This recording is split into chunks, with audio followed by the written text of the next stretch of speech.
Chapter 76, Love and Longing. I think you're the only sorcerer to ever be disappointed in how powerful sorcery is. Brinchar notes as Vernon waits with Miro Noir for the next round. The time between them is growing shorter and shorter. At most, between the next round and the last one will be a half hour of time. It helps to turn the last few rounds into as much an endurance test as one of forging skill, power, and control. While I'm here to test myself, there is no test with sorcery. The whole style is designed to attack the strengths of an epic warrior and leave them helpless. Bringing in sorcery is... I'm glad I used it in the quarterfinals and not in the finals, as just straight up winning the top spot wouldn't be good. I think I'll need to consider this a human thing. So many men competing with each other puts the need to excel in your gut. Brinchar notes and Vernon shrugs. Oh, probably. There's hello? Vernon begins to answer before a young epic followed by a floating tray runs in. Fan gifts, Mr. Sorcerer. Sorcerers, sir, she says nervously. It's all right, kid. We don't bite, Vernon remarks. Unless you'd prefer it, Brinchar adds, and Vernon shoots him a shocked look as the delivery girl blushes neon. No. I did. Communicator here, please, she asks, holding out a data slate for Vernon, who chuckles and taps his communicator to it. Calm down, young lady. The cretin was just being a tease. Vernon remarks kindly and she nods before rushing off before he can continue. He gives Miro Noir a sideways look with a smile. It's astounding that I'd get fan mail and gifts, however. I honestly don't see myself as the type worthy of such. That's some more culture clash. Men get a lot of attention outside your hell pit portion of the galaxy, and here on Cerbo? A fair amount more, especially warrior sorcerer men? Almost unheard of. You and your wife have walked from the pages of fantasy novels and little girls' deepest dreams. Brinchar notes as he stands up and regards the gifts. Some sweets, a few drinks, what looks to be several pairs of already worn underthings, and what appears to be an entire stack of poetry and formally written propositions half buried under a small mountain of flowers, formally grown and freshly picked from the wilds alike. Brinchar notes with a wide smile and a clear laugh in his voice. Nice to know my husband is so well regarded, Miro Noir notes as she quickly gathers up the propositions and poetry. I'll handle these, though perhaps we could share a drink, she asks. I'd love to. These are all sent without a name attached? The secret soiree society? Vernon notes as he looks at a little signature scribbled onto the side with marker. I know them. I'm a partial owner of the local branch, in fact. It's actually a business conglomeration. They have branches on hundreds of worlds. Basically, you pay them to deliver things for you, and they keep no records. It's part of the contract. All hush-hush, all secret. They also buy things if you supply them the money and pay the fees. I'll wager that each of these came from a different woman. Brinchar explains, and Vernon nods amicably. They're normally used just like this, to send propositions to men and feel out their reactions without possibly spoiling a friendship. Miro Noir says, and Vernon nods before taking off the top from the drink and giving it a sniff. He raises an eyebrow at the smell. Sweet, but there's something familiar in this, he says before taking a sip. Almonds? He asks before he pauses. Brinchar, do you have a bioscanner? What? Wait, what's an almond? The sorcerer asks in suspicion. A type of seed that's widely eaten back home, but before selected breeding, the trees it grew from had to be modified to drain away the poison. Vernon says slowly, and Miro Noir gasps as she takes the drink away from Vernon. Brinchar pulls out a scanner and runs it. Trilline extract. Not lethal, but enough to leave someone in agony for hours after just a taste. Brinchar says, and Vernon's eyebrow goes up. Is it dangerous for humans? He asks, and Brinchar turns the scanner on him. After a few moments, his eyebrows go up. Are you aware you have a sack of high-grade acid among your internal organs? He asks. That's the stomach, Vernon replies. Oh, well, the trilline isn't getting past it. You have traces in your mouth and throat, but it's being destroyed by the acid in your gut, Brinchar says. This is very serious. There's already been some anonymous complaints about Nanapook being allowed into the tournament and requests that you be disqualified for using a weapon or using time manipulation or sorcery against your foes for leaving them helpless. Zenhut? Miro Noir asked with a hiss. It's possible. Everything has been done anonymously. We can't throw blame, though. A few attempts like this are a sign of desperation. Someone wants you out of the tournament, that much is clear. But nothing solid on who, and we need solid information on the who, otherwise we can't prosecute. There have been misblamed champions in the past, and it's led to a system where proof is desperately needed. I suppose the best revenge is to tear them apart without cheating as well, Vernon remarks. Still, for all the talk about doing things honorably, we now have to put up with this nonsense. Hypocrisy is rampant no matter the race, Vernon remarks as he cracks his neck and back before rolling his shoulders and frowns. I'm sure whoever sent the Treline is going to be very disappointed that all they did was encourage you, Brinchar says, and Vernon nods. Just be careful. If they're willing to do this to get one over on you, then there's no way to tell exactly how far they're willing to go against both dignity and honor to win. Miro Noir warns him, and he cuddles up close. You'd be getting a kiss if I didn't have that Treline on my lips, he says, hugging her. Speaking of, I think I might be able to figure out who sent it. It likely won't count as proof, but it will help us figure things out, Vernon says before taking the spiked drink from Miro Noir. Keep the scanner on. I know how to nullify this, he says before sticking his finger into the drink, and after a few moments of consideration, he takes it out. Scan, please. Trilline extract is in trace amounts at most. The little amounts sticking to the side are all there is. Not even enough left to give a child more than a slightly upset stomach, Brinchar confirms. That is such a useful skill. I know, right? Cheers, Vernon says before drinking down the gift to the halfway point. Vernon, really? Miro Noir chides him. I can honestly say I drank a large amount of it, so when there's a smug smirk or open confusion when this becomes known, we'll have a good idea who it is. Or confirmation, as it's likely Zenhut, he says. Regardless, drinking from a tainted glass is bad enough. Dear goodness, how is it that you're more reckless off the arena than upon it? What if there was some kind of capsule in the middle designed to dissolve in contact with the air and then add another kind of poison? She asks, and Vernon blinks at the idea before considering, thinking, and then looking toward Brinchar. Is that even possible? Technically, but a bioscanner can catch those, Brinchar remarks. Well, regardless, I can safely say I drank it. Enough for a dangerous dose, and I'm going to win the next round. And if the cheater makes it into the finals, I'll do what I can to expose them. Just focus on not getting hurt.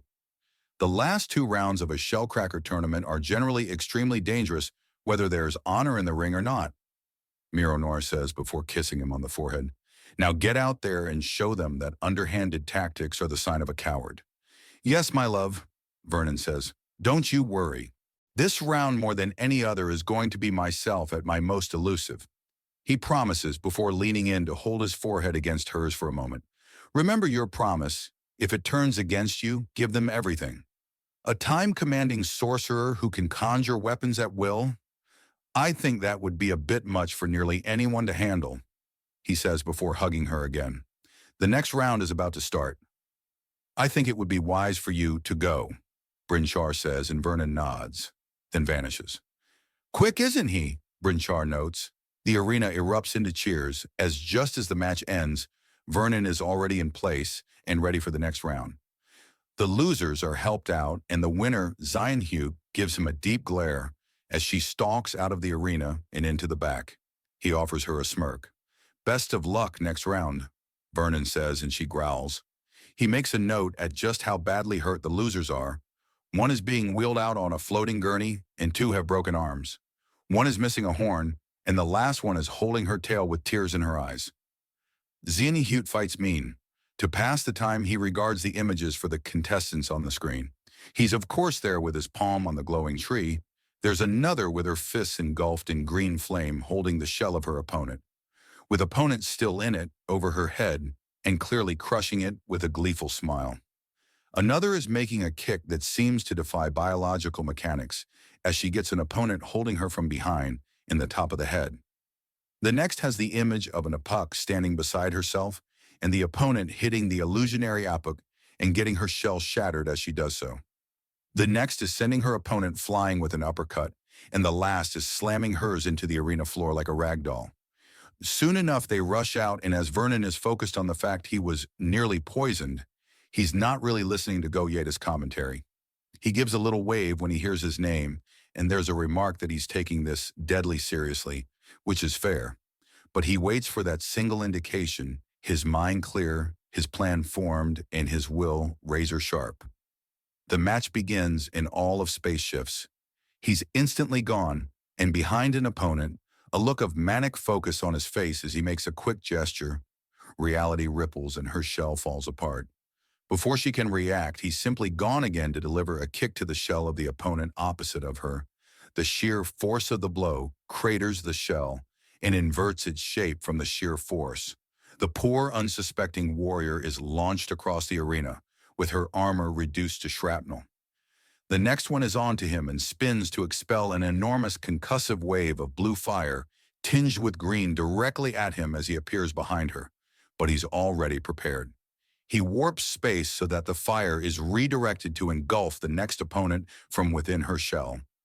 It erupts, and the sheer shock of what happened shocks the fire breather just enough to disrupt the enormous cascade of flame, and offers all the time Vernon needs to make a circular gesture to warp the space in and around her shell, to slice it with portals, and leave it in pieces around the arena.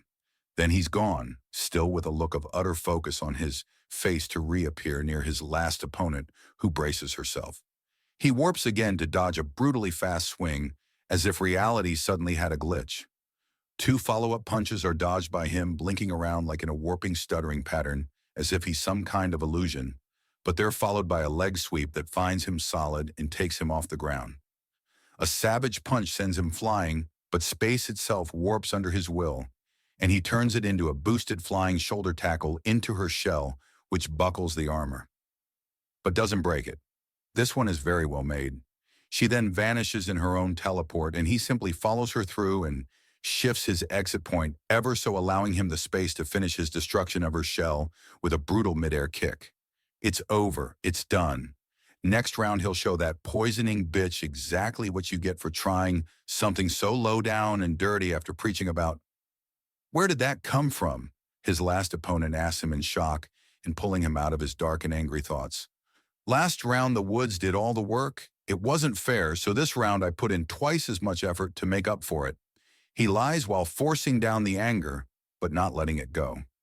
"So you're saying that using sorcery was unfair?" "You, the sorcerer, saying sorcery is unfair?" she demands, and he shrugs. "It's too powerful. This tournament is a test of the contestant's strength, not the strength of the woods. Sorcery is about bringing in the woods to augment one's strength. It was a distinctly unfair move." "Well, that's that, isn't it, girls? Our sorceress contender is reluctant to use his most powerful trick. Too strong, he calls it. Unfair, he thinks his sorcery is. What a contestant. What a competition. This is the second fastest round, beaten out only by his own record of less than 2 seconds. Thank you. Now, if you'll excuse me, I'll be getting out of everyone's way," Vernon remarks before vanishing back to Miro Noir's side in another teleport.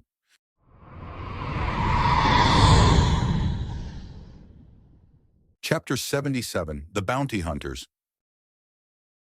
The Scorchin and Lean families are done like dinner with our assassins safely held here in this compound. The last loyal members of both are well known and ready for mop-up. Bike reports from his place in the small conference hall. Are they going to stay loyal? Treachery is a weapon that's hard to put down, Agenda asks curiously.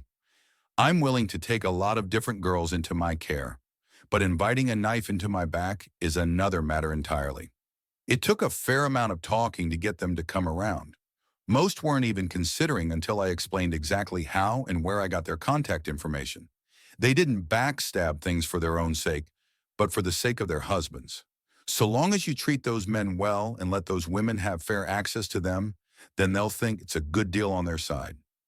The vast majority of these girls, with maybe 2 exceptions out of dozens, were all low-ranked, bitch-work girls that had little to no hope of advancement, and they knew it.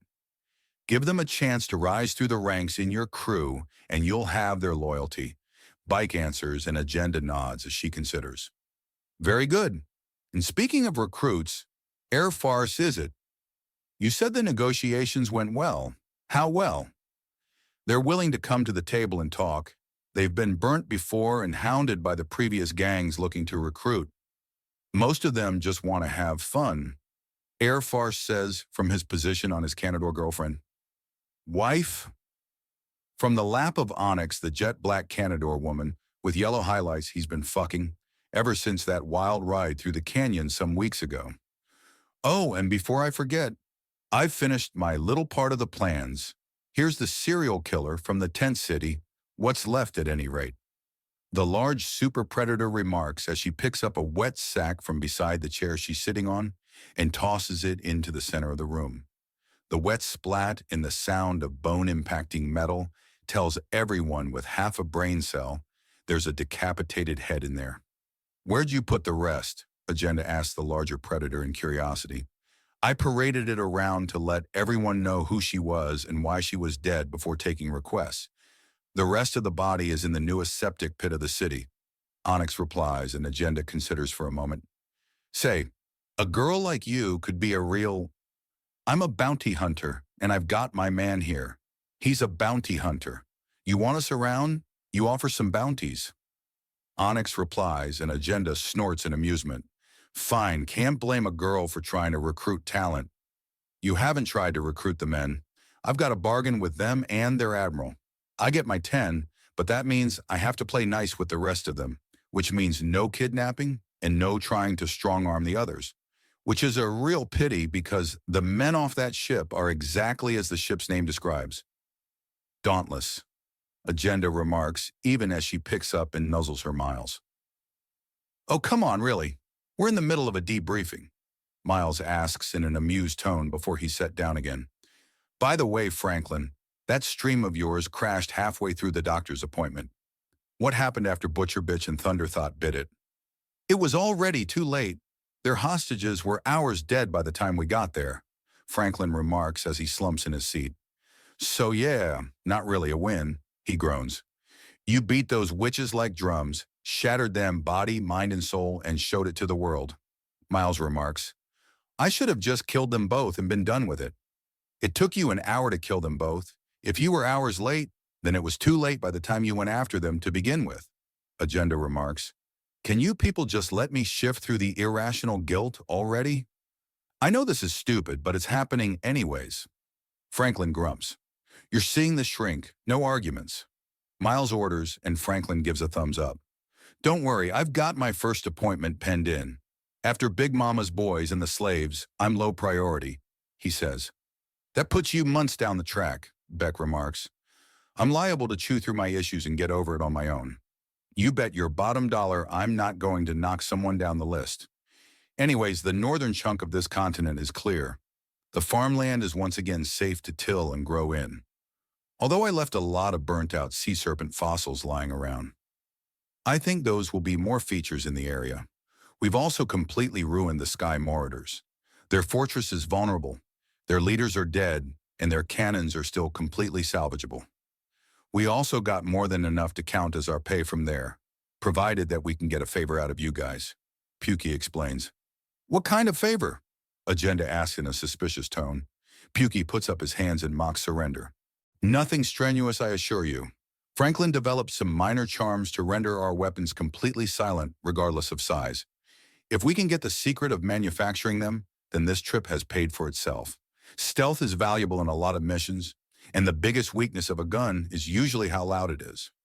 Already working on it. Stick around a few days and I'll finish a machine for producing them en masse. I'll give you a copy of the blueprints and the first working prototype, Franklin promises. Then all accounts are paid in full, and it's been a pleasure working with professionals. Kind of sad that a bunch of pirates are more organized and intelligent than most of the law enforcement we've worked with, Pukey remarks, and Agenda snorts in amusement. Oh, that's not a mystery, Onyx adds before Agenda can. Officers are unionized. Many of them can't be fired unless they well and truly screw up in a public manner. Bounty hunters have no safety net. Pirates have a distinct lack of a safety net. The stupid get forced out of the profession fairly quickly if they don't get killed. You have to be smart and tough to live against the law. Speaking of against the law, I've been doing some digging. That organ farm really bothered me. We have healing comas available. They were being used on the girls. Why would you need to rip out someone's organs when you can grow your own back, and the only negative side effect is that you're younger?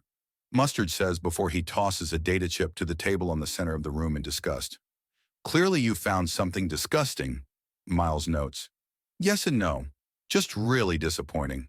There are a whole gaggle of religions and cultures that are severely against the use of healing comas, and they often overlap with those who are against the use of cybernetic prosthetics.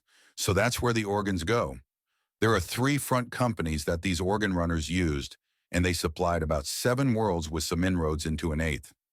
Mustard explains at length. So they were selling them to legitimate businesses? Miles asks. Yes, I've got a few letters of heartfelt thanks from people who've had their lives or those of loved ones saved by what was ripped out of those poor girls. I'll be writing some awkward letters of my own then, Agenda remarks. You're taking responsibility, madam? Mustard asked respectfully. It is mine to take. After seeing the sheer madness that you boys have gotten up to last night, watching everything happen and weighing both the benefits and downsides, I've come to an important decision. She says effortlessly, commanding the entire room's attention. This world is ours. All the competition has been wiped away by you wonderful young men, so I'll be taking it over. To that end, I've also been considering how it should be run, and I've taken inspiration from the older times of Marcus's own homelands. As a republic or empire? Marcus asked curiously, thinking about both states of ancient Rome.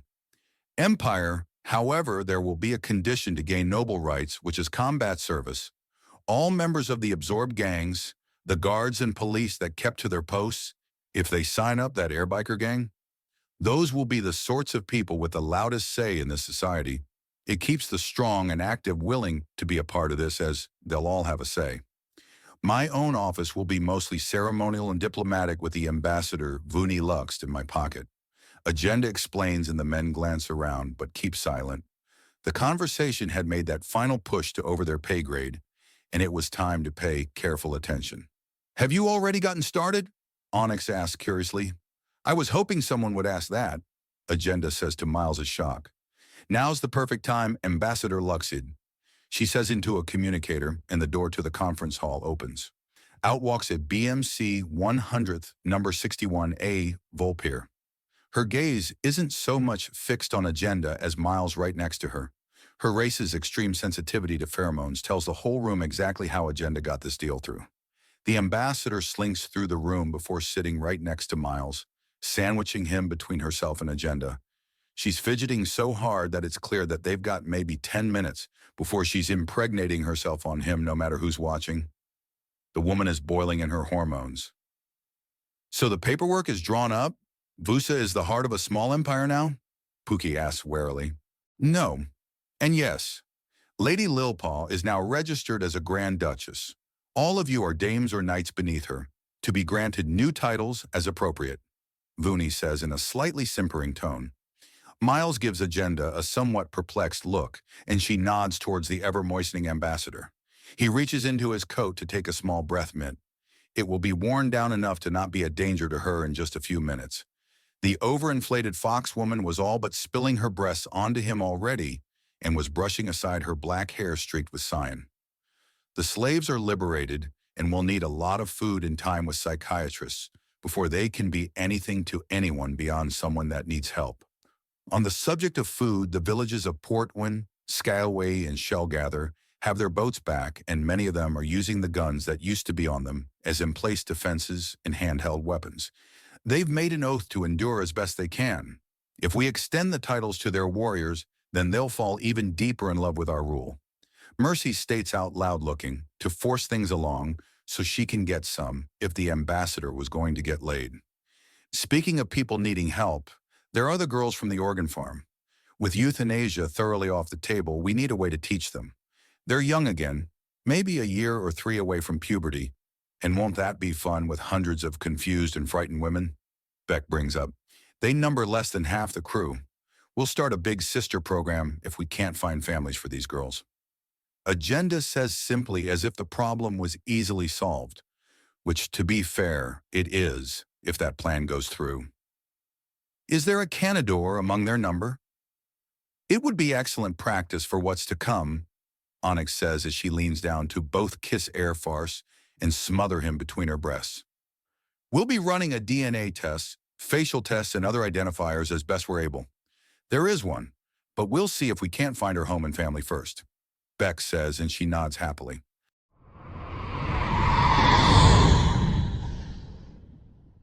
Chapter 78, The Pirates. He woke up to a changed world. Hugh, son of Hugh, grandson of Hugh, and great-grandson of Hugh had lived a terrible life. He had been but a handful of years old when they had all been taken, his mothers and sisters torn away, and that terrible thing that called herself Big Mama came. She had forced things into him, and the world seemed to go bright and cheerful, even when it wasn't. There had been women, strange women, many of them had been very, very nice. They had made things better, even when the drugs had worn off, and he had been reduced to shivering and horrible, horrible headaches. It had lasted for so long, with only the occasional message from his family. They were hostage against him. If he ran, if he fought, they would be hurt. They would be killed. He had to stay. Everything had been awful and horrible and wrong. Then it had all changed. Days ago, not even a full week ago, and he had been carried out of his stable from where Big Mama had kept him. He had been given medicine that made the headache so very weak and easy to handle. He started to heal, to grow stronger with as much food as he could eat, instead of just the scraps that Mama would allow him to stay alive but not to grow fat. He then thought things were going bad as he met Madame Horny, but she was so very different. Apparently she had hated Big Mama and was only pretending to be mean to scare her off. There had been men wandering around, a lot of them. Strong men, proud men. Men that were equals to the women around them. They were preparing for something. But the headache was still such a distraction. He pushes everything away as he goes for the headache pills beside his bed. There's some water there to help them down, and they sit fairly well. He finishes the water and thinks for a few minutes, with his head slowly clearing. Feeling comes back to his scales, and he rubs his arms and legs as a pins and needles at feeling pushes through quickly and then fades. There's a knock on his door. That's one of the strange things about his new life. They ask his permission to come in. He considers ignoring it and getting more sleep. It's very tiring just to be awake these days. He shakes his head and gives his whole body a shake. He smooths his pajamas as a bit of a nervous habit. Those are new too. Sleeping in anything but his natural scales was strange. But the expectation of his clothes looking great was something he was still following even if he didn't have to. He walks up to the door and after a moments of consideration unlocks it from his side. Another new strangeness, he can lock the room. He reaches up to the doorknob and opens it to see what his day is starting with. The sight of his mother and sisters stuns him.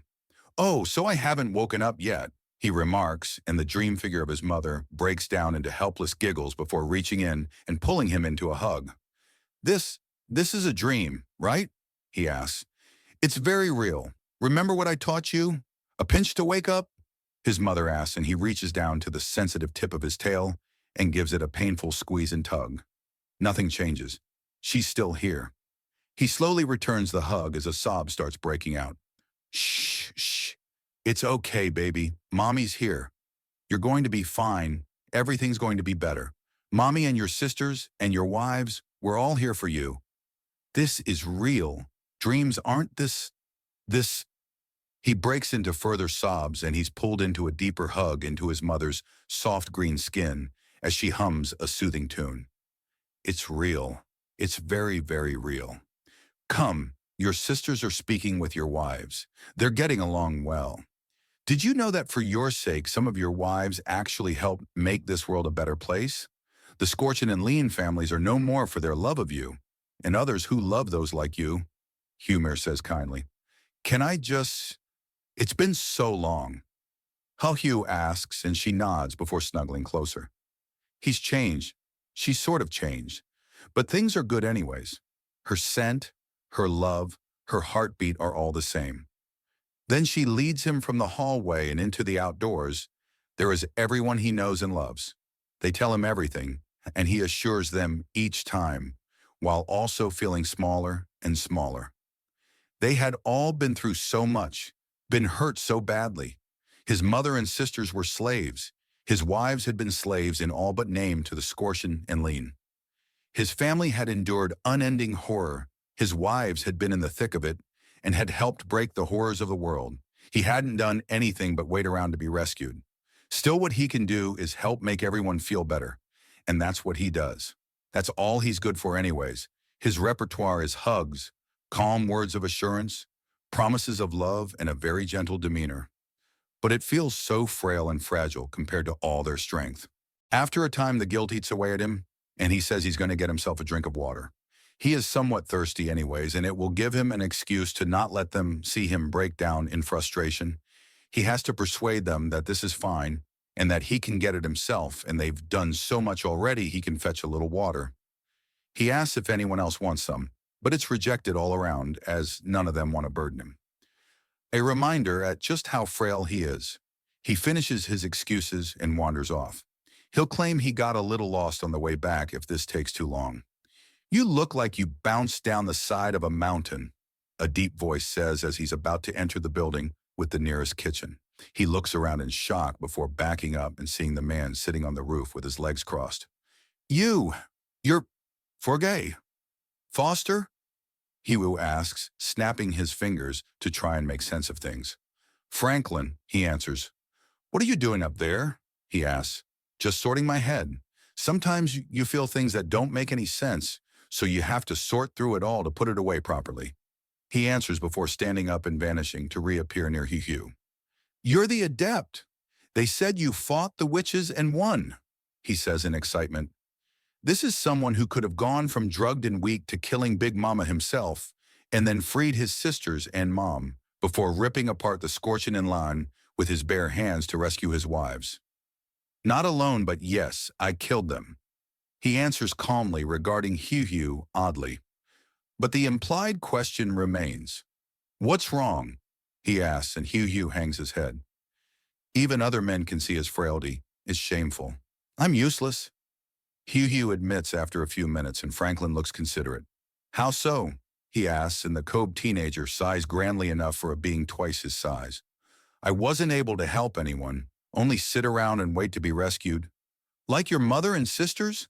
Franklin interrupts, and Hiwu looks up at him. "How did you—" "We men talk among ourselves about strange happenings, odd coincidences, things like that," Franklin responds. "It's just that I was so helpless, not able to do anything without outside help, too scared of what people would do to those I love if I tried anything." "Like your wives and family?" Franklin asks. "I'm trying to have a moment." Hiwu snaps as his patience breaks. "Sorry, I'm just trying to fully understand myself." "What's the actual problem?" Franklin asks, baffling the young Kobe. "What do you mean?" Feeling powerless or helpless or just frustrated all comes from somewhere. "I'm chewing, though, a lot myself at the moment. It's mostly irrational, as are a lot of things like it. So the question is, are you feeling something justified? And whether you are or not, how are you going to deal with it?" Franklin explains, and Hiwu looks baffled but thinks hard. I feel helpless and weak. I want to be capable and strong, but how do I do that?" Hiwu asks after a little while. "Well, what kind of strong are you looking for? Strong character, strong arms, strong mind? My team and I can help with all of that. We can give you training. But if you're feeling helpless and useless, then what you should do is help others. Prove to yourself over and over again that you have worth. The violence and bloodshed is almost completely over with on this world, for now at least. But now we need to rebuild.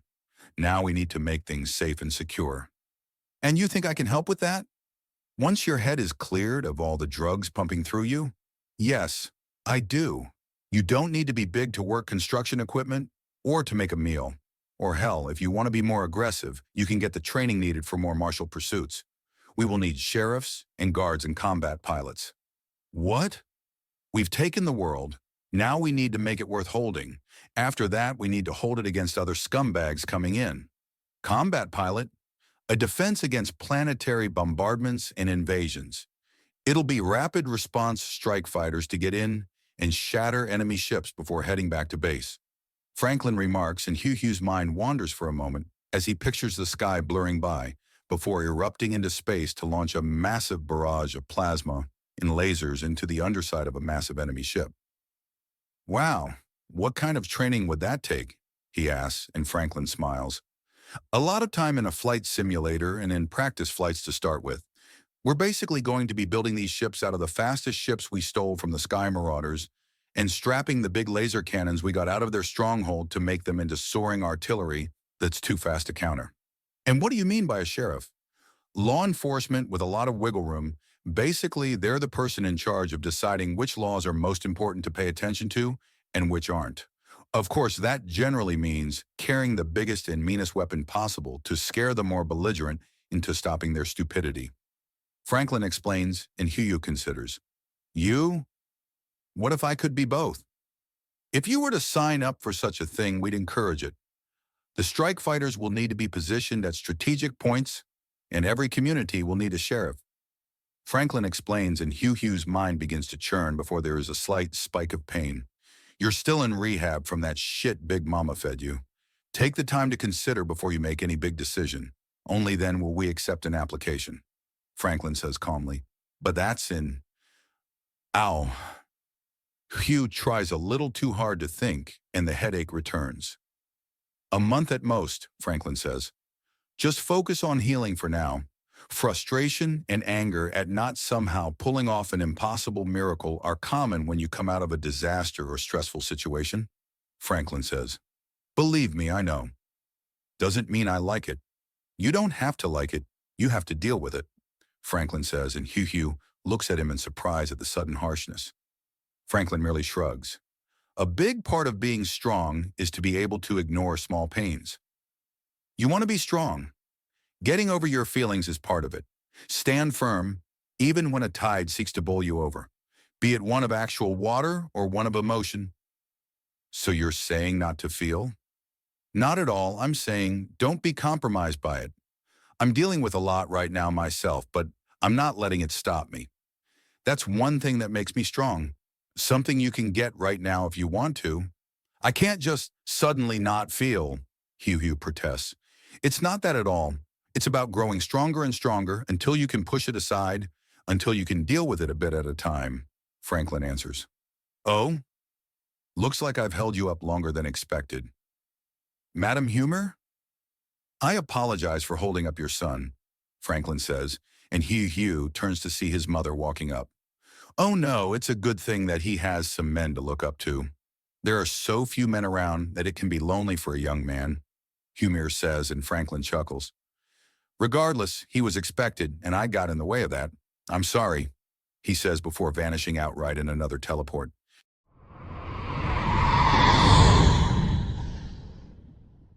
Chapter 79, The Butler Did It.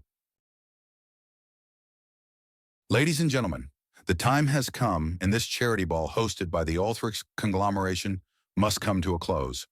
But take heart, my friends, for we have successfully raised 2.935 trillion credits. Admiral Cistern announces as the time to close the ball comes along. There's some polite applause for the most part, but a great deal of muttering. A lot of people were more than a little confused as to where Lady Tickenpet has gone to. The galaxy over, children are going to be clothed and fed thanks to your incredible generosity and your courage to continue despite the attempted interruptions. I'd like to thank both bands who've played tonight, the Mortiar Classical Orchestra, who unfortunately had to bow out, and their replacements are bass and brass, blues and jazz band. A round of applause for both if you'd be so kind, he says before leading the applause himself and getting the entire room to follow along as the band bows. I have to admit, this is the most exciting and entertaining charity event I've ever been to, Ambassador Tal admits with a smile and receives one from Admiral Cistern in return. Although I'll wager someone had something to do with that, she remarks as she glances over her shoulder to see Philip bustling around, not aware that he's pocketing the weapons and tools for a dozen last-second assassination, blackmail, infiltration, sabotage, and assault attempts. Please avail yourselves of the buffet table one last time if you're so inclined, and do have a safe journey home. He bids them all before stepping away from the microphone after turning it off. Flawless evening, sir, though I must admit having the band bring Thompson's submachine guns is a bit overmuch.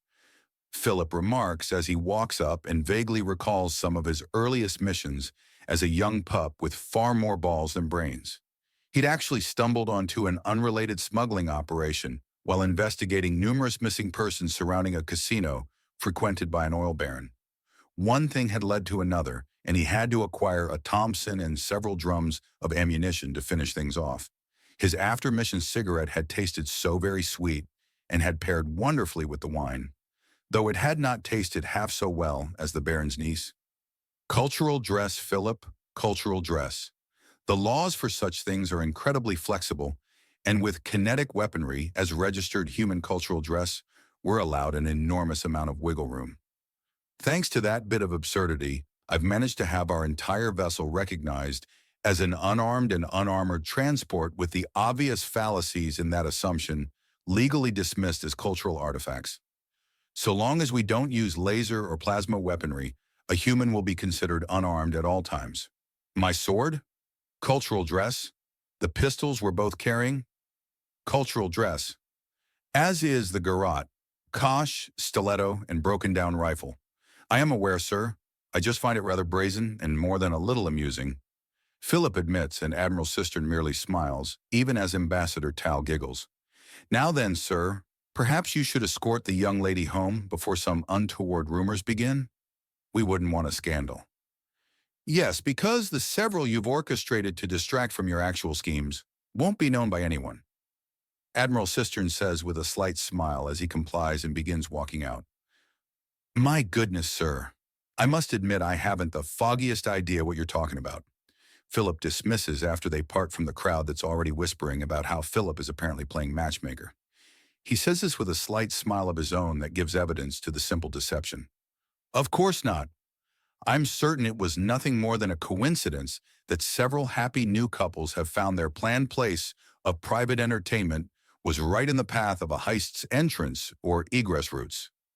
Admiral Cistern notes when they're well and truly out of earshot of everyone else, and I am certain that the few business arrangements you've made to control 5.25% of the Ulthrax conglomeration shares had nothing to do with the sheer success of the ball, Philip says, and Ambassador Tal gasps as everything suddenly fits together.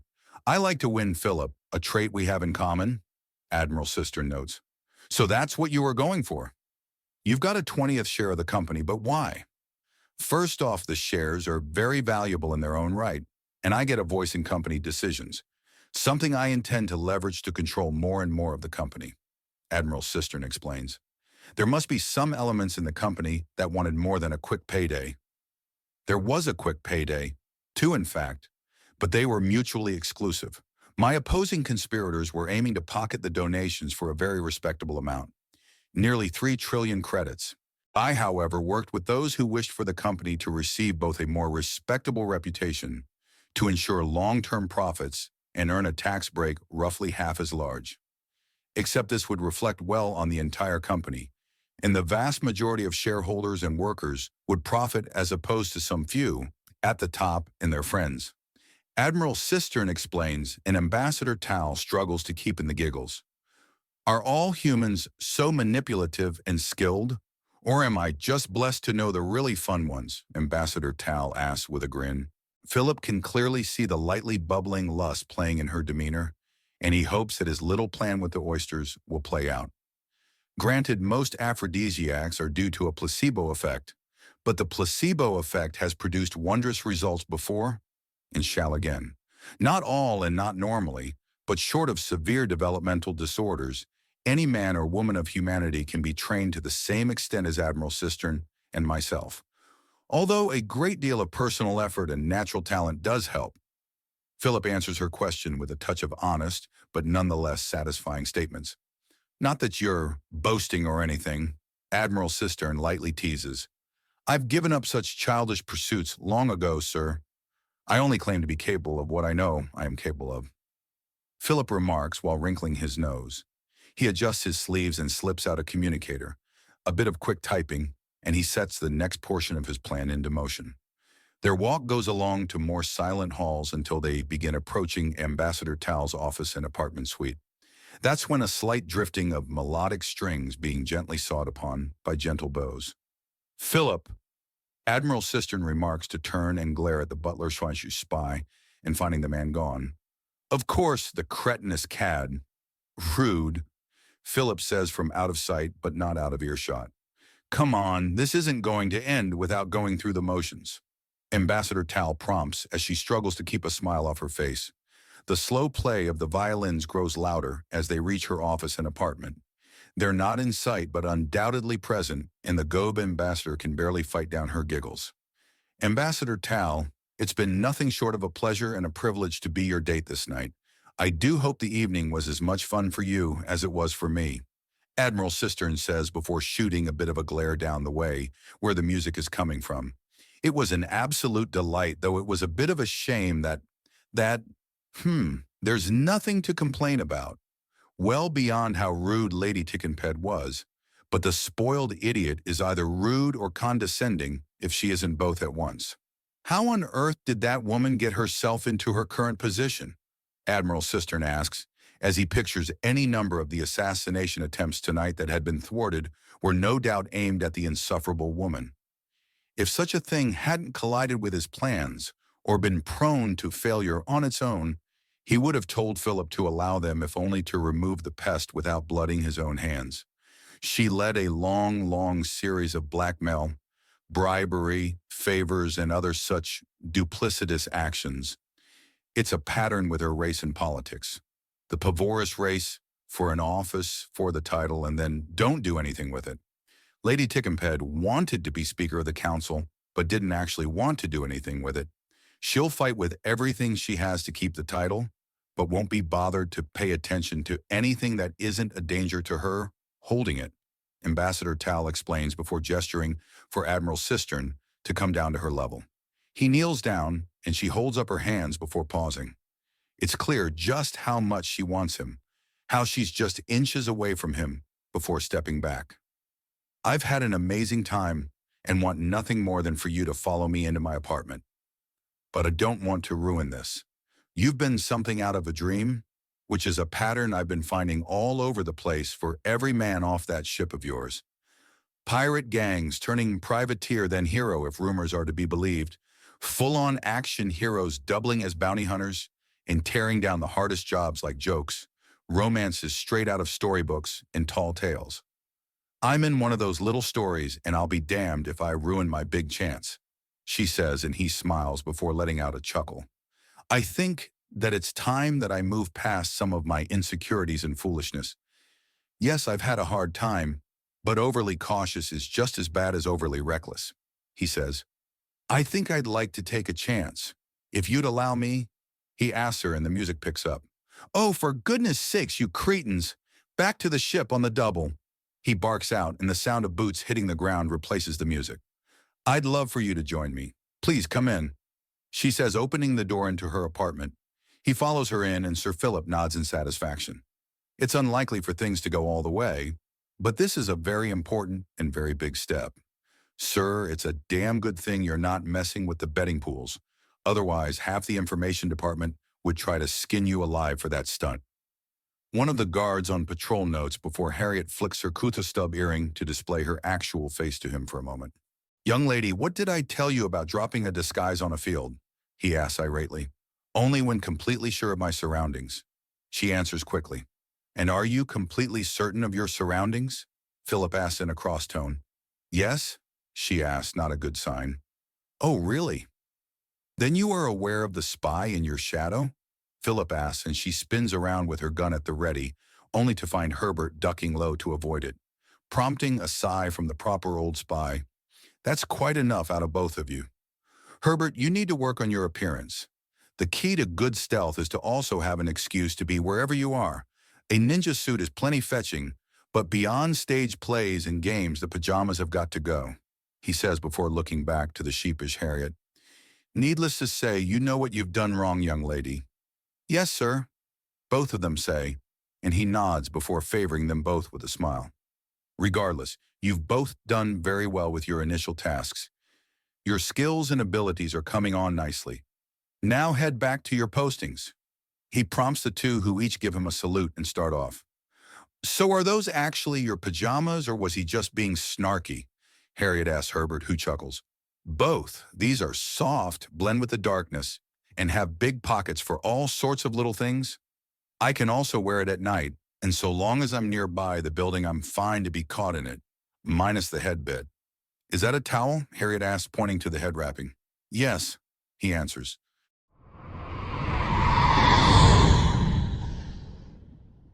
Chapter 80, Love and Longing.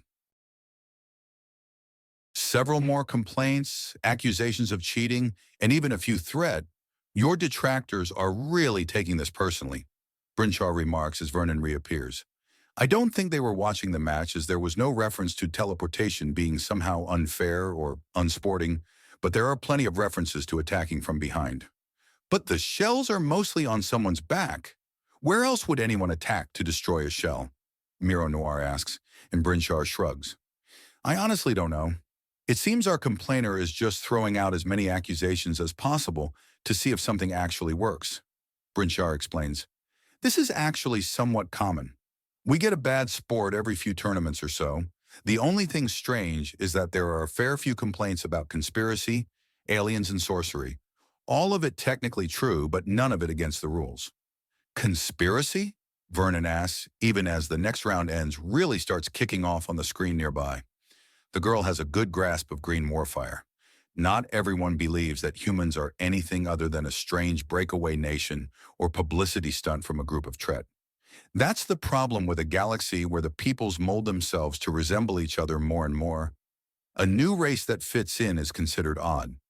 Certainly there are many races still out in the wildest parts of the galaxy, but cruel space, where life goes to die. It does sound strange, but reality can be stranger than any fiction, Vernon remarks as he studies the way the clear frontrunner is using warfire. Then his eyebrows go up as she's unceremoniously taken out by an Apuk, who simply parts the flame and moves too fast to be caught as she cuts the straps of the green fire user's armor and uses her shell to brutally attack another opponent, shattering both contestants' shells. The match is quickly wrapped up, and Lorivrin the trickster, who smashes her foes' shells with the shells of her other foes, is slated to participate in the finals with Vernon. The towering Amazon in dark blue actually joins them in the back in a show of silent solidarity. Brinshar's watching like a hawk, but all she does is sit and watch the next fight. The next fight has no sudden surprise winners or tricks. The clear standout is Tree Jules, who can redirect herself in midair, giving herself an enormous agility advantage over her opponents. Soon enough, the dark red-clad Apuk joins them with a cheery smile and turns to watch. The next round is too important for silliness. Daxiquor wins the next round by solidifying her blue warfire to make a polearm that she uses to completely control the flow of the battle. The purple-clad Apuk joins them as they watch the final semifinals fight, where Xian Hute goes for the knees, elbows, and tails of her opponents to cripple them in pain. There's a lot of wincing when she gets hold of a warrior's leg and snaps it. Only when her opponent is helpless does she go for the shell and take them out of the tournament. Legal, but very bad form, Brinchar notes wryly. A 15-minute break is announced so that all contestants have a chance for last-moment preparations or repairs to their armor. Vernon considers the few cracked discs on his stomach, but decides they won't make a difference. If any of his opponents gets a good enough shot at him to take advantage of the cracked discs, then they've got enough of a shot at him that it won't make a difference where he's hit. Xian Hute stalks into the waiting room and glares at everyone. Vernon returns it, which just seems to infuriate her further, and she stalks out to wait in another room. "What on Serbo is going on between you two?" Tree Jules demands after Xian Hute leaves. "I took out the opponent she was looking forward to beating." "KyleKKent, was it?" Vernon asks. "It was. The girl was confident enough to stand more to the stature of a princess already, but in the third round she was bested by you with that tri-tight sword you conjured," Miro Noir notes. "I remembered which she was, but I wasn't sure if I had her name down properly," Vernon replies. "Hopefully she's not taking this too poorly. She just slumped down when I broke her shell. I'm fairly sure she wasn't hurt, but..." Vernon shrugs. "I was a little busy to keep watching her after that." She's all right. I've been keeping a bit of an eye on her after Miss Hute brought her up. She's been watching the tournament with a dejected look, flinching especially hard during each of Miss Hute's rounds. Brinchar answers and Vernon nods as he considers. As much as I'd like to help, it wouldn't be wise.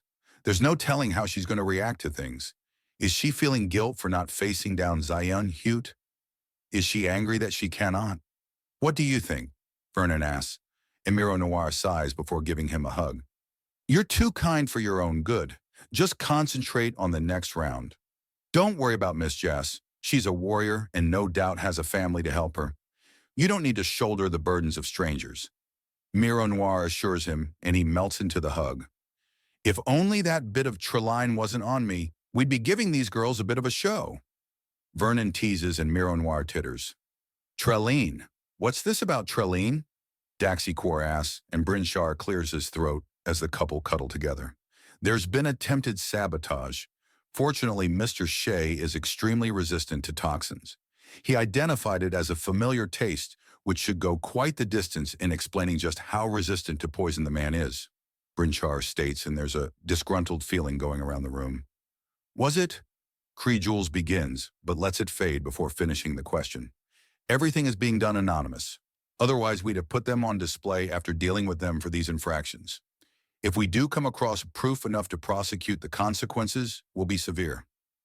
Brinchar vows, and a slight chill goes through the room, even as Vernon leans out of the cuddle to grin impishly. Transmutation, sorcery, or other piece of entertainment? He asks, and Brinchar chuckles. We shall figure something out.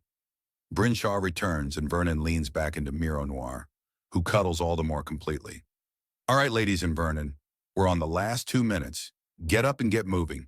You're all expected on the tournament floor. Win or lose, let's all learn a little something from this, shall we? Vernon adds, and there are grins all around. You sound like you're not here for the crown, Terryfoos notes. I'm here to test my strength, learn more about my wife's culture, test the armor, find more excuses to cuddle with my wife, have fun, put on a good show for humanity, flirt with my wife, and get a good grasp of axiom-enhanced combat. As far as I'm concerned, I've already done everything I've set out to do. I've won everything but a title, and that's just a bonus to me. So best of luck, ladies, but I'm not going to make this easy on anyone, Vernon says as he rolls his shoulders and shakes his arms out. It's time to show these girls just how much they're limiting themselves with just fire. That includes yourself. You've been deliberately using only 1 or 2 tricks per round. The first 2 was time stopping and then acceleration, followed by transmutation, and then came sorcery, then teleportation to the extreme. What's next? Brinchar asks. I noticed a gap in warfire. I'm going to take ruthless advantage of it, Vernon says with a vicious grin. Oh no, here we go, Brinchar notes with a chuckle as the rest of the group suddenly feel a chill go down their spines. And here we are, ladies and gentlemen, warriors and sorcerers, children of all ages and each and every race. The final round of this broken shell tournament. Goyitis half bellows into her microphone as all of them walk out of the same entrance. Zien Hute had joined them some 50 paces back, glaring but saying nothing. Each and every one of these absolute champions has proven themselves with incredible strength, astonishing agility, consummate skill, sheer force, tactical brilliance, and even outright sorcery. Each and every one of them has proven themselves beyond the rest. But there is only one crown on offer. Only one of these 6 titans of battle can win the title. Who will it be? Let it be revealed to us. The final round begins. No one rushes forward, but everyone does something. Zien Hout takes a powerful stance and starts scanning as Terryfoos and Daxiquor begin manifesting warfire. Vernon makes a careful note of who's doing what as Lorivrin seems to fade in and out as she starts rippling the air around her. She's definitely got a plan. Cree Jules stretches a little to get the extra little kinks out and makes a gesture for them all to bring it. Okay, fine, I'll bring it, Vernon says, and he rips all the heat out of the arena and into a tiny ball the size of a marble. The floor is instantly covered in ice that reaches up and entombs the legs of the Upyuk as thick fog kicks up to obscure sight. Vernon remains visible and surrounded by clear floor as the tiny star he's created blazes so hot that he's instantly drenched in sweat. He launches himself at Terifus, who's the closest. She tries to breathe the green flames at him, but he simply pulls it into the already white-hot ball. It grows in size. Guiding it with 2 fingers, the micro-white dwarf star streaks through the air as Terifus shatters the ice around her ankles to dodge. She glances to the side and Vernon jumps back to avoid a flying tackle courtesy of Daxiquor, who turns it into a handstand as she tries to balance on the ice. A few turns, and she spins it into her skating around for another attack. An eruption of furious screams causes Vernon to glance to the side ever so and spot that Zion Hute is just barely being fended off by Lorivrin and Tree Jules. The oversized Apook is a dervish of brutality and fury, but her rage has blinded her to Lorivrin's tricks and she can't keep up with Krejul's agility. Terifus is no fool and brings around a fist that Vernon is forced to dodge. She makes a grab for the concentrated warfire bead, and he can feel her trying to control it. He grins and lets her have it even as he sets it to detonate.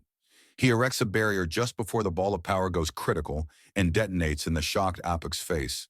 Her own barrier, thrown up at the last second, is poorly angled and her focus is broken in the blast, leaving her dazed but unharmed. "Sorry," Vernon remarks as he slams his palm into her shell and tears it off her with axiom-infused fingers.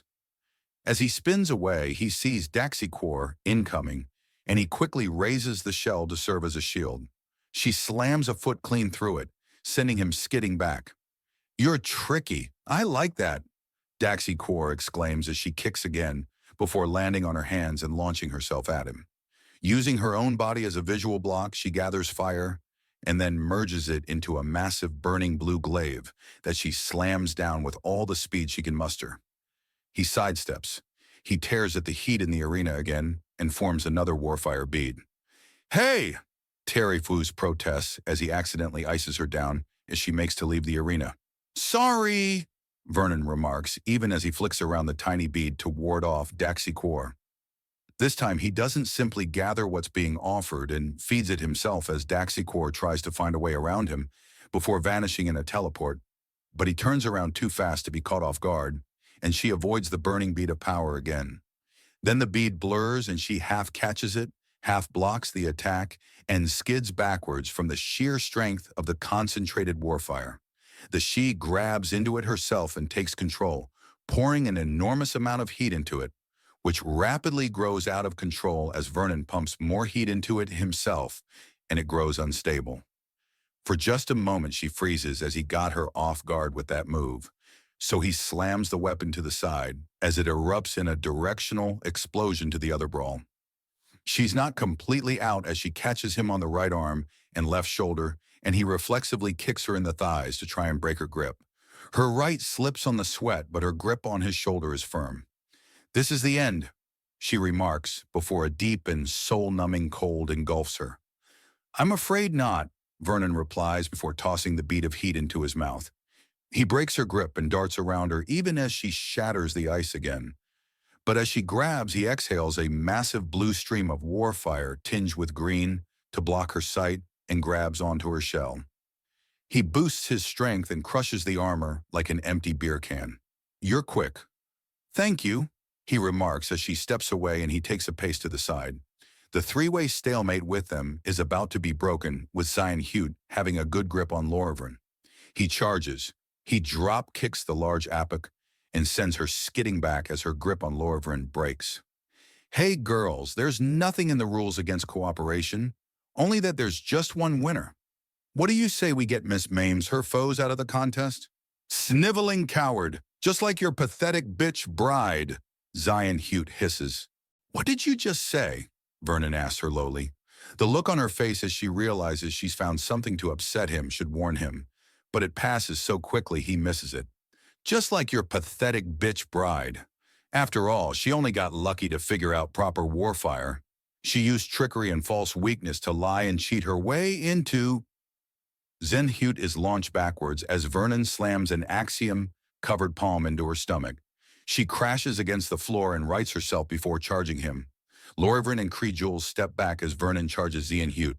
Miro Noir the Matchless, the most pathetic princess to ever come out of these tournaments, A stupid little girl who couldn't beg her way into marriage across a dozen worlds before grabbing some brain-dead alien idiot out of a bar, like some common Zion Hute rants trying to hit the stupendously fast Vernon before the ground beneath her shatters as Vernon's eyes blaze with utter fury.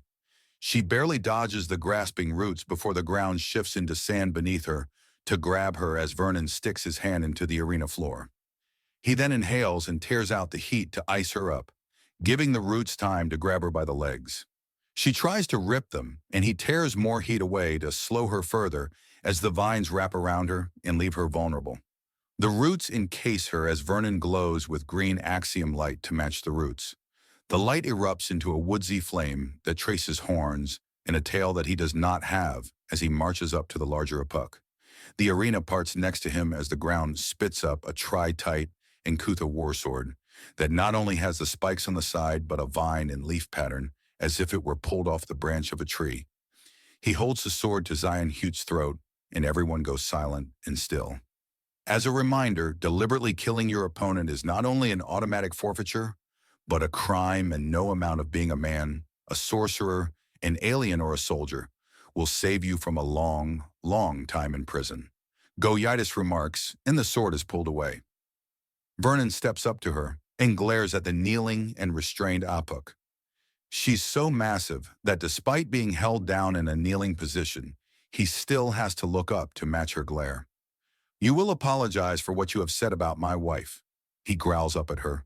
She spits at him and he sidesteps the phlegm launched at him. Then he divides her follow-up flame with his sword until the heat-hungry roots grow over her mouth and hold her utterly still and helpless. He glares at her for a moment, then throws his sword to the ground. "No title is worth soiling myself with your presence. No prize is worth having anything to do with the likes of you." Vernon snarls before turning his back on her and walking away. He grabs the links of his armor and tears it apart. Links, undershirt, and everything to leave his chest bare. The tri-tight discs falling to the arena floor ring out loud enough for everyone to hear. Lorvrin and Krejules are openly gaping as he walks out of the arena. The silence is only broken by his footsteps. "Shells and goddesses, did that really just happen?" Goyitis asks in an awed tone.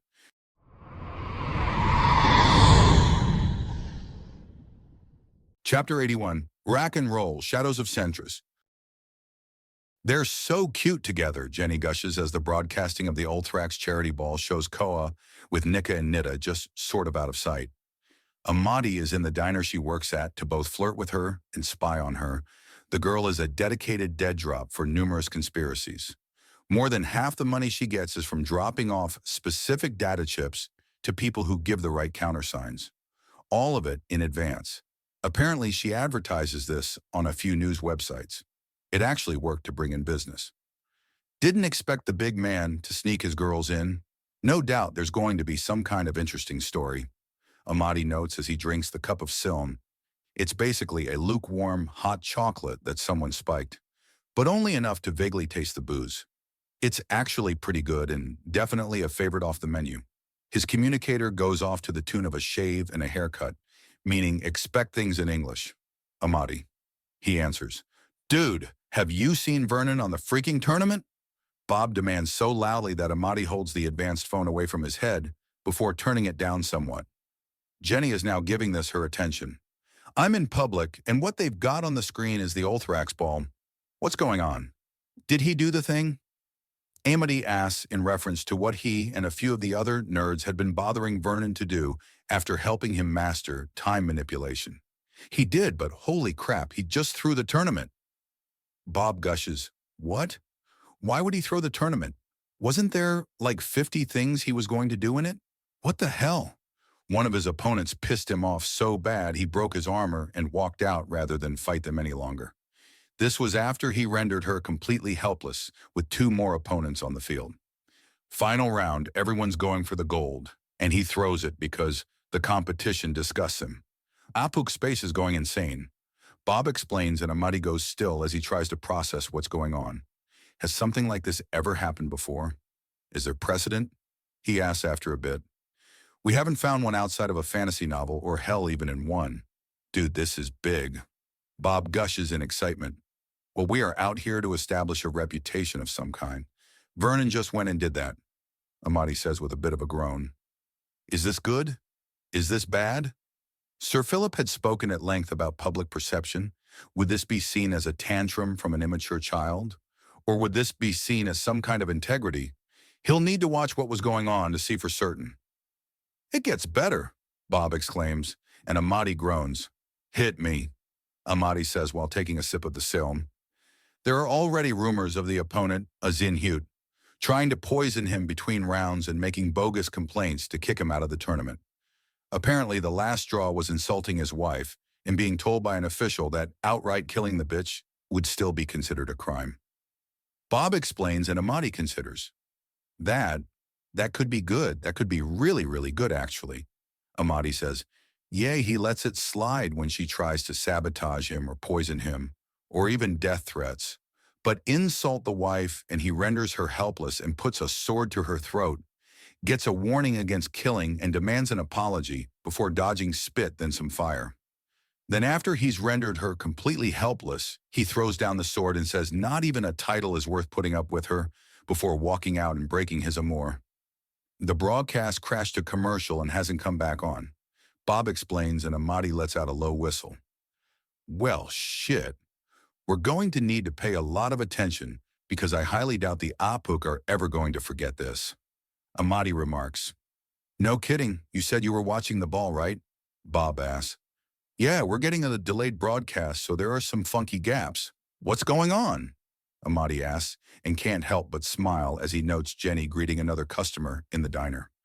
A quick little tally mark with a marker on a bit of paper in his sleeve as she passes a chip. Attempted and failed interruptions. The Admiral is diffusing all of them, and eventually Lady Cock went off in a huff. Bob answers and Amadi snorts. That feathery idiot is about as subtle as a brick to the face. He notes even as he jots down some of the details of the person receiving the drop. From what he'd been able to scrounge, this is one of the blackened tips. The fact that the Pavarus has the tips of her head crest feathers stained black is the giveaway. A bunch of assassins who kill for righteousness. It would actually be something of use to the Dauntless if only the idiots didn't judge righteousness on who was or was not fashionable. As it stands, they're just a bunch of murderous idiots.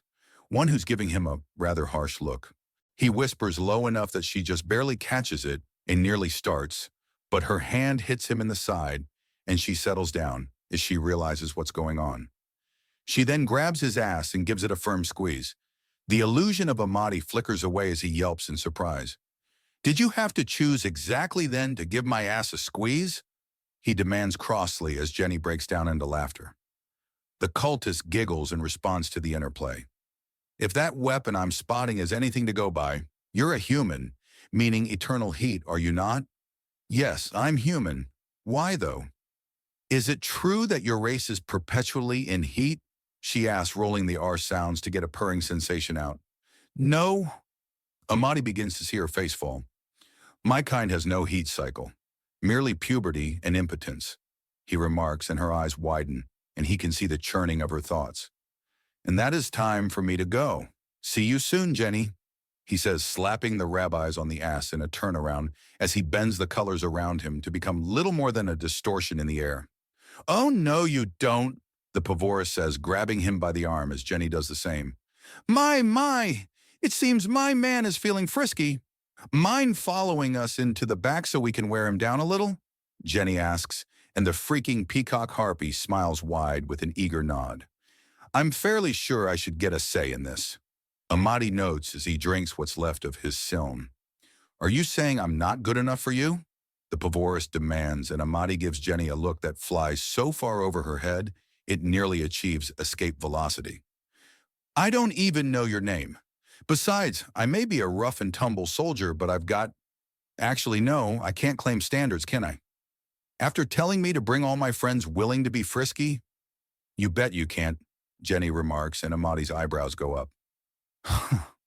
I guess I'm a slut then. How about that?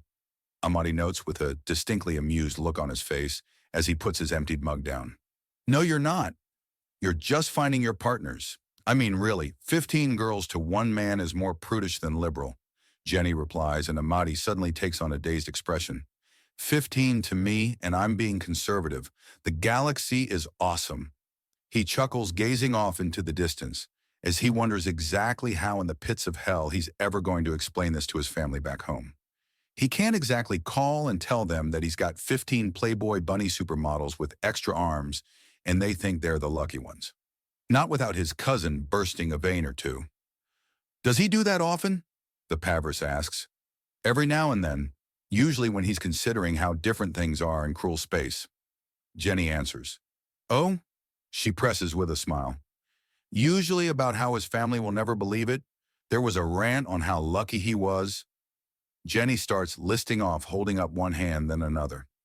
I may have my mind on the other side of the galaxy, but that doesn't mean my ears have stopped working, Amadi remarks before Jenny can continue. If you're still with us, why are you hesitating? I can tell you want it, she says, crossing her arm wings and hefting up her substantial bosom. Covered in feathers or not, the massively ripe breast catches attention. You haven't even introduced yourself.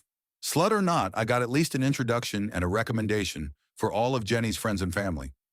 I've had neither from or of you, he continues, and she pauses.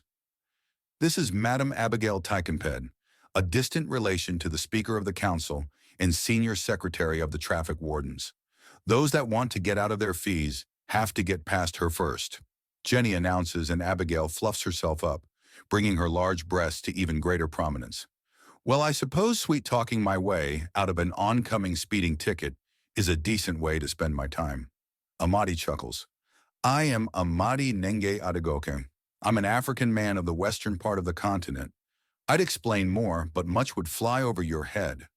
But needless to say, there is a storied history to my people, as there is no doubt for yours as well.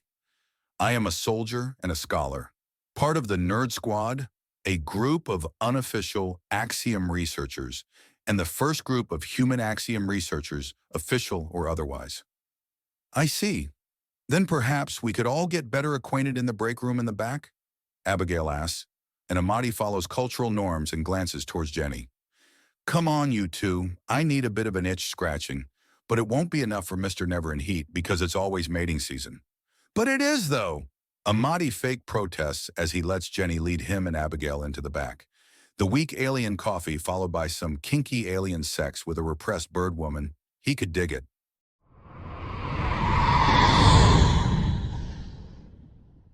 Chapter 82, HFY Herbert's 100 Harem.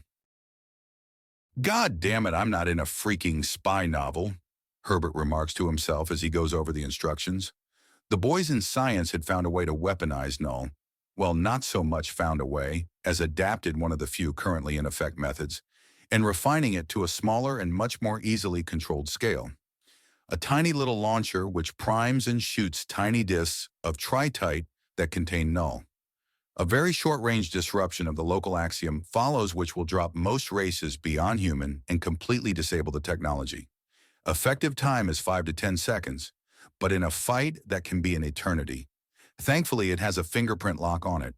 Anyone but himself or someone not in the approved database will cause the device to simply detonate the null rather than launch the disk, which for anything but a human is a fight ender.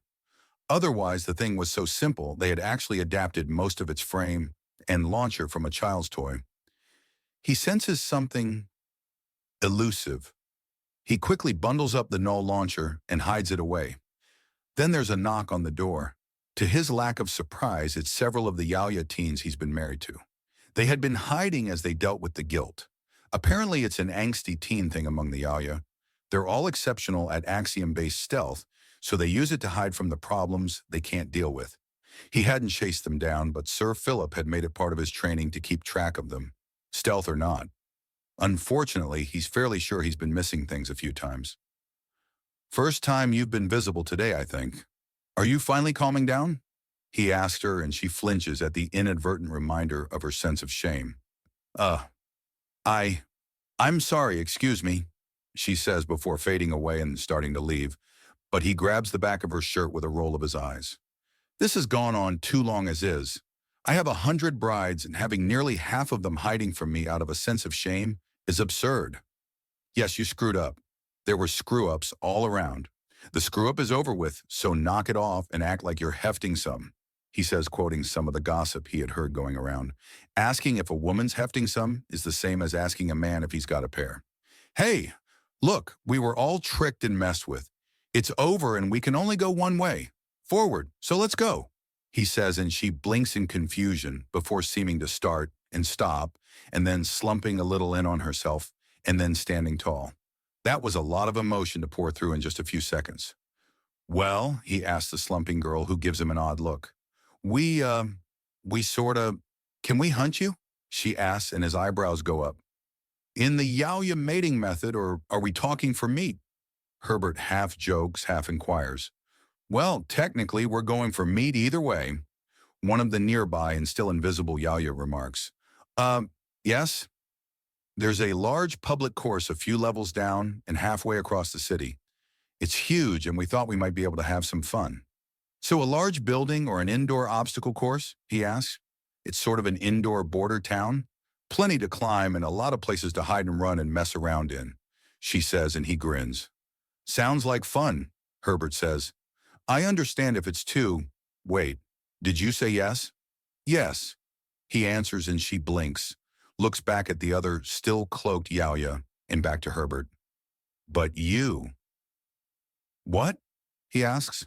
Never mind, she says before the other Yaoya begin fading into view. So when do we go? He asks, and she seems confused again. In a half hour, we'll meet you here, she says, and he nods. All right, I'll get my running gear on, he says, and watches them quickly and quietly converse with each other before he heads back into the room. Last time he went out, there was a freaking cult attack.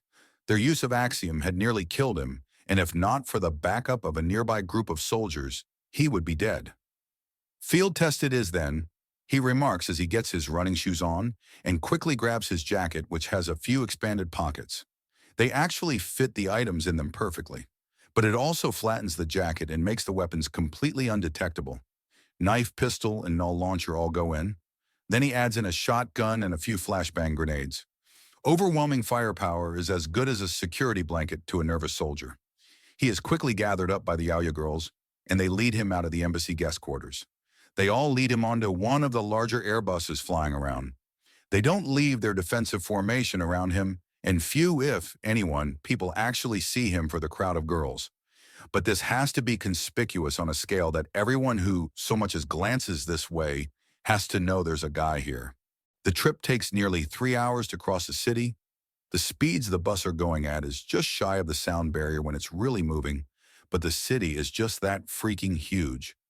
He once again pays attention to the massive tiers the city seems to be made of, each one with axiom-based enhancements on them, so that natural sunlight gets to every level. In spite of the fact that basic physics says past the first few, there should be nothing in the way of natural light.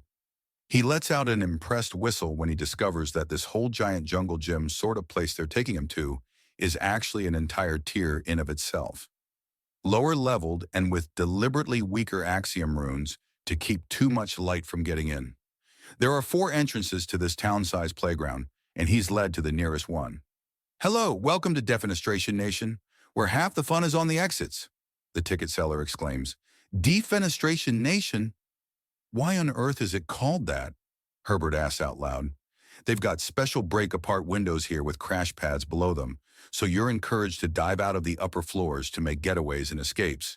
The whole place has an axiom field that disperses impact damage over a large area. No matter how far you fall, you're only going on a light tumble, so it's perfect to practice climbing buildings and just running all over the place. The nearest Yaoya explains, and his eyes go wide at the implications before a big smile goes across his face. Oh, this is going to be fun, he exclaims, and they look shocked at his eagerness. Oh, come on, you can't tell me that none of you have been tempted to simply scale the nearest buildings and were only held up by the fact that a single slip could kill you if weren't arrested just for trying. Well, someone's eager. Get over here so we can get you your emergency beacon, so you can get in there then, the ticket seller says, and Herbert weaves through the crowd even as they part to let him to the front. She's an older Yaoya, so she's no doubt completely sure what they're all here for. Oh, wait, no, never mind. You can't be. Too young. She dismisses him as a tret civilian instead of a human soldier before pulling out a snap-on bracelet. He holds out his wrist and it's slapped into place. Go on, no doubt your girls will think it's more sporting if you've got a head start.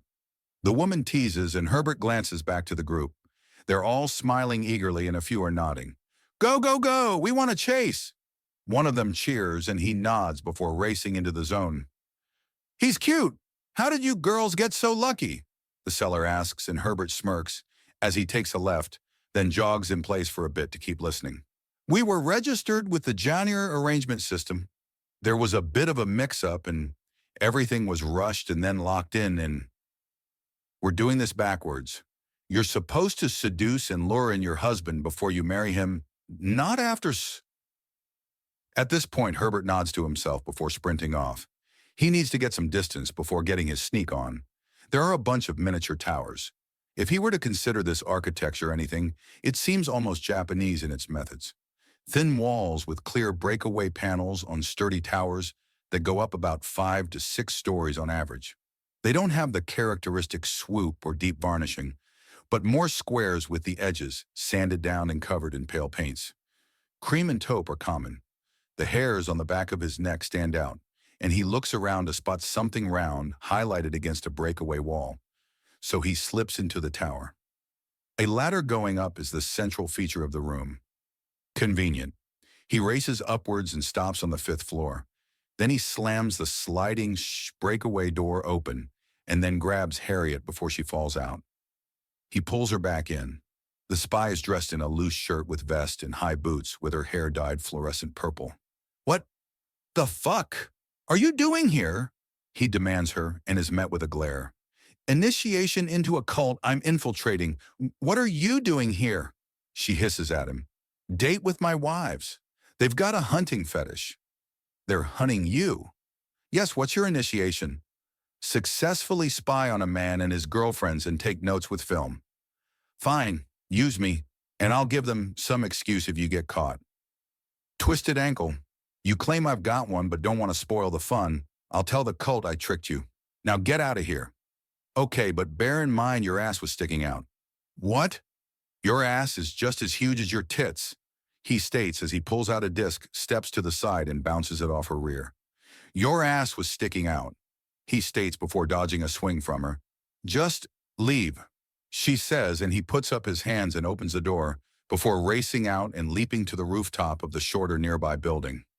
She slams the door shut afterwards. Kinda nice to have a girl react normally. I'm still getting used to the galaxy at large. Just remember that I'm nearby if you need emergency extraction. I'm armed and ready, he says into his communicator while holding down the short-range toggle. Confirmed. Also, if you bounce a coin off my ass again, I'm feeding it to you, she swears. 10-4, he says with a chuckle before racing along the rooftop and leaping to a nearby tree that had been grown to have large stable branches. He races along it before leaping to another building.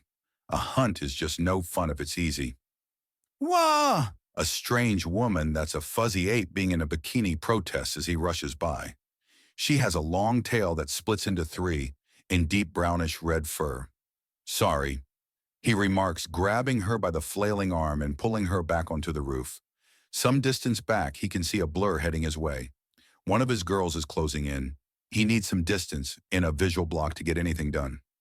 Uh-oh, he says with a grin on his face. He's got no real illusion as to what they're going to do with him if he's caught. He's also kind of curious. The claws on the sides of their faces that make them look almost crab-like at first actually have some plump lips when they're not too shy to hide them. Apparently, the cheek claws evolved so they could eat even while their hands were full, while climbing and stalking.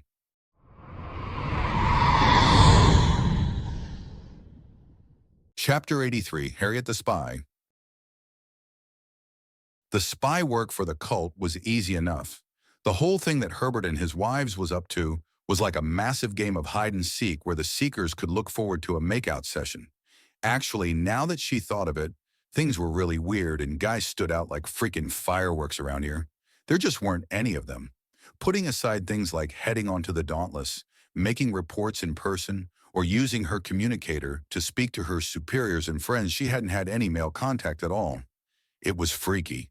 It wasn't that men were a single percentage, but it seemed like men just didn't exist at all. Beyond her guard posting at the ball, where most of the ambassadors had male dates, she hadn't actually seen a non-human man. She still hadn't after the ensuing days in the city. Only 1%, she mutters to herself as she leaves the massive jungle gym of a playground. She has a lot of notes, harmless, silly things about Herbert as a threat. A few sketches showing him being jumped on by the Yo-Yo girls, followed by being strung up and kissed. Those girls had outright dry humped him at times, and the longer he'd evaded them, the more they were into it. Not wanting a peep show, she'd gotten as many notes as possible and left, a few extra bits in the sidelines of being caught and feeding them bullshit, and she was set. The base was down a level, and provided she had a fruitful research this day, then she'd be inducted into the cult. She hadn't even been told the proper name, but the promise of being part of a group trying to figure out the secrets of the Dauntless, and the truth behind it was too good to pass up. The way down is an easy elevator that's more a floating panel that drifts downward. Every minute one goes up and another goes down. There's an invisible force barrier that stops someone from falling off these dangerous-looking things. The panels in question are about as thick as a piece of plywood and still makes her really, really nervous. She exits the platform with perhaps a bit too much haste and makes her way into a department building. It's a massive chain store selling bedroom furnishings, about 15 different models of beds in nearly a dozen sizes, pillows, more kinds of sheets than can be imagined. Wonderful fluffy blankets and enough plush toys to make a nest out of before you're even 10 steps down the appropriate aisle. There was also a back section for more entertainment than rest, and unfortunately her contact was right through that section and past a staff-only door. She punches in the code she was given on the keypad and slips in. She comes face to face with a plasma pistol being held by a crazed Great Plains Nagasha with purple skin and jet black hair. It's Jenshina, the guard of this little sect of paranoia and likely property damage. The woman's wearing little more than jewels and pasties, clothing-wise, and still bouncing, despite the facts physics say breasts that big and heavy should be dragging on the ground. The galaxy is insane. "Oh, it's you, Tirita," the Nagasha says, lowering the weapon before raising it again. "Wait, no, this could be a trick. What's the password?" 8295843-2, Harriet says in a deadpan tone. "That's the code to get into this room. What's the next one?" Jenshina's apparently been taking her crazy pills with vodka rather than water. "That's what I'm here to prove myself worthy of, you idiot," she half spits out in annoyance. "Jenshina, let her through. I would see her reports." The as-yet unseen leader of this cult calls from the back. "No silliness or you die." Jenshina vows and Harriet nods. "Now move, Tirita." She orders and Harriet is forced into a dark room with a short quadruped figure pacing back and forth. Tirita, a good name, meaning resolute star in an old Tret slang some 400 years ago. Your name is actually the 6th most popular among a whole slew of distant space worlds. The darkness-shrouded head of this cult says, and there's a clopping gait back and forth as a figure shifts in the darkness. "I'm aware. I knew 2 other Tiritas growing up." Harriet casually lies. Her background has her as the daughter of the local equivalent of a trucker. Growing up and living on a ship, education in a virtual classroom, and a very quiet, very boring, and blue-collar life. If the blue-collar life involves spaceships, dodging pirates, and the occasional crazy space wizard, all of it documented and considered closed case files to give her things to chat about and a script to follow. The galaxy is bonkers enough to support the story. Yes, now. Give me the information," she says, and Harriet holds out her on the field communicator. It's torn out of her hand with axiom control and held in front of the master of this cult, who turns away so the light from the screen doesn't show her face. Yes, you did. You found part of the pattern. But do you know what you found? That's what I'm here to learn. There's something I don't know, a secret held from me that I want to pull apart and see," Harriet says, and there's a whinnying laugh. She nearly slaps her face in annoyance as everything comes together. It's a horsewoman, possibly a unicorn. A piece of her childhood withers and dies as she lays it all straight in her head. She's now in the employ of a conspiracy theorist, cultist unicorn. She vaguely wonders if she's been drugged. Then the leader lets out a big, "Of course!" and rushes into the back. Harriet turns to look at Yenshina, who tucks away her plasma pistol. "I never get to shoot anyone," the snake woman grumps. "Yenshina, bring the newest purple perceiver into the back. She must know." The head of this absurd cult states, and the lights are turned on. The actual light reveals the previously black-looking drapery to be dark purple, and the door into the back is even more obvious. "I suppose I should head in then," Harriet says mentally, bracing herself for anything she can imagine. The enormous wall covered with printed-out news articles that have bits of purple twine tying them together via the magnets is so comparatively normal she almost sighs in relief. "So I did figure something out." She affects an odd tone to play things up, even as a few small figures buzz down from above to put a few more articles on the upper parts of the wall and then tie the yarn to where they connect. "You did! You, my purple friend, have perceived beyond. There is some great conspiracy. Something truly bizarre and grand is happening, and we must know what." Pirate attacks lessening near cruel space. A large brawl on Skora Prime involving Tretmen with frenzy patches. A bounty hunting registration for a party of 10 humans from a ship previously registered as the Chaining. The destruction of a casino. Harriet reads out, scanning the articles. She knows those are humanity, but there's also some nonsense in here as well. Price increase in silver ore across the Meccan Reach by 0.25%.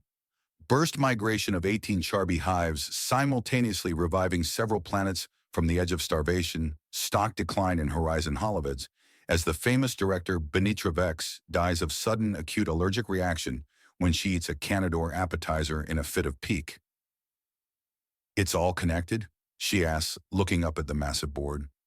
Somehow these people have connected the random, public happenings of the galaxy at large to humanity's arrival and the way it all strings together. It all hints at something. "You're beginning to see." "Good," the cult leader says, and Harriet can only nod in mute amazement. It's gibberish. There is no conspiracy. At least none that she's aware of, and she's privy to a great deal more information than any of these girls. But damn if they don't make a convincing case for something. What, though?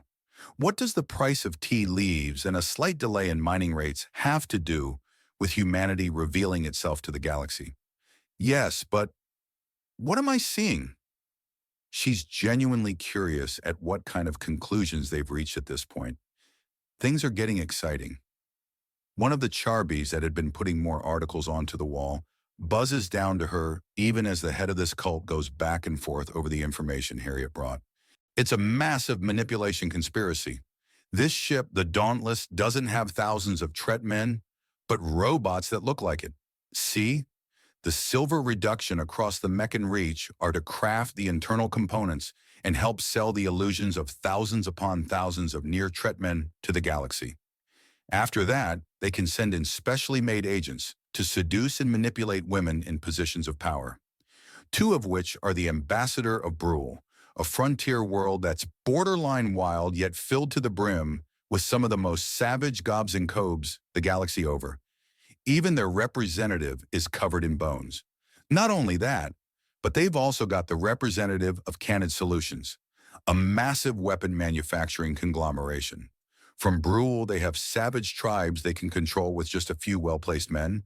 From Candid Solutions, they get a range of plasma weaponry on the bleeding edge of development. What do you get then? An army of heavily armed, furious and yet well-controlled and eager to please savages, which, considering both systems are actually closer than expected to major galactic laneways, they could bring them anywhere in the galaxy in short order. Harriet realizes, and the cultist nods at her. She needs to stir the pot a bit, get them thinking she's in 110%, which means every single planet is at risk.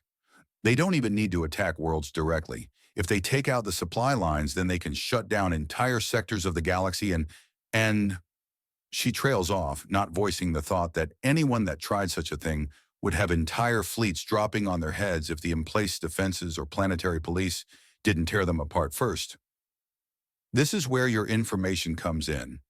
You've went out and watched an actual Tret, got the information on how they move, how they act. With luck, this will show us exactly how wrong the robots are and help us figure out more about their internals. That way we can shut them down and reveal the entire conspiracy. But how can the video recordings of a single young Tret do that? For all we know, the kid walked funny himself and would give us a false positive, Harriet asks, and Jen Sheena titters in amusement. You're not the only girl here, you know. It's the cost of initiation. You have to get us a personally made recording of a Tret man in action, and yours? This climbing and running and kissing and jumping? He may be a boy, but he's a Tret, far more lively and real than those stiff, stomping robots. The head of the cult exclaims, before sticking Harriet's communicator into a device that prints things out. More pieces of the puzzle. We just need to figure out exactly what the false spot in their movements are. And then we've got it. It's all in the engineering. There are too many of them for them all to be custom jobs. Not unless this has been planned for decades, Harriet remarks, and the leader of the cult goes still. Then she throws her hood back. The cross between a woman's face and a pony's in light purple, with long, silky black hair, is not something that Harriet wanted to see, but she lets none of it show. If this goes back decades in the making, then this is even bigger, the unicorn mutters in awe. But how do we know, one way or the other? If this is new, then the robots are mass-produced. If it's not, then they might all be custom models. Harriet tries to back herself up. You've got good instincts, Tirita. Oh, shoot, we haven't formally inducted you yet, she exclaims before rushing into another room hidden by dark purple drapes and then returning with a bundle. Here's your ring. I'm Lavender, the leader of the Purple Perceivers. I know my name matches my fur. Ha ha, let's move on. You just dropped the hugest idea on us, and we need to make sure.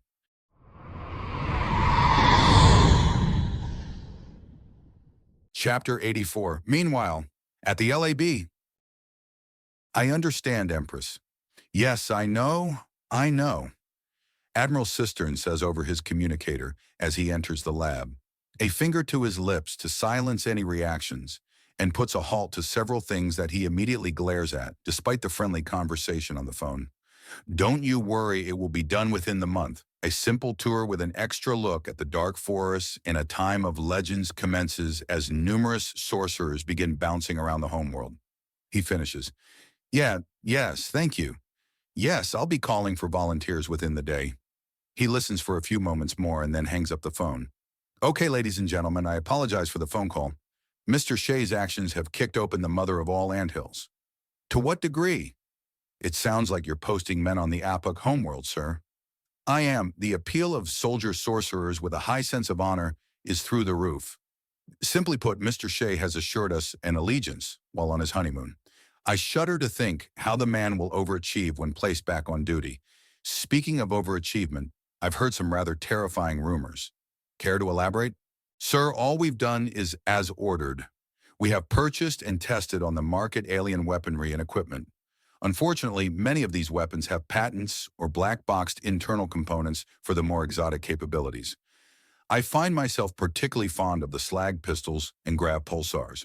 Dr. Samuel remarks as he gestures to what appears to be an overlarge revolver and a large conical device that has a handle coming out the back.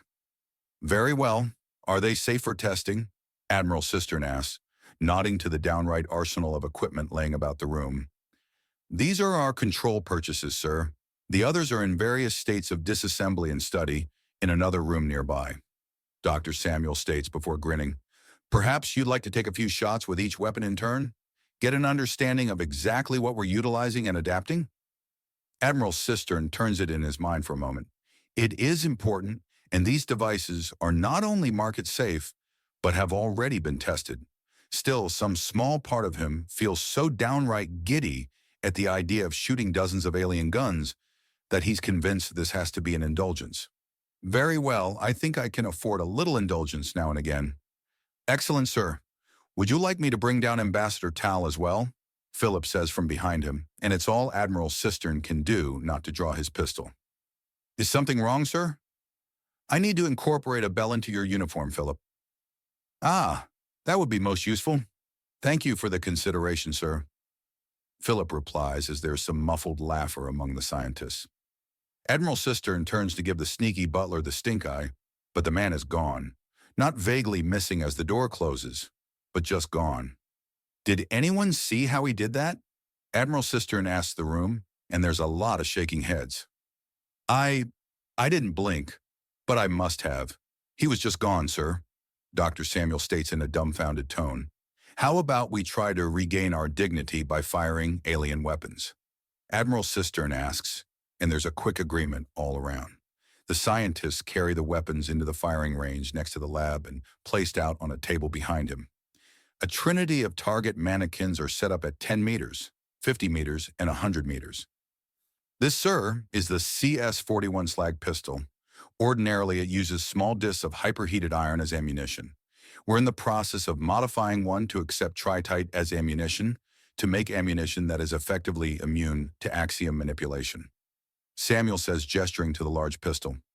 It has minimal kickback, and each of the 6 cylinders holds 10 pieces of ammunition.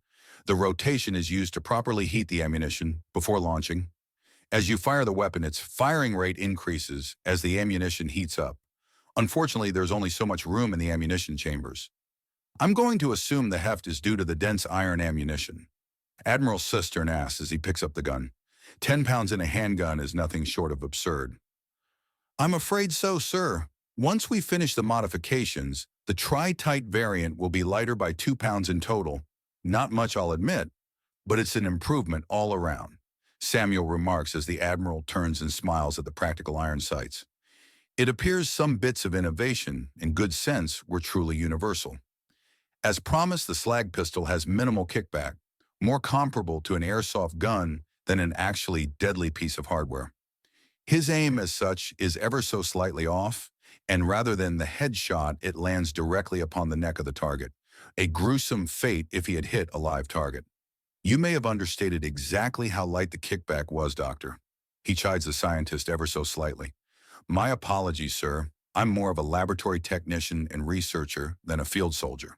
It's been years since I've fired any form of pistol or rifle, Dr. Samuel remarks before doing a double take, as he realizes that not only has Philip returned, but Ambassador Tal is here as well. Now, he mouths, and the butler, your spy, merely smirks. Now, from what I understood of the velocity, Admiral Cistern notes as he takes aim again and launches another shot from the slag pistol. The drop of the slag is exact, and he hits the second target directly in the forehead. He grins tightly before adjusting his aim again and launching a blaze of shots to the third target.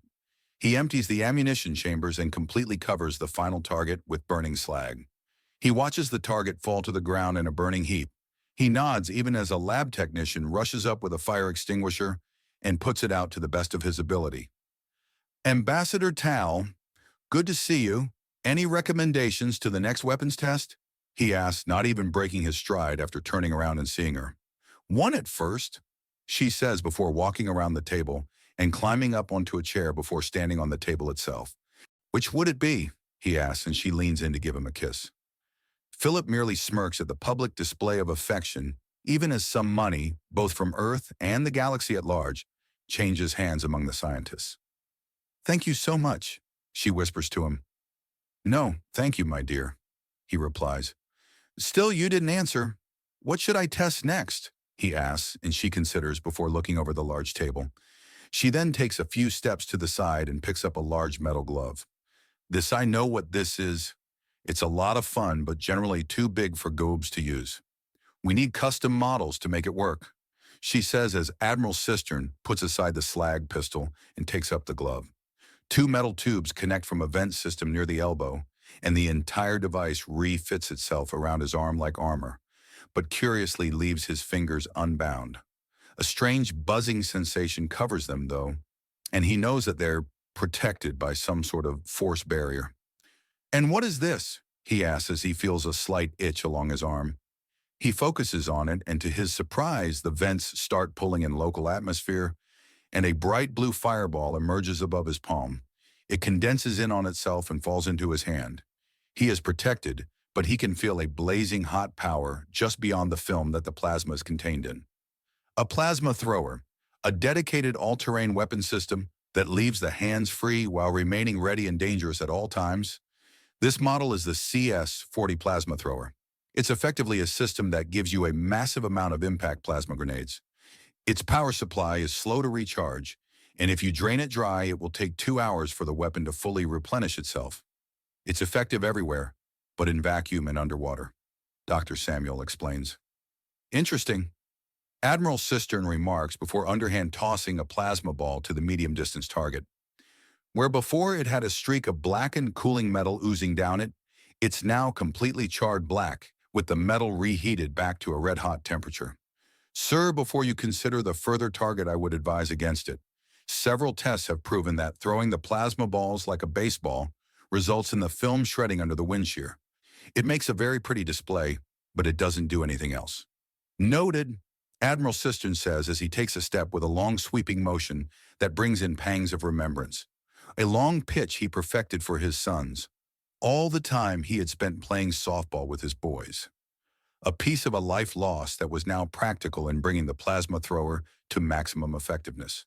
Fine throw, sir. Where did you learn to do that? One of the technicians asks. With my sons, back on Earth. Admiral Cistern says somewhat sadly as he disables the device, and it collapses down into a chunky bracer with fingerless glove again. Edward and Peter, Ambassador Tal asks, and Admiral Cistern nods. Philip nods to himself slightly, clearly taking note of the fact that the two have been speaking about personal issues. All right, next on the list? Something recommended by the EFL. This is an advanced plasma caster. In particular, this is the CS-12 plasma launcher. It has 2 settings, burst and stream. The first is effectively a precision mode, the second a blue-tinted flamethrower. Dr. Samuel says, gesturing to a larger-looking rifle. Common to most plasma weaponry, it has obvious vents on the side, used to pull in local gases, that it then compresses, agitates, and ignites into plasma before launching it. Most of the vents, while large enough to give plasma weaponry a distinctive profile, are also short. These ones go down the entire length of the rifle, with the exception of large handles coming out the side. I can't help but notice a certain pattern in the names and number. We bought 2 copies of the CS 1-2-50 package. A bundle deal that with the savings means the last 5 weapons are essentially free, or rather 10 in this case, Dr. Samuel explains. Weapons 1 through 10 are different variants of the laser weapons, with 11 through 20 being different plasma throwers. First is the handheld type, followed by the mounted type designed for use in vehicles, mech armor, and emplacements. 1, 2, 11, and 12 are all basic rifle variants. After that, we've got rapid fire, followed by high precision, spread variants like a shotgun, and stealth variants, which are basically pistols. Interesting. For a mounted weapon, this is a very easily handled. Generally, sir, it means there's greater output and the accuracy is built into the vehicle. Furthermore, it eats through its internal power supply in a hurry and has to rely on whatever source it's hooked up to. You have maybe 5 shots with that thing, or 3 seconds of concentrated plasma. On even a simple civilian-grade hoverboard, the power supply would theoretically be so high that it's simply not capable of depleting its reserves. On a child's toy, Admiral Cistern demands in disbelief. The galaxy is an absurd place, sir, Dr. Samuel says, as Admiral Cistern hefts up the weapon and quickly burns a hole through the furthest target that had just been replaced. Please tell me there's at least some form of license for this kind of hardware. Admiral Cistern asks, trying to find some kind of sanity. Afraid not. I was 11 when I bought my first laser cannon. I sold jade beads and bone knives until I had the discs needed. Ambassador Tal says somewhat wryly. No, sir. From what we understand, the black market is robust enough that there's been a general surrender in attempts to license vehicles and equipment. Extremely efficient and user-friendly manufacturing equipment means that it's literally child's play to get high-end weapons. Dr. Samuel confirms, and Admiral Cistern sighs. The lack of argument, blowback, or even scorn from registering kinetic weaponry as cultural dress suddenly makes a great deal more sense. He had hoped the reports were exaggerations.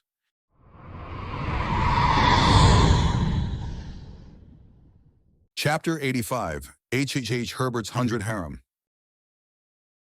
So he was on to round 10 now. He actually was enjoying this entire game nearly as much and perhaps even more than his wives.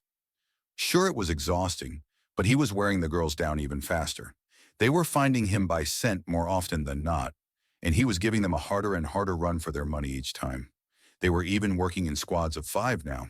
He raced over a rooftop and launched himself through a window in the building next to it, the window itself blasting inwards before ricocheting back into place and magnetically holding itself intact.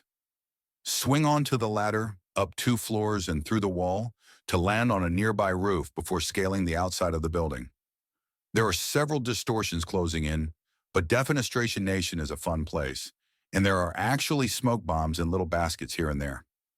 Here, for instance, he grabs a trinity of smoke bombs and leaps to a nearby tree to race along a branch, and then lets himself drop and swing down a few levels as he races on the side of one of the tiered roof of one of the tower-like constructions.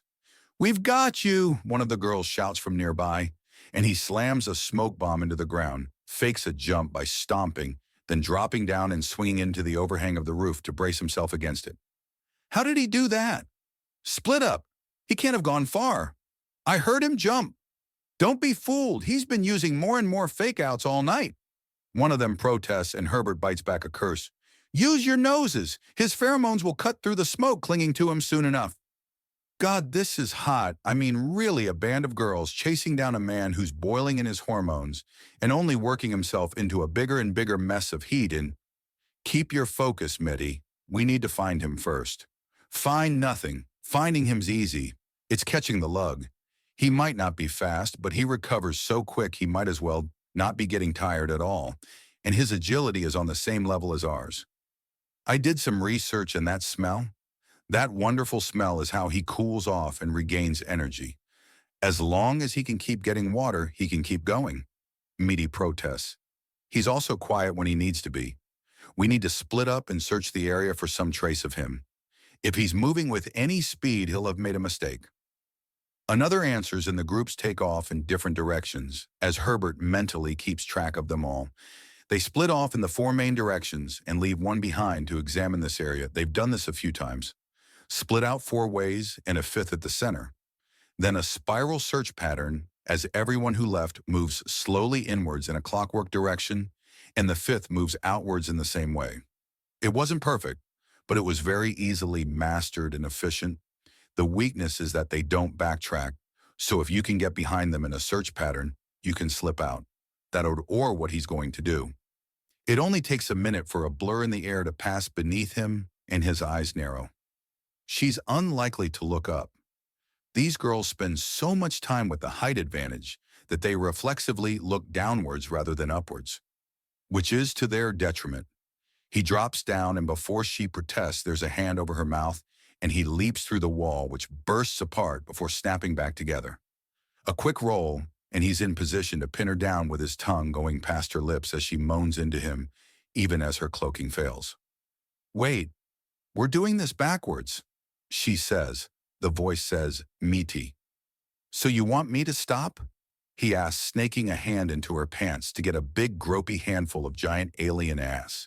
She moans again as the slight amount of pheromones from his sweat soak into her and turn the already erotic and tantalizing sensations up to pornographic levels. "Never," she moans, and he tongue wrestles her for another minute or 2 before ending with a delicate kiss. Slight scratches are left on his cheeks as her cheek claws try to hold on, and she whimpers slightly as he pulls away. "Time's up," he mutters before going in for an even deeper kiss, and needs both her breasts and ass at the same time. The pheromones and physical attention come together with a slight touch of axiom, and she goes nearly completely limp. He leaves her sitting there, luxuriating in the sensation before slipping out and rushing away. He managed to get a few blocks away and tuck his raging stiffy to the side before she lets out a scream of frustration at the fact she let him get away. No doubt the stories of his latest distraction will both encourage and distract the girls further as their imaginations run away. They're teenagers, after all. To be fair, so is he, but he's been through the hormone rodeo before. Sure, it's on impossible mode with literally hundreds of willing supermodel class babes all but begging for his dick, but that doesn't mean he can't put up a good showing. Besides, the girls aren't the only ones finding this massive game of cat and mouse to be insanely hot. He slips into a tower and races up the ladder as hard as he can. He's been at this for a while, so he's actually starting to find the limits of his endurance. He doesn't want to use Axiom as he wants some good conditioning and not just magic cheats. The experimental weapon hidden on his person is proof enough that it's not always reliable. He takes a few moments to catch his breath, a bit of panting to help cool him a little further, and waiting for his temperature to regulate. Part of the entry fee of this place pays for all the little bits and goodies you can find. So he resolves to keep his eyes open for the next snack drop. Fruit drinks and mild snacks are packed in on places like that. His communicator goes off on the short-range bands. Herbert, he answers immediately, all thoughts of snacks and drinks already gone. Just a heads up, spies from the Purple Perceivers are incoming to see if you're still there. They'll be recording your movements and taking stock of your situation. Try not to be too human. They think you're a Tret, Harriet warns him. Problem, I've been exerting myself without end for hours. I'm drenched in sweat, and Trets don't sweat. Thanks for the warning. I'll come up with an excuse or three. Over and out, Harriet replies before cutting off. If she wasn't infiltrating, that would have been rude. Too late already, just keep going. Though saying hi to my new friends might be fun, he remarks to himself as he glances out to get the lay of the land a bit. He spots what seems to be a snack drop. He slips out of the building and does a crawl as he looks around to see if there's any nearby distortions. They're a lot harder to spot when they sit still, but he can't spot any even with the extra scrutiny. He slips out and makes his way to the snacks. He spots a distortion and realizes that one of the girls is actually staking them out. Smart. May as well give them a win. He swings down and grabs a water bottle, which he tucks away into a pocket before rushing off. He keeps track of the chasing distortion through a few reflections as he enters a tower, climbs up 2 floors, and poses along the floor, lightly sipping the water as he waits. Well, hello. He greets the chasing Yaoya as her head pops up despite the invisibility. He can almost hear her brain trying to reboot at the sudden reversal of the situation and hides his delighted smile behind a deep drink of the water. Need to stay hydrated after all. Who's hunting who? She asks after a moment, fading into view with a very amused expression on her face. Yes, he answers with all the confidence of a complete asshole, and she devolves into helpless giggling. The laughter takes a while to subside and it devolves into some snorting and hiccups near the end. This gives him all the time he needs to finish the drink and cool down a little. But he's going to have to pack this in soon. His legs are starting to cramp a little. What am I going to do with you? She asks in amusement, and he raises an eyebrow. This sets her off into more giggles as the things running through her head are far more amusing than anything he could say. Something like that, perhaps, he asks as she leans back a bit with a sigh of amusement. Or maybe something like this, she asks before rushing him and grabbing him under the arms. She Frenches him hard and slams him partway through the wall. Woo! One of the other Yaoya cheers as the one on Herbert gives a huge grin. He then reaches up and pulls the girl down into a deep kiss. Her cheek claws flutter as she moans into him, while his hands run down her back, get a firm grip on her ass. She breaks it off after a few moments to sit upright and pants hugely with her breasts heaving and bouncing more than somewhat. Oh, what's this? You're ready, aren't you? She asks, and he chuckles. You girls are gorgeous.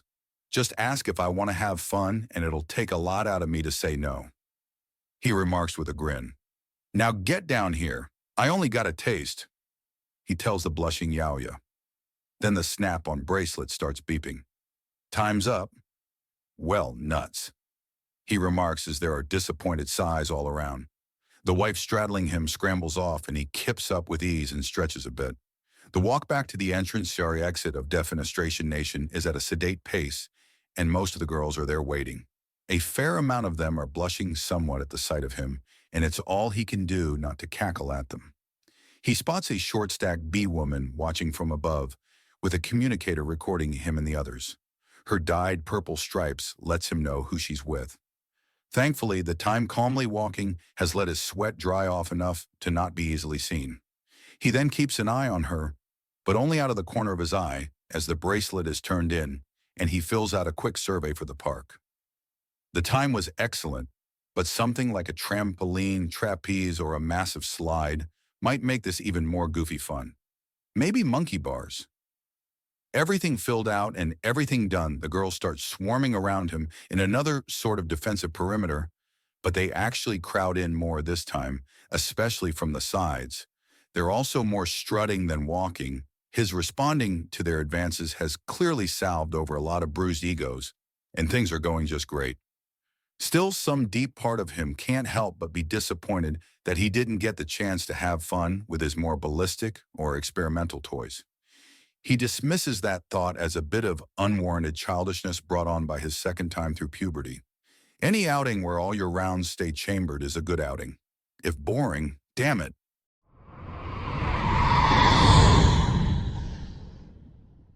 Chapter 86, Harriet the Spy. So this Vernon character is likely Vern Noin, a recent runaway from the Noin Appa clan that for some reason amputated his horns and tail before participating in a tournament to earn a title before his emotions got the better of him and he tore his own shell off? Harriet asks for clarification, desperately wishing for some kind of hard drink to dull the throbbing pain that the stupid was bringing. She met Vernon before he bumbled into a fairy tale romance. He was nothing more than a dork who managed to stick out the harsh training. He was not the runaway son of an Apuk noble.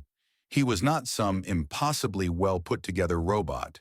He wasn't a chemically enhanced supertret either. Although telling him about these working theories to his origins would likely have the man fall to the ground laughing, most of the nerd squad too. Make that most people on the Dauntless actually.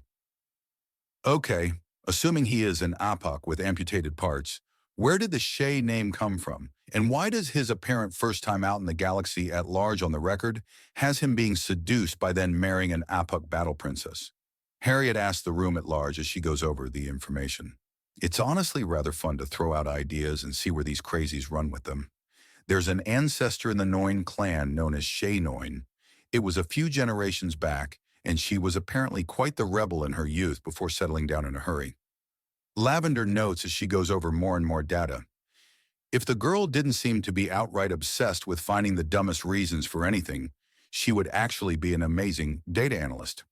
So Shay is a small act of rebellion, but if he's so strong as a sorcerer and warrior, then why would he be so stupid as to think that calling himself Vernon, rather than Vern Noin, would somehow fool people? Harriet tries to both see if there's some kind of sense to be had in the girl and play up her role as a junior member of this conspiracy. "Boss lady, boss lady, boss lady," one of the Charbies exclaims flying in. "Got the video, same one that new girl got. He was just leaving Defenestration Nation. Lot of marks on him, maybe he got caught a few more times?" The purple-clad cultist exclaims, zooming in with her communicator at the ready. "Maybe he was with a bunch of yaoya. And don't they have a big fetish for that kind of thing?" Jinshina asks. Yes it does. That's not relevant to this though. Our interest in him is about tracing movements and finding the weakness in the bots. Lavender remarks before thinking. "We need more information. We're working half blind here, and we don't have all the pieces." She says a hoof to her muzzle. Harriet looks past her to the massive wall filled with news reports and with enough purple yarn to weave a rug connecting them all together. It seems like the actual problem is that there's too much information and the sheer amount of irrelevant garbage is getting in the way of the actual going-ons. A pity you can't seduce robots, otherwise we could get information that way, Harriet remarks, if only to get Lavender out of her current little pattern of, we need more information, and the increasingly long list of things she needs it on. Robotics makes sense, as does biology and perhaps axiom U's but floral arrangements across Serbo. Why? Of course, there has to be some kind of AI loop to exploit. If these things are low-grade brain scans of one person a few thousand times over, then they'll all give out identical reactions to the same situation. No variance that's perfect. "Tirada, you have your mission," Lavender exclaims, and Harriet starts blushing heavily at the implications and stutters before she can get anything proper out. "Mission? Seduction? Oh no, what did I?" Her eyes go wide and there's laughter around the room. "No, don't worry, but you should learn to just in case. I'll be the one seducing. It's been some time, but I've been regenerated recently enough. A bit of dye, some lipstick, and a proper outfit, and I'll have one of these bots eating out of my fluff." Lavender boasts before patting her fur-covered breasts. But they're robots. How does a robot get seduced? Skipped a bit in your education, Tirita? Lavender asks, and Harriet flinches a little. I wasn't the best student. Robots have 3 grades: false intelligence, simulated intelligence, and artificial intelligence. False is the algorithms in your search engines. They can spot patterns and try to continue them, but that's about it. Simulated intelligence is basically a false intelligence taken to an extreme. It can almost pretend to be a person, but actually isn't. A lot of automated equipment runs off simulated intelligence. Most automated transit and transportation systems are simulated intelligences. Artificial intelligence comes about in one way and one way only. Neural uploads. Neural uploads. But in what way? Does each bot have a different instance, or are they all controlled by a big central mind on that ship? Harriet asks, and Lavender goes cross-eyed at the implications. Her mane actually starts to smoke a little as she considers the implications, and then lets out a gigantic, "Of course," and rushing out. Harriet asks. Just follow her, Tirita, Genshina says, and Harriet moves, before finding herself nearly careening into the insane purple unicorn that's wrestling on a thong and a skirt that would be considered small for a belt. Just give me a moment. Ah, there we are, Lavender says cheerfully as she gets the skirt over her massive rear end. So distracted by her plans, she failed to notice she could have simply unbuttoned it the entire time. I still don't see how seduction will help. Brain upload or not, a robot is a robot, right? They don't have sexual urges. Oh, you poor simple child. You really did skip out on that part of engineering, didn't you? I may have reprogrammed things for pop songs a day or 3. Harriet lies and Lavender giggles at the thought. A fine use of your time, but the long and short of it is that a person's mind is made to take a huge amount of input in from every part of the body. There's a bigger and bigger risk of the mind going insane if there are parts missing, including sexual, she exclaims before forcing on what looks to be a teeny tiny tank top, even as her hair twists itself into a pair of pigtails and a series of purple and white dyes are applied to it. It's a cheerleader outfit, but her makeup application says goth, as does the stud she's putting through a hole in her tongue. Harriet is learning things about this woman that she never wanted to know.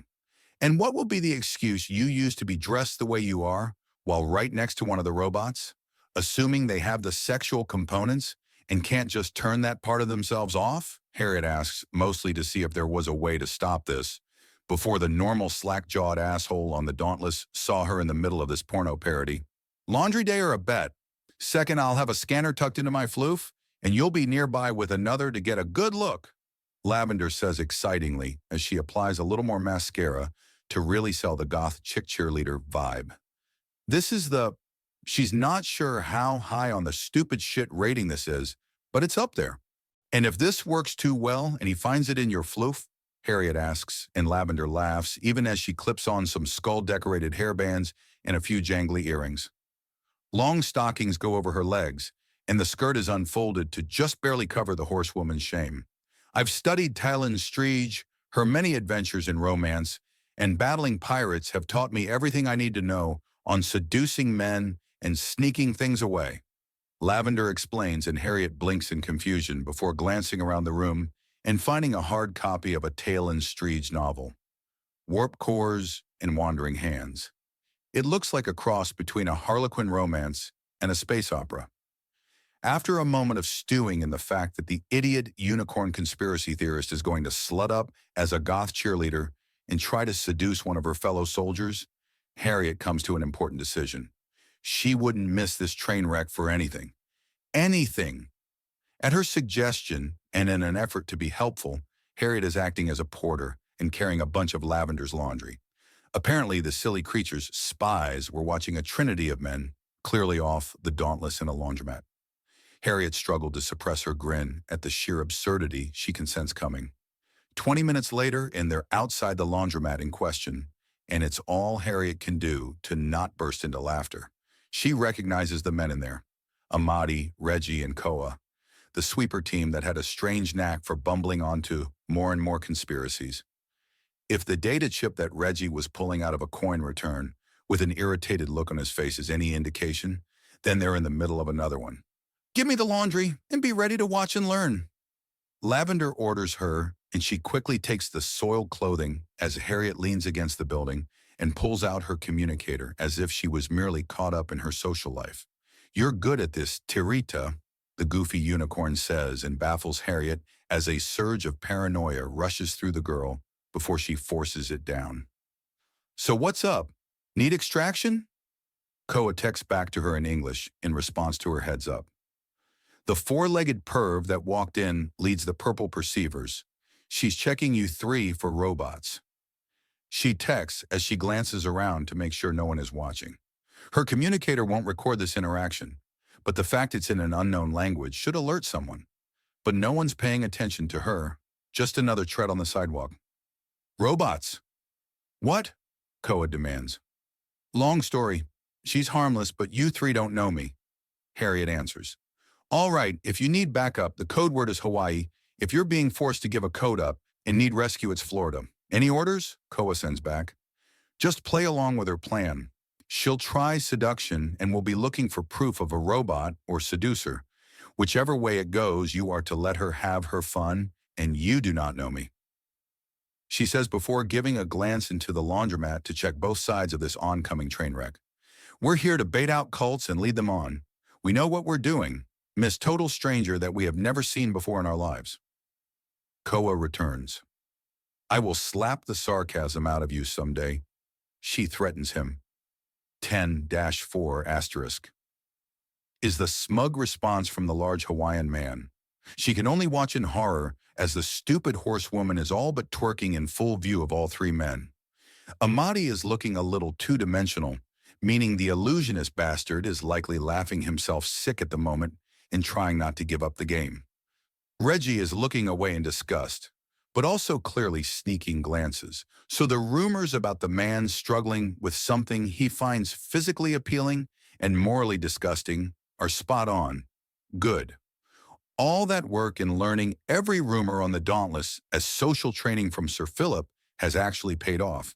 It seems to be hitting him especially hard as he mouths the word bestiality to himself. But he does keep looking. So what are the odds of one of you idiots falling for her charms? She sends after a few more minutes of the combination spy action and strip show. Considering that my girls have been very attentive, Amadi can't stop laughing, and Reggie is listing off every STD known to man and a fair few from around the galaxy. Fairly small. Koa responds and Harriet snorts in amusement. Yeah, that was about what she was expecting.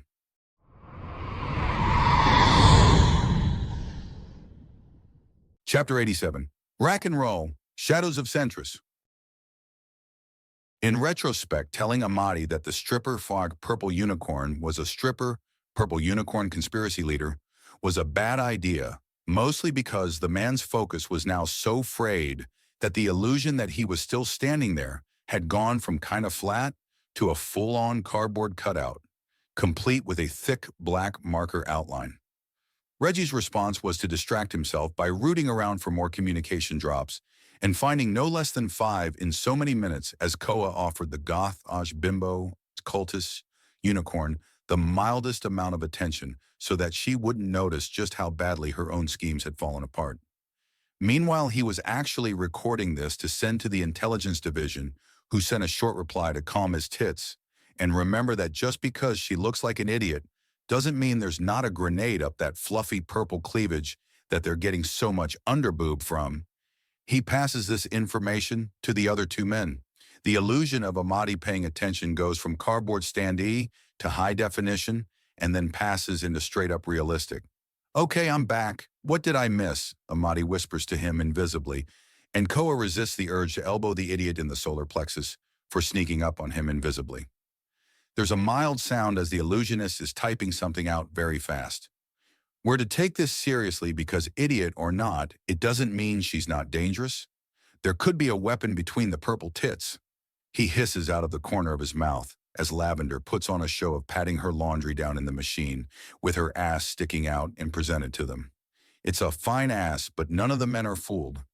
Bait is bait, and this woman couldn't be more obvious if she had died "This is bait" into her ass for them to read as she shakes herself around.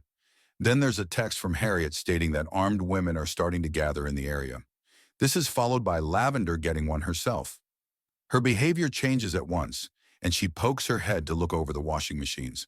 Her eyes widen, and all three of them get taken down to the floor at the knees with a burst of kinetic force and held in place. Amadi straight up vanishes as his illusion fades, and he slams a pistol into the side of her head to expose himself with his face contorted in fury. "No funny business. What are you planning?" he demands the unicorn. "What am I planning? What are you planning? Are your Dreadmasters coming to collect you?" she demands. "Oh fuck, there's a third party." Reggie curses even as Harriet screams for people to take cover and something crashes through the window. "Down!" Koa orders the cult leader and throws himself over her. A pulse rips through the air and the axiom scrambles. Every machine dies and stops, leaving the three men unhurt, but Lavender and Harriet are dropped. One borderline unconscious, the other merely off balance. "That was null!" "That... what?" "This... I don't..." Lavender mutters even as all three men wrestle with the large weapons suddenly in two small pockets. "Dude, 2 Uzis. What the hell are you doing with 2 Uzis?" Amadi demands as he wrestles out his grenade launcher and rips the pocket open. "Just do be done with things." "Thank God these didn't go off," he mutters quickly, checking his now exposed collection of grenades. "Guys, there's like 15 people dropped outside. You need to watch your fire with whoever these crazies are. Especially you, Amadi," Reggie remarks, glancing up at the reflection of a few open glass doors for the dryers as he puts together his rifle. His pants and jacket are bulging with the pieces of the large gun. "I'm not a retard, Reggie," Amadi answers as he glances up and over the laundry machine and ducks down under a laser blast. "There's about 30 of them. The fuck is even going on? Why did we go from laundry to a shootout?" Koa demands as he pokes his head around the side and takes a good look. "Why are they coming at us in fucking power armor?" "What?" Lavender asks as she starts to regain her senses more and more. But just lifting her eyelids feels immensely difficult. The affect of the null seems to be dissipating, and she's shocked to find the 3 normal-looking Tret men have turned into ridiculously armed warriors. "Null's starting to clear. Need another minute before I can offer more than fire support," Amadi says, peering between the machines. "They're mostly packing lasers with a smattering of plasma.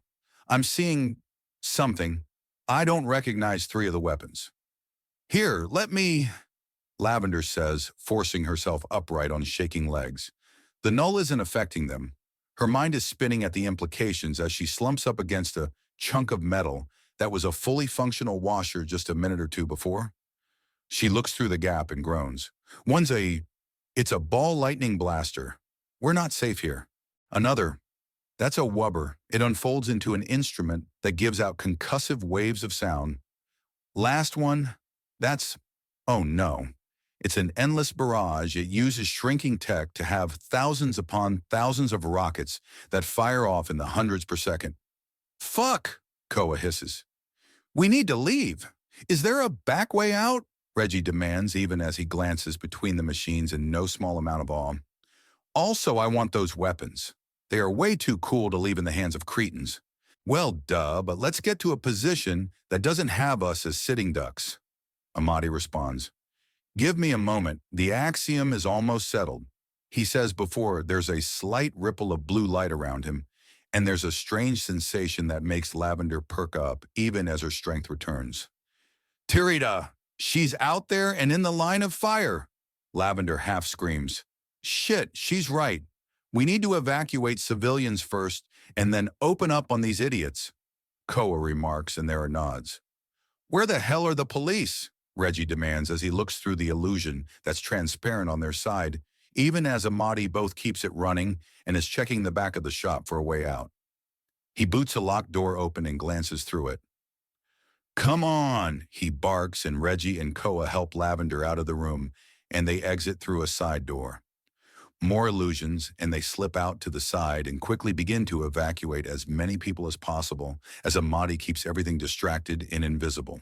Fake targets of the 3 of them, trying to peek their heads out in the laundromat, gives a display of all the standard weapons present. Then the ball lightning cannon is launched in, and everything in there is badly electrocuted. Amadi goes into a borderline trance as he puts on a realistic show of all four of them, twitching into uselessness like everyone's been tased. Four of the armored attackers advance in, and Amadi adjusts the sight on his launcher and nods to Koa and Reggie even as the two men prepare to attack. "Boss lady, what happened?" Harriet asks, still deep undercover. "You two any good in a fight?" Koa asks, as Lavender seems to have a slight panic attack. Her eyes are closed, so he offers Harriet a wink. She returns. "I can try. Thanks for the pistol. Point and click?" Harriet asks, pulling out her own hidden pistol out of sight of the freaking out Lavender. "With lots of blowback. Be careful with it. It's kinetic. You shoot, and something is getting hit no matter what." Koa explains as Lavender gapes and looks between him and Harriet. "You sure this is, the unicorn asks. "I don't think running is the best idea, boss lady," Harriet says. Then she leans in close. "Besides, if they're not robots, then we need to see what kind of people these Trets are. They are up to something, but it could go any way imaginable. We need information." She whispers to the cultist whose eyes light up in response. "Break," Koa orders, and Amadi lets out a trinity of grenades into the backs of the mechs as they stand at the entrance of the laundromat. Koa lets out a blazing sweep of bullets into the armed and dangerous crazies, even as Reggie takes careful aim and shatters the viewport of one of the remaining mechs. Illusions of them running to the left appear, and all of them break right instead.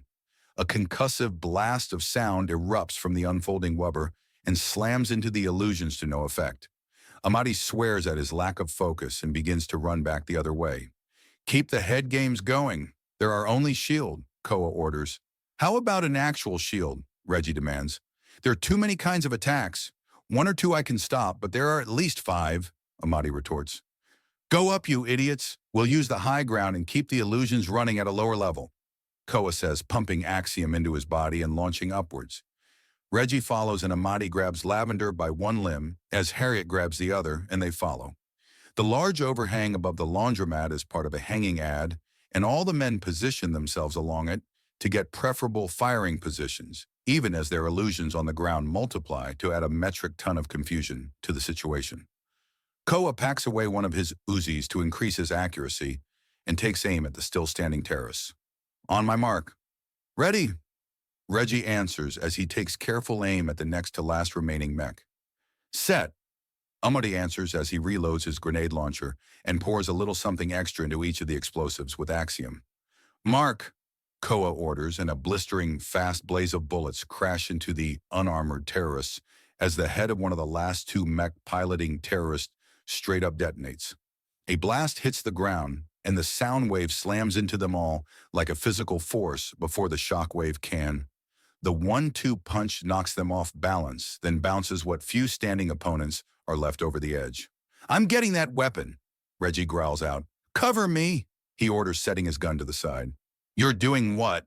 Harriet demands him as he vaults out of cover, and Amadi starts glowing as he twists more and more illusions to give him visual cover as Lavender watches in nothing short of sheer awe to the events unfolding around her. "Why is he going for the endless barrage?" Lavender demands, even as Koa grins, while giving the stealthed and sprinting man covering fire. "1,000-shot rocket launcher is awesome." Koa answers easily enough, and Amadi chuckles. Man's got his priorities. New lease on life needs a new way to spend the time. Amadi adds in, as waves an image for the mech trying to retrieve the dropped endless barrage. There's a clear moment of panic as the mech's grippers go clean through the expensive and powerful weapon. Reggie grabs the weapon, quickly checks it over, and turns to bail, even as the mech terrorist does the smart thing for once, and the endless barrage starts flashing and beeping as some kind of homing beacon starts going off. The mech turns towards Reggie just before it's hit by one of Amadi's grenades and blasted off the level. In the distance, the sound of sirens blare through the air as numerous law enforcement agents start rushing to the scene. "What the hell took them so long?" Amadi demands, even as Reggie rejoins them in their defensive emplacement. "Duh! They've got friends in the guard. How did you keep moving with the Axioms scrambled by the null? I could barely stay conscious." Lavender demands, stomping a hoof and trying to look intimidating despite being dressed as a goth cheerleader. "It knocked me clean out," Harriet admits, and there's a glance around from the guys. Yay, they get the message. We're from cruel space, ladies. We're used to null. Amadi mutters. Although I must say I prefer Axiom. It lets you have some real fun, he remarks before looking around. Hey, one of you pop your head up. There's something with these patrol cars. The hairs on the back of my neck are sticking up. Let me look. Tarita's kind of new around Centris, Lavender says, popping up and looking straight at the approaching vehicles. Oh, okay. We need to run. All of us, she says in a shaking tone before racing out of the hiding place, bracing her fall with Axiom and galloping down the block to leap off and down several levels. All three men and Harriet in hot pursuit.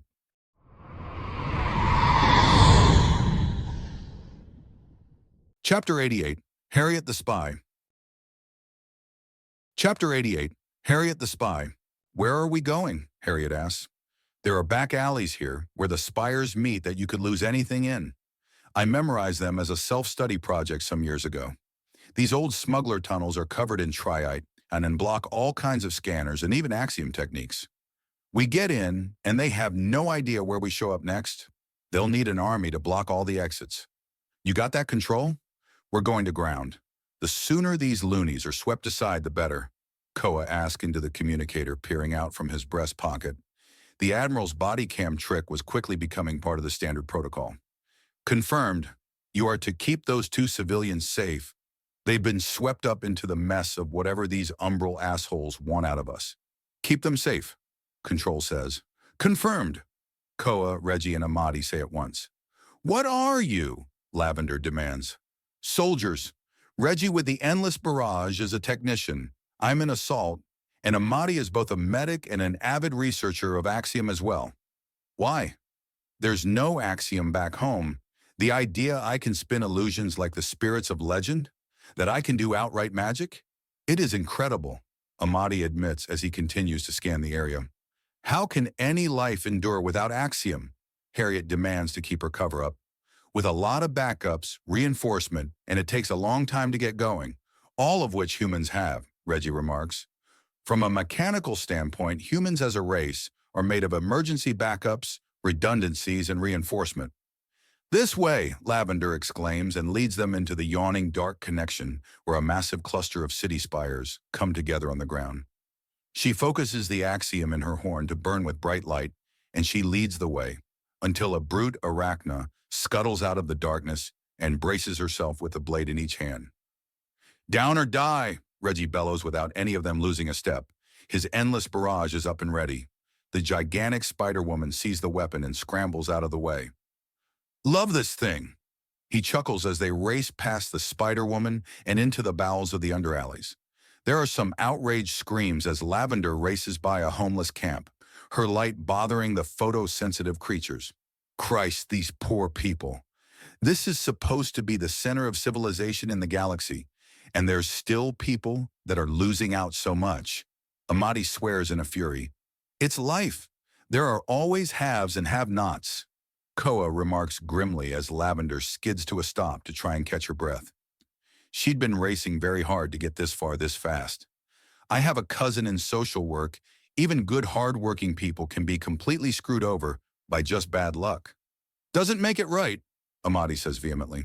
No, but all you can do is give them a path out. If they don't take it themselves, then there's no helping them, Reggie says morosely. What would you know? Amadi demands in frustration. My brother's medical debts paupered him. By the time I was able to find him, he was already reduced to a gibbering thing. I tried to help him, but he refused it and ran. Next he was found was as a corpse under a cardboard box. He'd drunk antifreeze.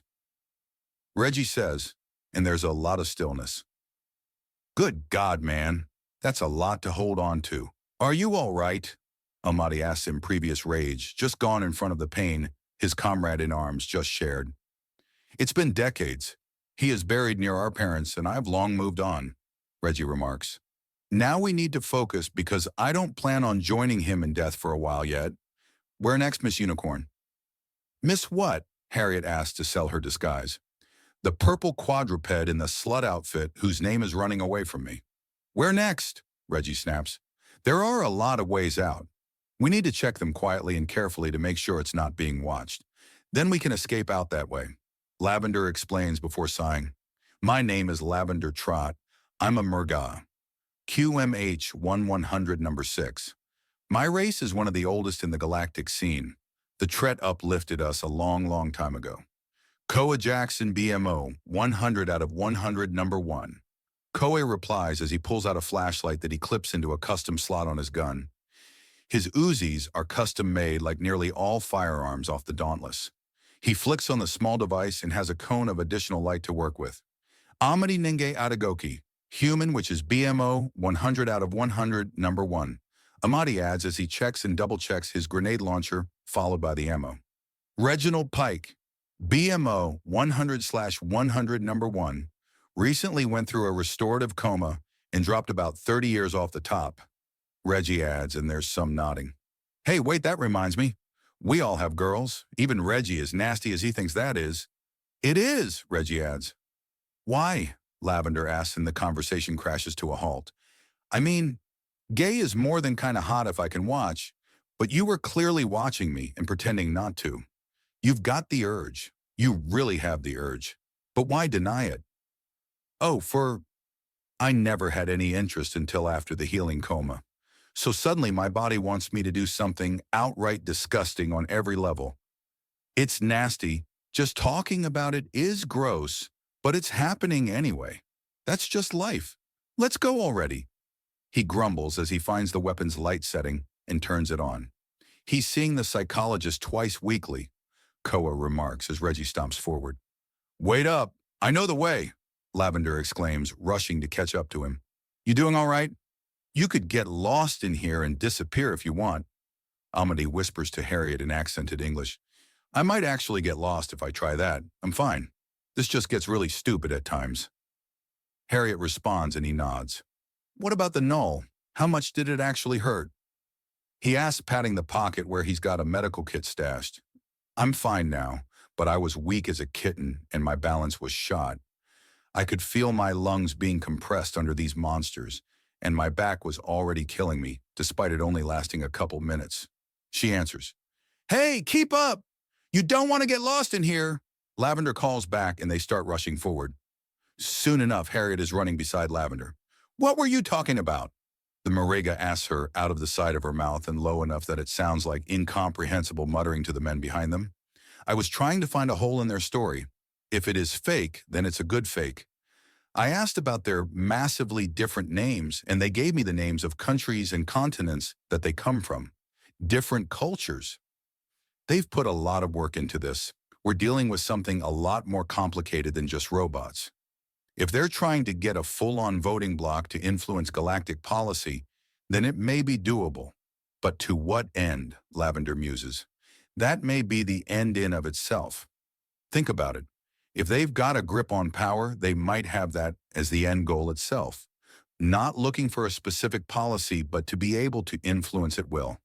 Harriet suggests, and Lavender gasps as she slows to a stop. Of course, that's it. You're all trying to get your hands on galactic policy just for the sake of it.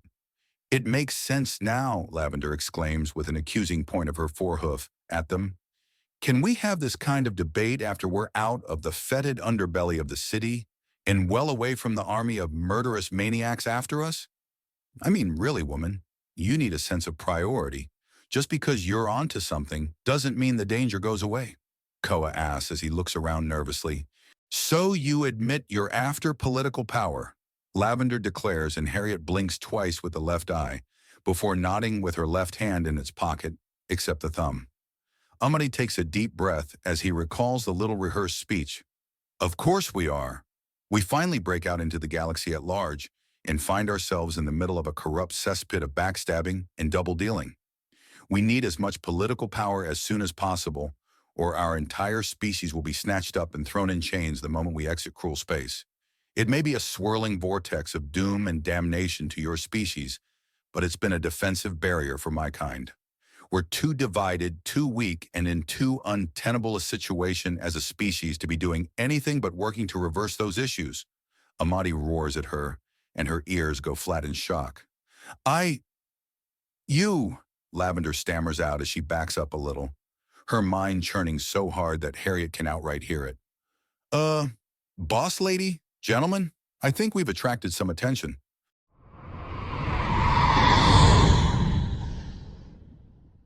Chapter 89, Rack and Roll, Shadows of Centris. Oh, no, no, no. Don't stop on my account. I'd just like to point that thing in a different direction. The newcomer, someone in a large crowd of women that seem to be made of green gel, states, at a second glance, it's all one being connected at the base. A single being with many bodies. No, I don't think I will.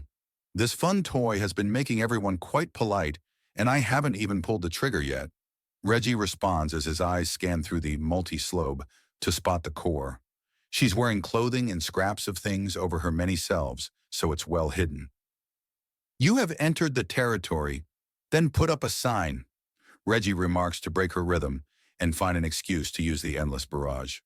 Oh, she may be accusing of us not somehow distinguishing some certain piss scent as a marker, Amadi adds to stir the pot. To be fair, we don't have much light, so there could have been hobo marks, Koa adds as he sweeps his gun, and the beams from the flashlight illuminate the walls. Nope. Just a lot of graffiti and a lot of languages. Can't tell one from another. This is my territory, and you have... The slobe woman tries again. Again, I'm seeing no indication that you've been here longer than we have. I mean, really, woman, if you're going to claim someplace as yours, you need to put some kind of marker up. Koa remarks rather casually as he finishes scanning the wall, and then shines his light right into the nearest face of the slobe, who flinches back. Not to mention, trespassing usually indicates a threat of force in some capacity to get the other person to stop. What are you going to do, ooze at us? Reggie asks with an outright psychotic smile on his face as he stares down the alien woman. She begins, and several of the heads start looking to one another. Oh, stop being cretins, you three. Miss, we're on the run from the Umbrel organization. We're twitchy, heavily armed, and as you can see, have terrible senses of humor. Is this worth it? Harriet asks, and the slobe just stares at them before oozing well away and out of the way. Seriously, do you humans have no concept of diplomacy? That was gunboat diplomacy. It shows we're both willing to talk and willing to reduce the other person into chunky bits plastered over the terrain, Reggie says impertinently. The things that are cheering the otherwise morose man up are rather concerning. Sorry about this, little ladies. Our long, arduous, and somehow also massively boring journey through cruel space has taken its toll on our minds, Koa remarks before picking his way through, before the entire hallway lights up brightly. The hell? He demands, flinching back before pulling out a pair of biker sunglasses to shield his eyes. So it did work. Good, Amadi notes. Anyways, let's keep moving. He continues while slipping on a pair of round red sunglasses. Reggie, I got shields and aviators. What's your choice? Give me the aviators, Reggie remarks as he holds his hand out and the mirrored sunglasses slap into his hand. A flick and he puts them on. How do I look? Like an asshole. It's a marked improvement, Koa remarks. Give the shields to Miss Nikita? Tirita, Harriet corrects in a cross tone. Yes, give the random Tret the sunglasses. Koa continues. It's my last pair, Amadi warns. What about me? Lavender complains, and as she can't see, there's a moment where a grin passes between them all. They're too small for you, madam. Your eyes are too large, Amadi says in an apologetic tone. A quick point to Harriet. His hand shapes like a gun and points to the cult leader with a raised eyebrow. Harriet shakes her head and he nods. Here, these may be of some help. They're just illusions, and I'm still practicing with this sort of nonsense, but it's useful, Amadi says, and a pair of large sunglasses appear on Lavender's face. What? This is... Oh, interesting. Few races beyond ambush, predators, ever bother with illusion-based axiom abilities. But to use it with this level of skill is astounding. Thank you. I've long been inspired by stories of Anansi the spider, trickster of legends and tales, hoarder of wisdom, and many other things as well. He admits before looking down. In this place I am in strength. With vision comes ways to direct it. So let us go. Right, this way, Lavender says before trotting forward at a fast but manageable clip. Down the hallway, and after a few lefts, they slowly start moving up a slight incline with numerous turns. They're spiraling ever so slightly upwards. "So why a spider?" Lavender asks after a while. "Pardon?" Amadi asks. "Anansi the spider? Why is she a spider? Is there another race living in cruel space?" Lavender asks. She's fishing for more information. Number.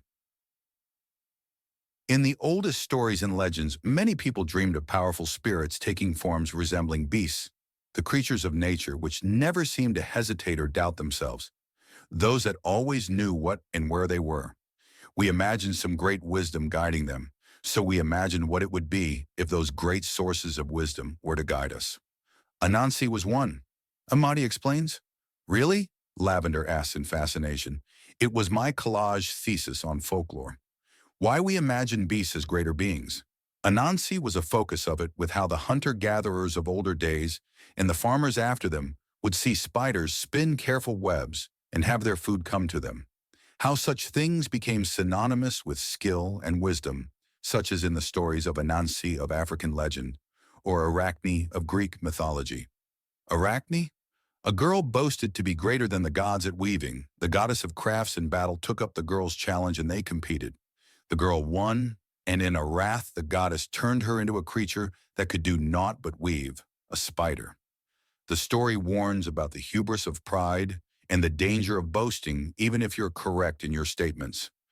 Had Arachne been humble rather than boastful, she would never have drawn the attention of Athena, who so destroyed her. Amadi explains as Reggie quickly signs a few things out between himself and Harriet, as Lavender is looking the other way. "Amadi, Miss, Lavender, was it? Do we really have the time to discuss folklore?" Koa demands, and there's an awkward cough from the Morega. "We've gone up a story and a half by now with this incline. We've moved a few hundred meters, and by all rights should have lapped a city block by now." "How big is this spiral?" Reggie asks, and Lavender gives him an odd look. "What? Are you mapping this place out as we go?" "Yes." All three men answer at the same time. She looks from one to the other in shock as she slows to a stop. "Don't let the chatter distract you, miss. We're trained soldiers taking note of the terrain," Amadi remarks with a grin. "So that's what's going on. You're giving out a bunch of useless but fascinating information. You're feigning anger to make listeners think there's division, and you're making yourself seem like the biggest threat," Harriet accuses, pointing from Amadi to Koa to Reggie. "You two are VIPs at the moment, meaning we've got to keep the attention on ourselves, so if worst comes to worst, we can act as a distraction so you two can slip away," Koa says. "Now, which way, madam?" "We're coming up on the first exit.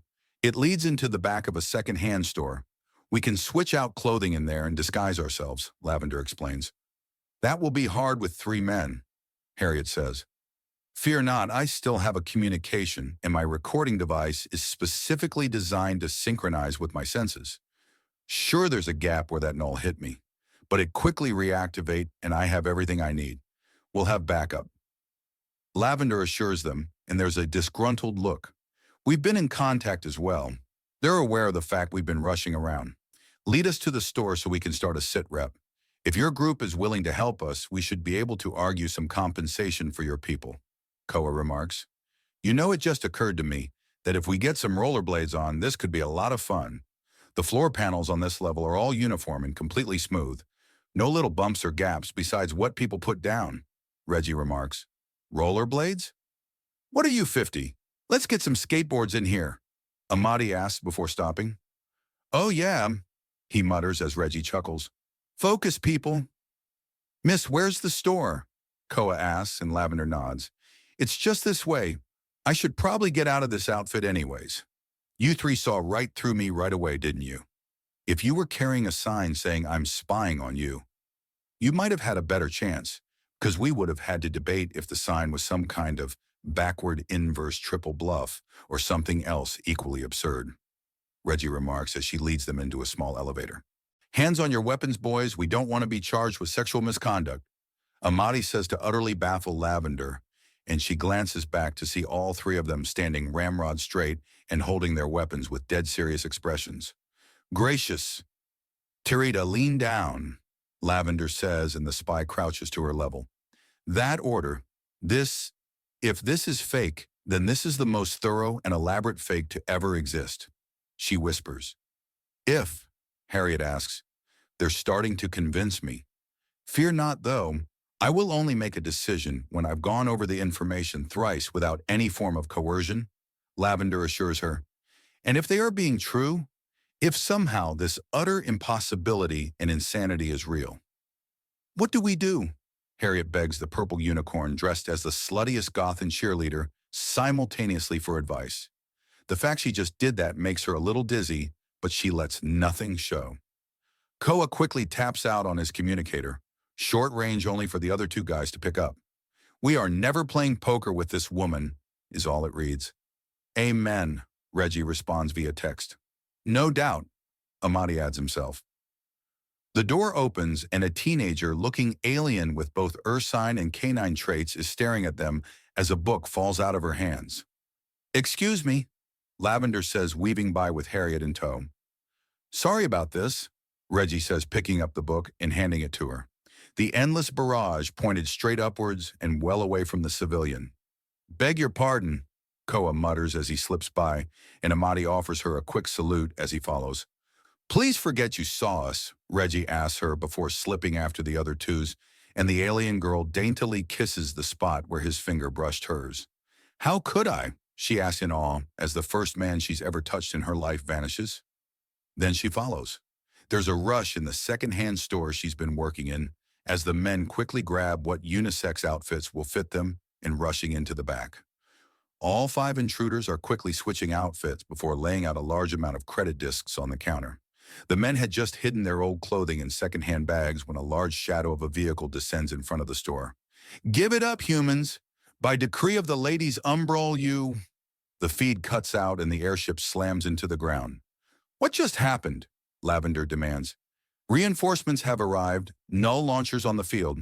Good hunting, gentlemen, Control says from Amadi, Koa, and Reggie's communicators. The tide turned.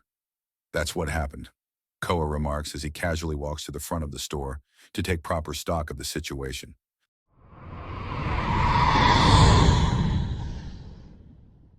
Chapter 90, Harriet the Spy. She can practically smell the testosterone increasing. It's all she can do not to scream at them and drag them back to get the hell out of the line of fire. Then there's a waver in the air as Amadi gets to work. Koa slips through the front, utterly silent and completely invisible to everyone outside. He returns after a few moments and gestures for them to follow. Make sure the civilians are with us, Koa says, and both her, Lavender, and the new girl, whose name tag reads I, Argon. The big man had found an outfit not unlike the suit he'd worn when he'd been singing with Bass and Brass, but in a smooth cream instead of black. What are you doing? Wouldn't it be smarter to get back into the Undercity? Lavender demands. The slut outfit is covered by a brown hoodie and baggy green pants. They tracked us anyway. We need to change the game. They want us running and scared, so we need to be something else. Amadi answers with a furious look on his face. Daylight terrorist attacks, conspiracies upon conspiracy, corruption, ignorance, sloth, and stupidity. It's the worst of the worst back on Earth, but on a scale beyond anything I've ever imagined. He'd managed to find a black and white serape and a pair of tan pants with loose tan shirt. What did you expect? Reggie asks. That somehow other races would be more civilized? That they wouldn't be prone to corruption and sin? All they have is a shortcut in physics. Nothing more, he says as he pulls at the vest with numerous patches and loops for tools. The work pants also work with it fairly well. He's already shifted his ammunition and first aid kit into those pouches for ease of access. Tirida, do you know the area? Koa asks, and thankfully she did walk through in this area not long ago. Yes, there's a nearby alleyway that we might get some cover behind, Harriet supplies. She flicks at the dress that seems to be decorated with sunflowers and the hat to hide her head behind. With the way her breasts and ass stick out, it's simultaneously wholesome and nearly pornographic. She forces the thoughts from her head. She looks normal for the galactic standards. Normal enough to be lost in a crowd. We've got our destination, Koa says and leads the way out. What are you doing? Wouldn't it be smarter to get back into the Undercity? Lavender demands. The slut outfit is covered by a brown hoodie and baggy green pants. They tracked us anyway. We need to change the game. They want us running and scared, so we need to be something else. Amadi answers with a furious look on his face. Daylight terrorist attacks, conspiracies upon conspiracy, corruption, ignorance, sloth, and stupidity. It's the worst of the worst back on Earth, but on a scale beyond anything I've ever imagined. He'd managed to find a black and white serape and a pair of tan pants with loose tan shirt. What did you expect? Reggie asks. That somehow other races would be more civilized? That they wouldn't be prone to corruption and sin? All they have is a shortcut in physics, nothing more, he says as he pulls at the vest with numerous patches and loops for tools. The work pants also work with it fairly well. He's already shifted his ammunition and first aid kit into those pouches for ease of access. Tirita, do you know the area? Koa asks, and thankfully she did walk through in this area not long ago. Yes, there's a nearby alleyway that we might get some cover behind, Harriet supplies. She flicks at the dress that seems to be decorated with sunflowers and the hat to hide her head behind. With the way her breasts and ass stick out, it's simultaneously wholesome and nearly pornographic. She forces the thoughts from her head. She looks normal for the galactic standards, normal enough to be lost in a crowd. We've got our destination, Koa says and leads the way out. Oh gods, oh gods, oh gods, this is happening. Why is this happening? I thought these things happened only on the lower levels. Argon starts breathing out and panicking before Koa reaches back to put a hand on her shoulder and guides her to keep moving. Miss Argon, relax. We're getting you and the other civilians out of the line of fire and to where you can run without going into gang territory before engaging further. Just keep moving, Reggie says as he keeps his endless barrage trained on the airship. But the traffic up above is so thick, as is the traffic below, that he has no idea which way to look for enemy reinforcements, not to mention has no idea where his own are. Movement, Amadi says as they reach the entrance of the alleyway. Harriet looks to the airship and sees a door being forcibly opened. A woman with bright blue skin and glowing hair forces her way out and staggers out of the ship before panting on the ground. She's trying to resist the null, but is clearly badly affected by it. She must have amazing conditioning to resist that much. Lavender notes as she backs up into the alleyway. The penny drops and Harriet puts it together. Most girls use nothing but axiom to make themselves stronger, so any amount of null drops them completely because they can barely stand without the axiom and may have even been neglecting themselves. Harriet had managed to resist because she can hold up to the standards on the Dauntless. The brutal training and endless running of obstacle courses had saved her bacon. A second woman, also blue of skin but of a paler hue, forces her way out. Her limp white hair drapes around her as she just hangs over the edge and gulps in air.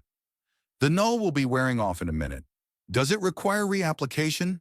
A voice asks through the communicators. Possibly. The situation is still developing. Stay hidden and stay ready, Koa answers.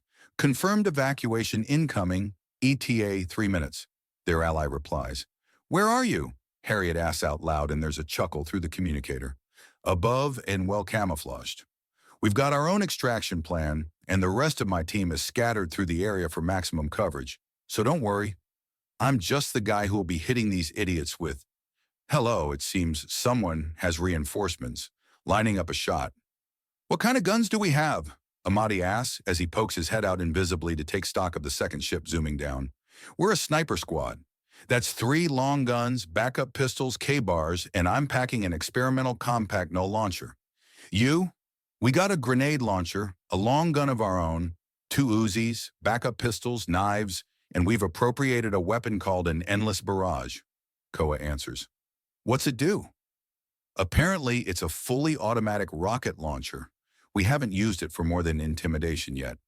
Stand by, the second ship's taking up. Are you seeing this? The sniper asks. It looks like it's preparing to fire on the downed vehicle.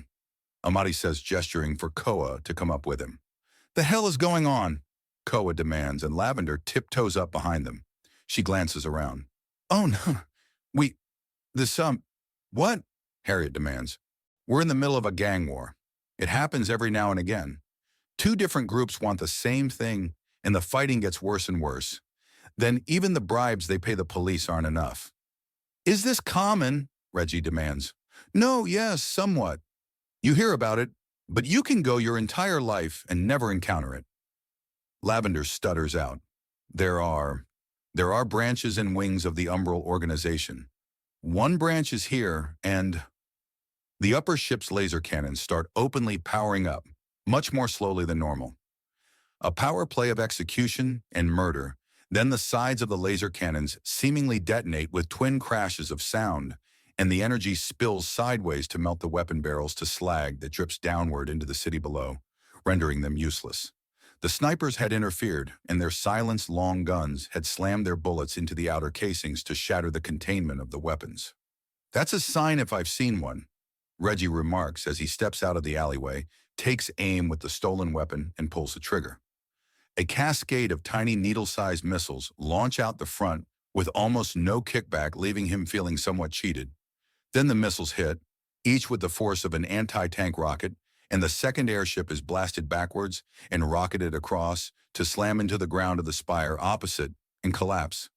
One pull, 20 explosions across the front of the airship that buckles the metal and breaks what doesn't bend or shatter. Holy shit, I didn't even see those tiny things, Amadi remarks. Scared? Reggie asks with a smirk. He can't wait to pull this thing apart and see how it works. Yes, I'm scared. I need to know an attack's coming to put any kind of defense up, Amadi shouts. Now get back here before someone catches wise. Was that the endless barrage? The hell just happened? The sniper demands. That was the endless barrage, just shy of 1 million anti-tank rockets launched out with minigun speeds, Reggie says into his communicator. You do know there's no way in hell you're not going to be forced to hand that over to the lab, right? The sniper asks, and Reggie sighs. I know. I don't want to, but I know, he says, looking to the crashed second ship. We've got a problem. There's a huge congestion in the lanes up above, and our extraction is being delayed by corrupt officers. Do you have a way out? The sniper asks, and Koa looks toward the ship that had been hit with null, where the two strangely colored women are recovering in front of. We're taking the nulled gunship. Civilians, now's the time to bail. Run backwards out the alleyway and don't look back. We're about to take all the attention and tear it away from you. Koa decides, and he gives all 3 women a hard look. Keep the gun, lady. We're getting out of here and taking away all the attention. You're what? Harriet demands the crazy bastards. We're getting out of here in such a way that everyone looks at us. Contact the Dauntless with code Omega-523 if you want to get some straight answers. Koa orders, and the other guys nod. Harriet's mind races at exactly what kind of crazy action movies these crazy bastards must have been watching to think this was a good idea. You need to be careful. Those 2 that came out of the ship are elementals from the opposite sides of the thermal axis, Lavender says quickly. Wait, there are elementals? When did reality become fantasy? Oh yay, sometime around the space Amazons and unicorns. Right. What? Koa asks. One's hot, the other's cold. With Axiom too? Amadi answers before looking for some clarification, and Lavender nods to give it. Right, either way, it's our ride. We'll tape the idiots together and they'll counter each other. Can you 3 get to safety? Koa asks, and there's a look between each other. Yes, I know a safe place nearby. I'll bring them with me. Good woman. All right, Amadi, give us stealth. Koa orders, and all 3 men fade away. Be safe, Amadi says just as Harriet looks around the corner. Moments later, the woman with glowing hair, who's made a full recovery and shouting an argument with the white-haired one, she lets out a shriek before vanishing as well. White hair vanishes with a yelp a moment later. 15 seconds is all the boys need to take control of the ship and have it slowly float upwards before blasting off. Come on, Lavender says and pulls at Harriet's dress with Axiom. We're not safe. Right, sorry. Harriet apologizes and chases after the Morega. The chase leads down the alleyway and across one of the bridges to the next spire. Over here. I set this up days ago, just in case, Lavender explains. What were you even doing here? Harriet asks. Recon. Some of the humans have girlfriends in the area. The big one, Koa, has a couple of Metak sisters, twins. I did some spying myself and set up an emergency evacuation relay. Lavender explains as she dives down an alleyway behind an apartment building. Last chance to back out, Miss Argan, Harriet says gently to the girl who gapes at them. Not a chance, she says, and Lavender nods before glowing brightly, a glow mirrored in numerous tiny needles embedded in the ground and walls that reveal complicated symbols. Reality folds in on itself, and they're suddenly somewhere else. Somewhere very purple with a large number of sound, muffling curtains and drapes hanging off everything. Welcome to the Purple Perceivers, young Miss Argan, Lavender says as she trots out into the main room of the hideout. Girls, have I got a story for you? But first we need to go over all the data I've been recording, just in case there's something I missed. How does that work anyway? Harriet asks, following her in, concerned for her cover and the mission in question. Oh, it's easy. Some races have more axiom in the skin or fur than most, mine included. So I had a bit of axiom channeling through me the whole time, and it hooked up to my senses. Everything I saw and heard was recorded perfectly. It'll have a gap from when the null happened, but I can fill that in with the 3 humans unveiling their hidden weapons. Hidden weapons? What happened? Genshina asks. I might have had it backwards this race. The human, they're not allied with the Umbral organization, but opposed to it. They might be victims of an Umbral plot rather than part of one. Lavender explains as Miss Argan just gapes at the massive conspiracy wall.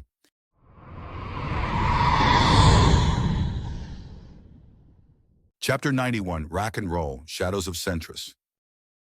So not only are you 4 girls going to party together, but you're going to be watched.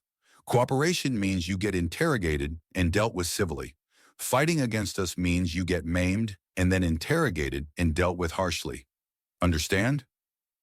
Koa threatens the 4 girls that had been controlling this airship as Amadi Speed reads the pilot's manual, and Reggie actually flies the ship with a fair amount of competency. He hadn't let anyone touch his endless barrage, and it was in the seat next to him as Amadi leaned against it and studied for one hell of a pass-walk-fail test. Oh, hey, these are your blinkers, Amadi says, gesturing to a series of 9 tiny unlabeled buttons on the dashboard. The middle 3 are what you'd get in a car, and the top and bottom 3 are what you need to put into 3 dimensions.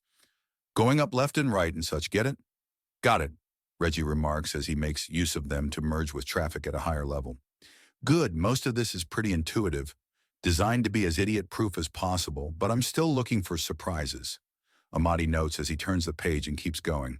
Gentlemen, do you read? Control asks through their comms. Trooper Jackson here, speaking for the team. The other 2 are fairly well occupied. Koa answers, not taking his eyes off the 4 women tied together. Confirmed. We lost track of you when you extracted. Report, there were 4 controllers of the enemy vessel. Technician Pike has a good grasp of its controls, and Medica Dagoki is going over its manual to make sure there are no surprises. We were planning on circling the city for a time while waiting to re-establish contact. Very good. What about the captives? 4 near Trets. All female, unusual skin tones on 2 of them in bright and pale blue. Another appears Caucasian, and the last one seems African. Unusual effects in the skin and hair. The blues are at opposite extremes of the temperature spectrum. White girls got electricity, and the brownie seems to be armor-coated. These effects are most obvious in the hair. One of the blues seems to have her head on fire, the other looks like snow. After that is the white girl with a storm cloud on her head, and the last one seems to have shiny rocks growing out of it, Koa explains. Confirmed you're dealing with Erumenta. The code is Beta Michael Omega 1 over 100 in number 55. We've got decimal points, but you've got 4 of the nearly dozen types. They're known for extreme competence with elemental axiom. Your basic description lets you know what each of the 4 are capable of. What countermeasures have you taken? We've tied them tightly together. Any funny business from any of them will hurt each other first and foremost. If they give even the slightest rat's ass about each other, it will keep them compliant for a while, Koa reports. Confirmed, we're currently initiating Operation Cloak for you and your vessel. Congratulations, boys. You get to be the test subjects of our newest toys from the lab, Control says, and a nervous look passes between the 3 men. Can we get some clarification on that, sir? Amadi asks with a touch of fear in his voice. Nothing big. We've got powerful magnet attached to a transceiver with a database. Piggyback it into your own ship's signals and its IFF changes entirely, so any scans tells people that it's another ship. A social cloak. Waiting for the other shoe to drop, sir, Amadi prompts. There isn't one. We're going to have you pass by an agent that will tag your vessel with the device. You will then use it to vanish into the crowds by shifting your transceiver codes and registration repeatedly until you lose all pursuit, and then you will be bringing your new toys and friends to the Dauntless. Understood? Control asks. Sir, yes, sir. All three soldiers bark out. Good men. Stand by for further details, Control says. That went well. Amadi says, speeding up his reading to straight-up skimming as he races to the section about the transceiver and other such delicate, important equipment. Think we'll be getting the toys back? Reggie asks. Probably not, but you never know. Nothing to be lost by asking about it. Amadi notes as he quickly reads through the instructions on the transceiver and how to modulate it appropriately. Okay, so they've worked very hard to idiot-proof the entire ship from the front to the back. This should be very straightforward once we get our new add-on. He notes before pointing at a set of dials and switches with a cover. By the way, those control the weapon systems. Intensity and whether they're off and on, left for the left laser cannon and right for the right. Very straightforward. Those buttons on the top of the control sticks need to be uncovered and then pressed to fire. Hopefully we won't need to use them. I can fly this thing, but I don't think I could pull off a dog fight in a cramped urban environment, Reggie remarks. Better to know it and not need it than the other way, Amadi replies. Amen, brothers, Koa remarks as he watches the four, now seemingly calm and resigned. Aramenta women watch him and the boys right back. They make little mutters and gestures that the others seem to understand. The sign that these four have known each other for a long time and are very comfortable with each other. A small conversation happens between the three made of murmuring, tone of voice, and a shrug that concludes with some laughter. You ladies are quite confident for prisoners heading to a military vessel to be interrogated, Koa notes calmly, and the girls all just laugh some more. I'm sure the intelligence division will love to get in on the joke. Gentlemen, do you read? Control asks. This is Trooper Jackson. Go ahead, Control. Koa replies. We have our man in position. Head between Spires Altiera and Maximuma at level 37. Strafe closer to Altiera, but do not interrupt the flow of traffic. Control orders. Confirmed. We're coming in. ETA 3 minutes. Reggie remarks, and he has the vessel slowly start to climb, levels between the spires. They quickly reach the 37th and blast forward following the tiny map on the dashboard. We're coming up on Spire Altiera. Flash your signals. You blend in too much for me to take the shot, the man on the ground says, and after smacking the other man's hand away, Reggie presses the central button in the little bundle of 9 that Amadi had indicated earlier. He shoots the medic a dirty look, and he merely shrugs. All right, I see you. Hold your current flight pattern, the man on the ground says. Moments later, there's the sound of something hitting the ship. I've got you. Confirm the device's functionality. Hang on a moment, Amadi says, reaching over the seat with the endless barrage and pressing a few buttons. Confirmed. We've got the transceiver. Scrambling our signal now, he says quickly, pressing about a dozen buttons and turning a dial somewhat. That's what you call a straightforward system, Reggie asks. Amadi gives him an odd look. To sync up with and piggyback off of a foreign object stuck to the hull? That was astonishingly easy.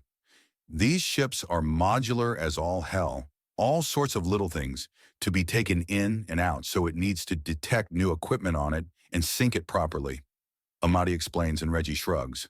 You've fallen off the grid, shift a few more times, and then sync back in under the 5th registration on the system. After that, head to the Dauntless, Docking Bay 4. Control orders them. Confirmed. We're going to wait random intervals to switch the registries. We'll be at the Dauntless shortly, Amadi says, and he grabs the endless barrage and puts it into Reggie's lap before slipping into the co-pilot's seat.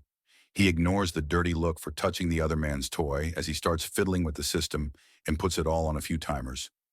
5 seconds, and then 120 seconds, 20 seconds, and then 2 seconds for the 5th and final code. What in the? This last code has the ship registered as the Felon Melon? That's hilarious, Amadi notes, and Koa chuckles at the idea. What are the other ones? Reggie asks. The Troller Skate, the Whodunit, the Wazat, and we're currently the UFO. One of my people put this together. Amadi says smugly. Africans? Koa asks. Nerds, Imadi replies with an enormous smile. All right, nerd boy. Just let me know if I'm about to hit the self-destruct or something. The ship goes easily enough, but if you're in the co-pilot seat, then you're going to be watching for and preventing fuck-ups. Reggie says, and Amadi nods as he looks over all the dials about speed, local wind conditions, and many, many other variables. Hey, they've got a cooler, Amadi notes a minute later as he opens a small compartment. Oh my God, this has 0.1% alcohol. It's got all the kick of a Shirley Temple. Those are non-alcoholic, Reggie remarks. And a beer has 5% and can still be considered barely a proper drink. This is 50 times weaker than the stuff I can buy in a grocery store back home. I could drown in this shit before I get a buzz out of it, Amadi notes. Could you focus and do your damn job? Koa snaps at him, and he drops the drink back into the cooler and snaps it shut. Thank you. Reggie just chuckles at the byplay as he powers down the endless barrage, as things are going nice and smooth at this point. Not to mention what's basically a handheld Gatling gun made of bazookas is not something you want in tight quarters. Either fired at you or fired by you, it will fuck you up. The next few minutes pass quietly in the Felon Melon, a second-hand refurbished ship bought earlier that day according to the registration, pulled into the Dauntless's fourth docking bay. The ship swoops in and lands softly to the mild gloating of its pilot. The door opens and 4 women brimming with elemental energies are carefully guided down the ramp. Their hands are bound behind their backs, their waists together in a singular rope over each of their mouths. The one with glowing hair could easily break out, but only if she were to brutally burn the one with clouds for hair and the one with crystals growing in hers. A situation shared by all 4. Each one could break out easily, but only if she were to horribly hurt the others. That had kept them all very cooperative. Soldiers are lined up with weapons at the ready as they're guided off and have their weapons pointed at them. There's a bit of entertainment to the side as Reggie kisses the endless barrage goodbye before placing it on a tray being held in front of him. The girls are separated and marched off at gunpoint, all compliant, as the 3 men head off for a debriefing and to start their mission reports. It'll be a doozy today.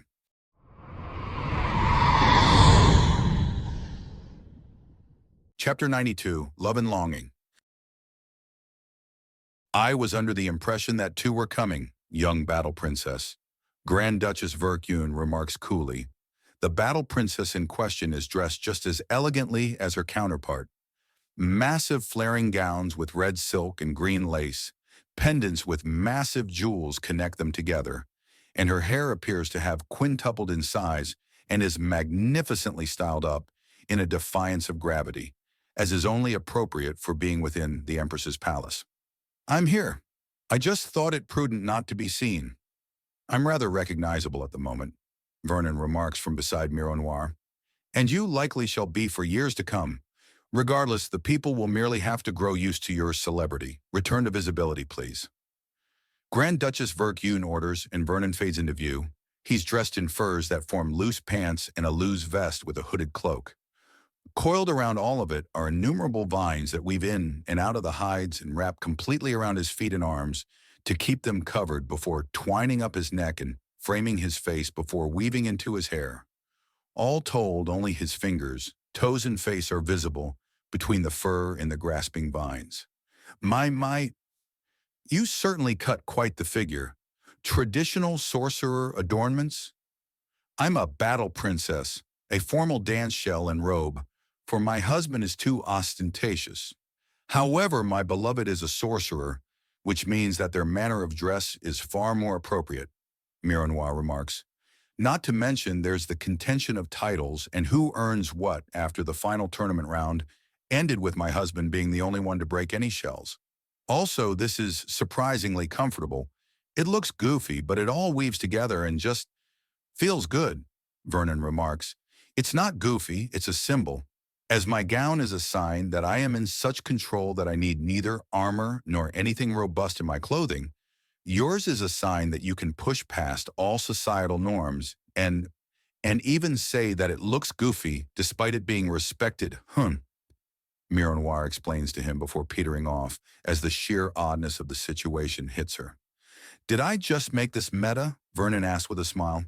I'm not sure what that means, but by mocking the outfit, you've embodied it all the more. Well done, Verkyun remarks. Follow me, please, she says before turning around and guiding the two deeper into the palace. Vernon's head is almost on a swivel as he looks from tapestry to tapestry, with numerous scenes of battle and even romance, with backdrops of sweeping plains, and the dark forests show up time and again. Several times they pass entire groups debating among themselves that go quiet at their approach. Many of them attempt to follow, but a stern look from Mironoir freezes them all in their tracks. It's strange how the palace shifts from high-tech to almost medieval, between the conveniences dotted around and the art style. Tapestries showing enormous tournaments and stained glass depicting a group of princesses waging a straight-up war against a singular sorcerer are illuminated tactfully with white light from tiny spotlights to ensure everything that was painstakingly put together in a traditional manner, coupled with advanced technology. The building itself is reinforced and seems to crackle with energy. The ancient shutters that are open to reveal the stained glass are thrumming with power, all of directed defensively. This is an ancient medieval palace that can withstand orbital bombardment. They are led onto a carpet woven in a pattern to resemble crossed swords before a pair of massive kutha and gold-plated door opens before them. At the end of the hall is an enormous gilded throne where an Apuk woman in a delicate pink gown and with a simple, almost invisible crown among her golden hair sits in the lap of a large Apuk man, outright bulging with muscle and with a large bushy mustache. The man is in a semi-formal with slacks, a button-up shirt and vest. It's the strangest thing about Apuk culture. The more effort you have to put in to be something, the lower down the list you are. To a point. The serving staff aren't in ornate dresses and gowns. But in formal situations, the higher ranked someone is the less effort they put in. Because everyone else has to impress them, they don't have to impress those beneath them. The more competent and confident a warrior, the less armor and weapons you find around them, because they're dangerous without them. Mironoir as a warrior is completely divested of armor and weapons, because she's deadly without them. Sorcerers throwing on animal hides and weaving vines into it for clothing was both a tacit threat, as the vines could and would function with their sorcery and a display of social power in their complete disregard of societal norms, which made it all the more appealing to the Apuk. Being powerful enough to not care is a big thing to them, or rather it's about being so strong that you can simply ignore the ramifications. He doesn't know exactly which it is, but it's a power move to dress down. I suppose you'd have to be dressed like that. You represent a dozen different things, and a sorcerer is the only one that doesn't slap the face of the others. The man says, and after a quick moment to chew things over, Vernon decided to answer, as a sorcerer must. I'm sorry, who are you? I thought we were meeting with the Empress, not her bed warmer. Vernon asks, and Mironoir's eyes widen a bit before both the Empress and her husband break out into laughter. That's a sorcerer's impertinence, the Empress says with a giggle. It's actually rather easy to understand. Just understand what you're capable of and know where that place is, you should things erupt into battle. I've got several other techniques I haven't shown from the tournament on top of everything within the tournament, which includes full-on sorcery, Vernon explains. But that doesn't give you license to be rude, Mironoir remarks. Nor does it give me permission to be pushed around. Besides, he hasn't answered the question. We were told we were meeting with the Empress. Nothing was said about whom her current throne is. He says flippantly, and the Apuk man picks up his Empress and places her upon the throne as he departs it. She wiggles into the seat to make herself more comfortable. Sorcerer or not, boy, you're still an alien on an Apuk world. You really think you can pull something off? He asks, and Vernon pats Mironoir on the gloved hand before striding forward. She follows him. I think that perhaps you should actually have power of your own if you're going to throw it around at a soldier who's also a sorcerer, Vernon remarks. And you, young lady? Are you going to push as well? The Empress asks Mironoir, who seems to fluster for a moment before steeling herself. Vernon and the Empress's partner glare each other down as tension fills the air and starts to physically crackle as the axiom grows agitated around them. Then it all just fades away as the Apuk man calms down and forcibly steps back a bit, followed by Vernon relaxing much more naturally. My goodness, you do know our customs. I've just lost a wager. I had thought you had found a way to mimic sorcery as opposed to actually being a sorcerer. To do that, I would have had to fool a sorcerer to begin with. Bryn Char was there to validate my credentials as one. Vernon protests. Sorcerers have been deceived before, far more often than there have been non-Apuk sorcerers. Forgive me for assuming what statistically is the more probable choice. I suppose being the first at something does make it rather hard to believe, Vernon remarks. Yes, yes. Now that you boys have had fun with your little power play, you are here for a reason, the Empress says, and the large Apuk man turns away and walks to lean against the throne. It really plays just how petite the Empress is. She looks almost like a child compared to him. In any other race, it would be a sign of weakness, but in the Apuk, it was about absolute certainty of her capacity. Sorry about that, it's sort of a sorcerer tradition, Vernon whispers to Mironoir. I'm aware. It doesn't make it any less intimidating to be on either side of a sorcerer's display, Mironoir remarks. I'll make it up to you when I help you out of that dress. He promises her, and she flushes a little at the thought. Sorcerers, the Empress says. The lack of decorum is perversely a sign of respect. No needing to butter each other up or put up false fronts to look strong. It's a very strange system, where pushing too far too fast can get you killed, but performing correctly makes you look like you're just breezing along to outside perspectives. Such a rare thing among my people. Such a valued thing.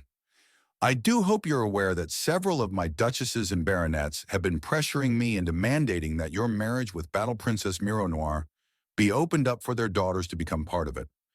Thankfully, tradition serves us both as they have to get their requests past a proven battle princess when many of them have inherited their titles rather than earned them, meaning that they cannot force the issue. Mironoir notes, then rallies herself, which is something I already knew as I've been sending refusals and rejections every day. So perhaps, my Empress, instead of wasting more of our time together, you get to the point? There's the teeth. Good to see you still have them, despite your time among the softer races, the Empress remarks with a smile. Mr. Shea, your commanding officer has informed me that you will be liaisoning with the volunteers off the Dauntless to help found a multi-species sorceress tradition. How has that progressed? The Dark Forest Terrazin will be the location we'll be setting up shop. We're going to be taking aspects from a piece of human history and myth and using that as a springboard to help get others organized and into the paths of sorcery without interfering with natural Apuk sorcerers. That way you get to keep your traditional sorcerers as well as gain these new types. Vernon explains as he pulls out a data chip. He then throws it to the Empress's partner, who catches it. Well, don't keep me in suspense. What is it? What traditions are you bringing in? She prompts. Shinobi, also known as the ninja. In ancient Japan, a mountain-covered island nation, there lived secluded clans of survival and stealth masters, so skilled in their arts that it was said they could use magic. They were so good at what they did, they were getting results that a person would associate with axiom use, despite living deep within cruel space. Most ninja lived in obscurity. Those who were well known were those who got caught and often horrifically executed. However, much of their philosophy and many of the tricks and techniques they used have the same mental starting point as sorcery, oneness with nature, also respect for the world around you and how you fit into it, Vernon explains. And how does that fit into my world and people? It means that in Terrazin Forest there will be a hidden village of almost nothing but men. They will go there to train in these new methods of sorcery, and it should speed up the process. It usually takes many years, if not decades, for an Apuk child to grow into a sorcerer, often at great risk to themselves.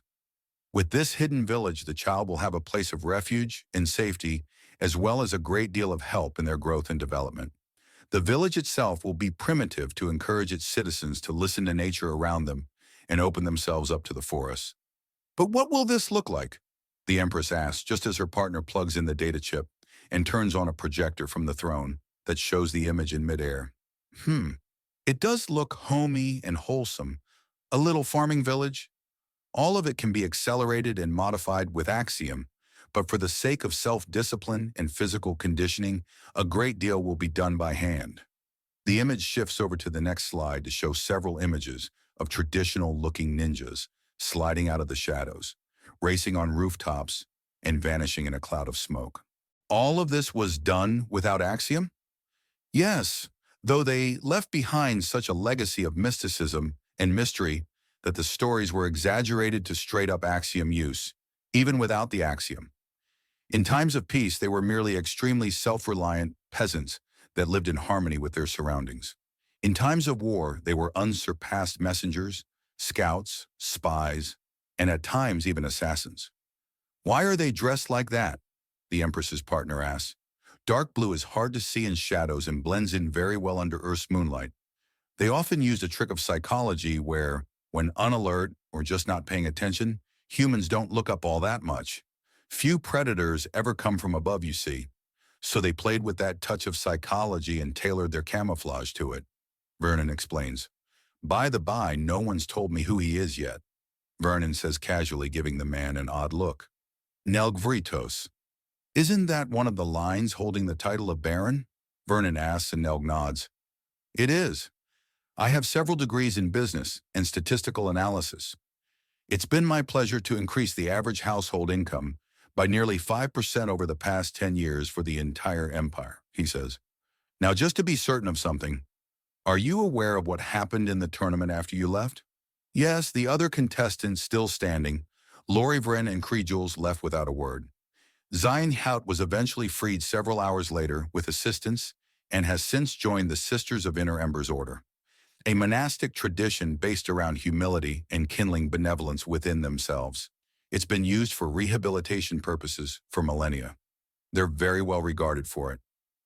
Vernon explains before turning and outright pointing out one of the royal tapestries that shows a series of Apuk women with their hair cropped short and wearing only brown skirts with matching breast bindings, bringing a massive tribute of food and wine to an empress in days long past. And has Miss Vren or Jules contacted you? Nelg asks, and Vernon shakes his head. No, they haven't, though I do assume they're going to wait until after all the excitement has passed, which will take a while. Miro Noir answers. Yes, it's an interesting circumstance all around. Officially, all of this is a wash. A tournament with no winners is rare, but has happened before, just never out of protest to one's opponent, the Empress notes before sighing. Still, I can't help but wonder at this. She says, and from next to the cushion, she pulls out Vernon's tournament shell, repaired flawlessly. Your kind certainly have a different ideas as to armor. It's elegant in its own manner, and with the tri-tight both practical and cheap. It's effectively ringmail armor, one of several types of armors developed by my kind. Without Axiom to rely on, we had to get very creative in a variety of ways. Armor such as that was relatively easy to make, easy to repair, and easy to modify while also being very protective. The shells of your kind are effectively the cuirasses of full-plate mail, or even half of a cuirass with a focus upon the back. How very interesting. No doubt your kind has unusual tactics and even weapon variants to display as well? The Empress asks, and Vernon nods. I've always been a bit of an amateur enthusiast. Amateur? Where did this humility come from? The Empress asks. It's not humility, it's knowing my own capacity, Vernon dismisses. You have learned our ways, Nelg notes with a raised eyebrow.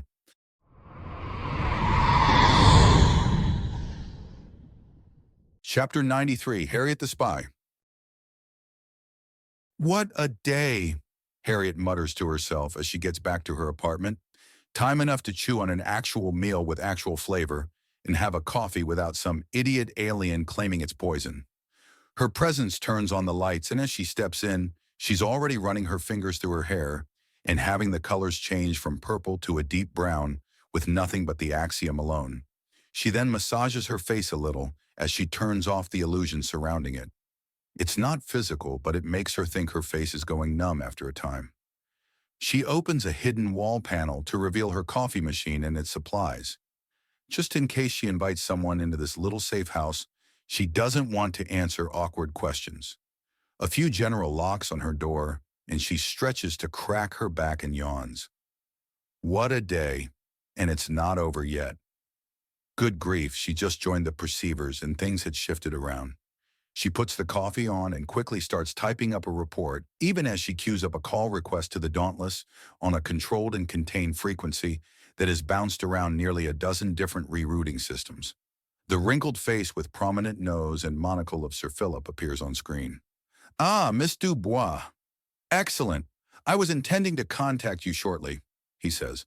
"Hello, sir. I've just gotten home after infiltrating the perceivers and have begun typing my report. It's going to be a long one. The group, while small, is enthusiastic and has undergone an extreme paradigm shift. They appear to be in primary opposition to the Umbrel organization, and we're investigating the Dauntless and all that comes with it for possible links to these criminals. Our men being targeted by such organization shifted things to our favor. Actually, madam, we have not been targeted. According to the now freed slaves from that organization, it was Miss Lavender Trott that was the target the entire time. She's a known enemy of the organization that rarely exposes herself so thoroughly." Sir Philip answers. Harriet quickly processes the information and considers. So the women that were on the airship weren't loyal lieutenants, but kidnapped victims under the axiom effect that the Umbrel and Dark Cabal were so infamous for. The Null must have knocked it out of their systems. But Lavender? Really? That silly, easily excited bimbo of a horse was a great enemy of the Umbrel? Enough of one to risk the possible consequences of a small war.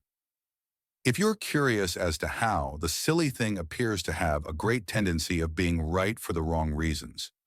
For instance, she thought the Dauntless was involved with the Umbrel organization, and in a sense, she is correct. We have been hiring and sponsoring pirates that used to belong to its parent organization, the Dark Cabal, a tenuous, but nonetheless, existent and factual link. She was correct. She had gone the wrong way entirely and arrived at the wrong ultimate conclusion, but her main thrust was dead center. "She's somewhere between an idiot and a genius, isn't she?" Harriet asks with a groan. "I believe the term is savant," Sir Philip supplies. "Before you make your entire report, I am rather curious as to the fate of Miss Argan. What has occurred to her?" "She is being inducted into the Purple Perceivers and has started to latch on to me. I've encouraged this as it lets me have further contacts out in the world. The girl has a fairly low position, all things considered, but she has her own small apartment and maintains it well. It could be used as a bolt hole in times of emergency, not to mention her access to second-hand clothing will be invaluable for disguises." Harriet replies. "Excellent. You never know where a friend will be of assistance. Now you claimed you had another organization that you were investigating. Regale me," Sir Philip orders. "I'll be getting my coffee as I do so. Things will be happening very soon and I need to move," Harriet says as she stands up. "Anyways, the group is the Sisterhood of Sacred Scents. They actually mark their safe houses and members with very specific perfumes. I'll be channeling Axiom through a nose ring to enhance my sense of smell to bring it up to par. A great deal of Nagasha, Lopin, and a few Cobes and Gobs seem to make up the majority of the organization, with a few Tret in administrative roles, which is what I'll be aiming for. The Sisterhood seems to be focused on rooting out who's been speaking to whom by using scent markers." "Are you sure the coffee is wise?" Sir Philip asks. "No, however, there are several techniques to purge such scents, and I'll be using all of them. Couple that with a few remarks and my stating that I passed by a human man in the streets and was going to try and speak to him before he got a call and was summoned away. Not to mention I'm expected to use a few perfumes of my own to make a statement even as I walk in." Harriet explains as she quickly changes out of the dress and into a blouse and long breezy skirt, all pale blue with cloud-white flowers dancing across the hems. The coffee finishes and she gulps it down as she protects herself from the scalding heat with Axiom as she all but pours it down her throat straight.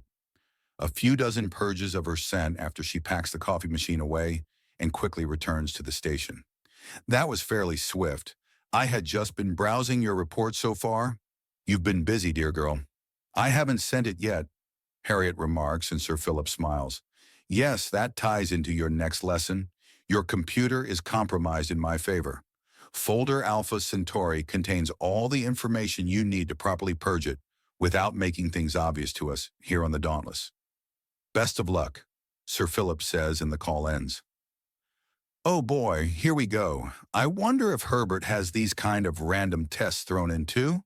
She asks herself, and her communicator buzzes. It's a text, it reads. He's in the middle of one right now. Well, there goes any sense of safety I thought I had in here. Good grief. She mutters to herself as she finishes decorating her scent profile and putting on a wide-brimmed sun hat on a downward tilting angle. Time for the double shift. She mutters to herself as she packs in a few new weapons and recording devices around her person, including the Kutha and Jehest ring combination invented by the EFL. A riot shield that can double as a battering ram and sword is not something to sneeze at. Her face unrecognizable, Harriet steps out into the hallway and begins walking down. Then she pauses as something in her pocket that she did not put there pokes her thigh. It's a piece of paper. Mission complete, code 0020-. Herbert, it reads. She takes out her communicator and sends him a text with the code. The thumbs up she gets in response causes her to groan in disgust. No doubt the little cretin's training involved bugging her apartment while she was with the perceivers and predicting which outfit to slip the paper into. She pats it down around the skirt and finds a tiny bug.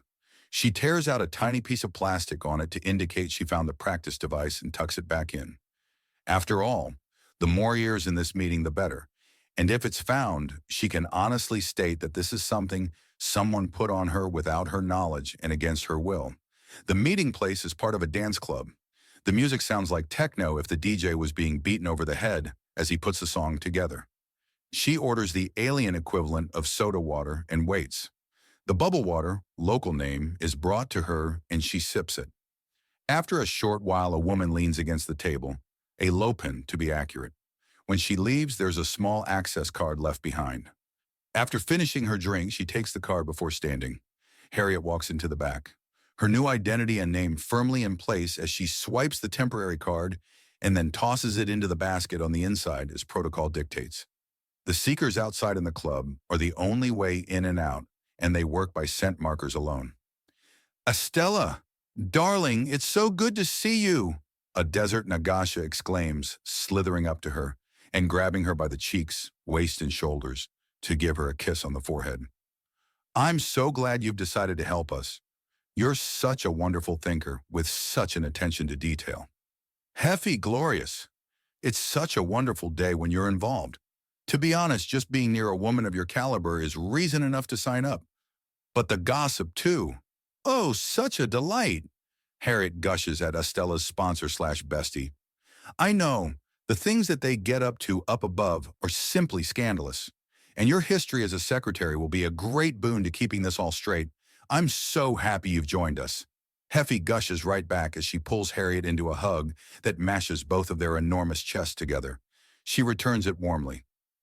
This is the infiltration that Harriet prefers.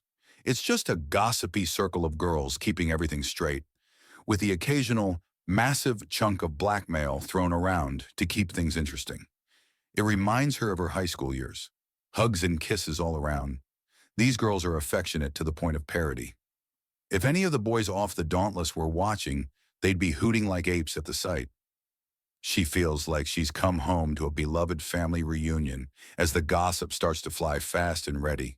She eventually works her way to a computer that has a massive mess of emails, downloaded files, and a bunch of paperwork surrounding it. Everything the group's dug up, no fuss, no muss. She doesn't even have to ask for what they've learned.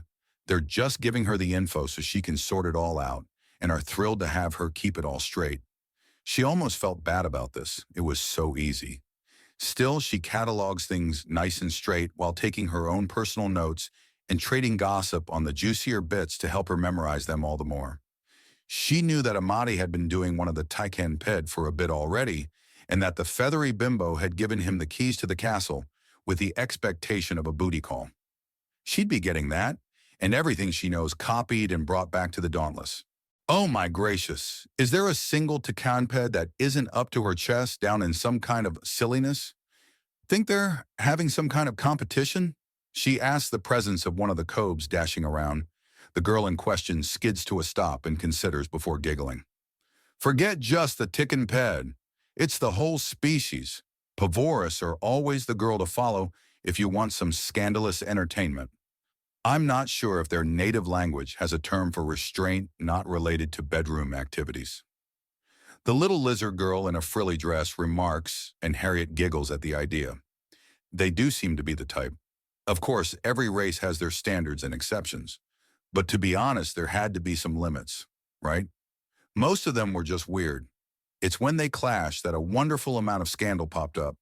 Also, one of the major reasons why Centris is such a mess.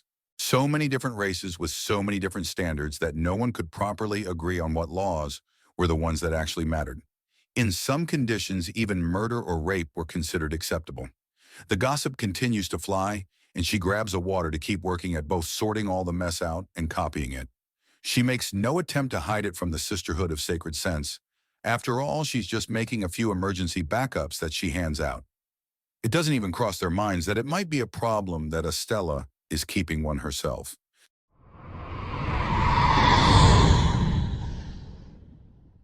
Chapter 94, The Dauntless. When I sent you men out, I expected you to be wrangling pirates into attacking more acceptable targets, not conquering planets. Admiral Cistern half snarls into the video chat as he stands at ease and regards the man, now Duke, on the other side. Well, sir, things were just that bad here. The planet was completely ruled by criminal organizations, and to be an officer of the law was a death sentence. Despair, death, hopelessness, slavery of both the labor-based and sexual kind. The list goes on, Miles answers. I'm not doubting that things were necessary. However, a little warning would have been nice. Perhaps even doing your duty by requesting authorization, he remarks sternly.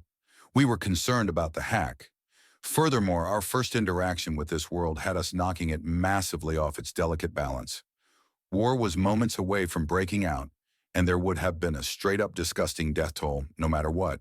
With what we did, we made sure it was the criminals and those that contributed to the chaos that fell to it instead. Miles justifies, and Admiral Cistern shakes his head.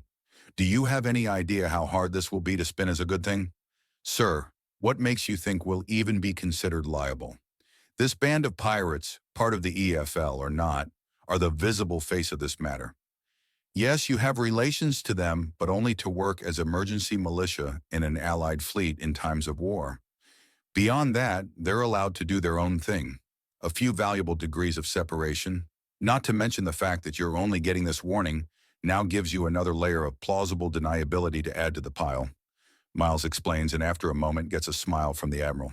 So you gentlemen have been studying the supplemental materials. Good. The Admiral remarks, and Miles nods in return. Good. Your officer training has been rushed and slapdashed at best, but I will ensure that each and every volunteer to the EFL program will receive their proper training. I see. Anyways, sir, you're going to be seeing me fairly soon. We've made our takeover nice and legal by contacting the representative of the world. Violence followed by paperwork to make it righteous. Things stay much the same no matter where we go, Philip remarks, walking in and handing a cup of coffee to the Admiral. Thank you, Philip, Admiral Cistern remarks. Still scaring the daylights out of people with proper manners and prompt service? Miles asked the older man. Of course, young sir. Might I congratulate you on your recent promotion to Duke?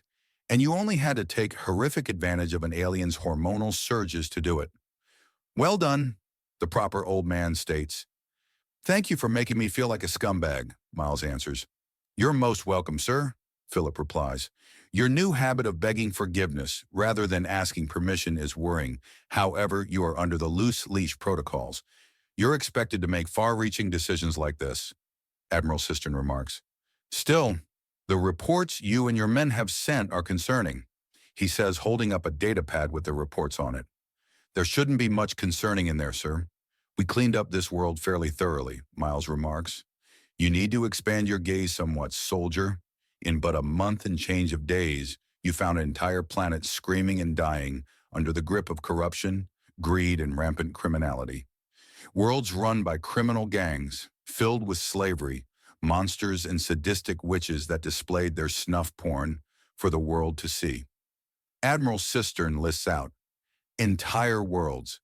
Imagine if all of Earth was trapped in such circumstances.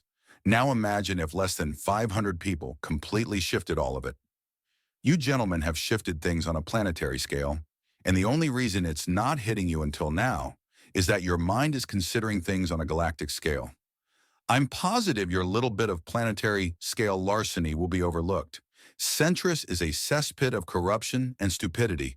However, every bit of attention we draw to ourselves is a bad thing. The galaxy is damn near drowning in lust at the very concept of humanity, and every move we make adds to the appeal. Makes trying to establish a proper reputation a problem, doesn't it? Miles asks, and Admiral Sister nods. Yes, the twin balance of needing obscurity to work and needing to build a reputation to stand on. Meaning we need distractions. How much can you hush up the conquest of Uxa? Indefinitely, it's impossible. However, there's a lot of rebuilding to do before any information can come out.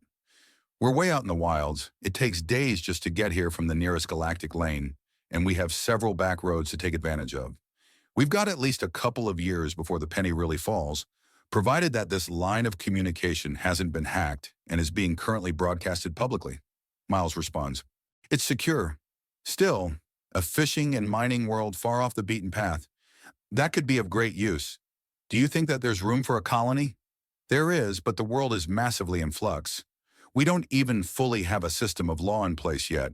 On the world-to-world scale, communications are down, defenses are down. I'm speaking to you on the EFL Tiger, because there's nowhere else on all of Vuxa that has the equipment to reach Centris. I see. And what is the ultimate plan? Beyond rebuilding, Admiral Cistern asks. There isn't one, sir. Our intention was to follow our orders of support and aid the pirates while ensuring they target more acceptable prizes and continue to regard humanity well. Everything we've done is an extension of that. Apparently, some of the girls were considering retirement, especially with babies on the way. Miles answers, and the Admiral takes a sip of his drink as he contemplates what next to say. Have there been some form of complication? Sir Philip asks, and Miles shakes his head. Thankfully not. As bizarre as it is, the cross-fertility is not only a thing, but not an issue. The basic scans show that despite the very early stages, the women and children are healthy. It's rather concerning that the pregnancy is affecting them despite how early it is. Most of that is the placebo effect. Others are bits of psychology where the girls are using it as an excuse to stop. A lot of the older girls on the ship, despite rejuvenations, are tired of this life. They want more stability, and ruling a planet has that. I mostly think they want a nursery that's not at risk of being shot at in its day-to-day activity. Miles remarks with a shrug. As retirement plans go, one big final hurrah where they make enough of a profit to never need to work again is almost reasonable. So it's a big retirement scheme. That pans out with what I've uncovered myself. Regardless, you have elevated yourself to the level of royalty alongside a pirate captain, now effectively a pirate queen. When this gets back to Earth, it's going to give all the wrong elements the worst possible ideas. Admiral Cistern warns, Sir, this was going to happen one way or the other. The galaxy is too poorly policed, too widespread, and too widely inhabited to be controlled, and once people start leaving cruel space in earnest, it's going to be an explosive age of exploration, conquest, and building. There's no stopping it. On a map, the galaxy looks understandable, but when you consider that even a millimeter across that map is more space than any one human nation has ever so much as dreamed of owning, then things really start to hit you. Miles explains, and Admiral Cistern gives him a glare for a moment, then he smiles. And that was the right answer. I apologize for the third degree. I just need to make sure you gentlemen are actually ready for these command positions you volunteered for. Send in one of the men who haven't spoken with me yet. I'll trust your discretion, and I ask for your discretion. I need to be sure all of you are fully aware of the situation and capable of making intelligent and rational decisions. Admiral Cistern explains, and Miles offers a salute. Send in the next man, Commander. Yes, sir, Miles says before turning around and marching out. A very intriguing set of circumstances, sir. The mission reports are nothing short of astonishing, and they've made excellent use of the media to establish themselves as local heroes. As much as planetary scale counts as local, Sir Philip remarks. I'm afraid it is. Despite how enormous the galactic scale of things is, we can't lose track of the smaller events. And it's a sign that we're beginning to think in such a large scale when the conquest of a planet rates a smaller event. Heroes or not, They're exposed. It won't take much for people to put two and two together and figure out that when the off-Tret race shows up, and shortly after a planet is conquered by a band of pirates with male Tret soldiers, Admiral Cistern remarks, not to mention the ideas that some men will attempt to disappear and forge their own little dominions when they get tired of being part of the military. It's good that it's not what these boys are intentionally doing, but that's what they're going to inspire. The average man can control a small and elite army through their wives, get those women controlling a powerful enough warship, and isolated planets can fall to a single man's ambition. Unlikely, sir, but well within the realm of possibility. The thing about most despots is that they tend to be more short-term thinkers than long-term. They promote and butter up their most ardent supporters rather than those that can do a proper job, leading to swift decline of the systems needed to keep them in their creature comforts. Of course, they then take from the people they unjustly reign, over which brings upon a cycle of self-destruction. This continues until the entirety of the inner circle, and much of the outer circle of these cretins are dealt with. Sir Philip remarks, and Admiral Cistern nods. The galaxy is at once a great beast waiting to swallow us whole, and a ripe fruit just waiting to be plucked. This is going to be bringing out the best and worst in my men, and it's a right pain that we have to maintain it as the best. Admiral Cistern remarks, thankfully many men are outright inspired by the bounty hunters, more than the EFL to be completely frank. Enormous amounts of money and journeying to exotic locale after exotic locale are quite appealing to the human psyche, Sir Philip remarks.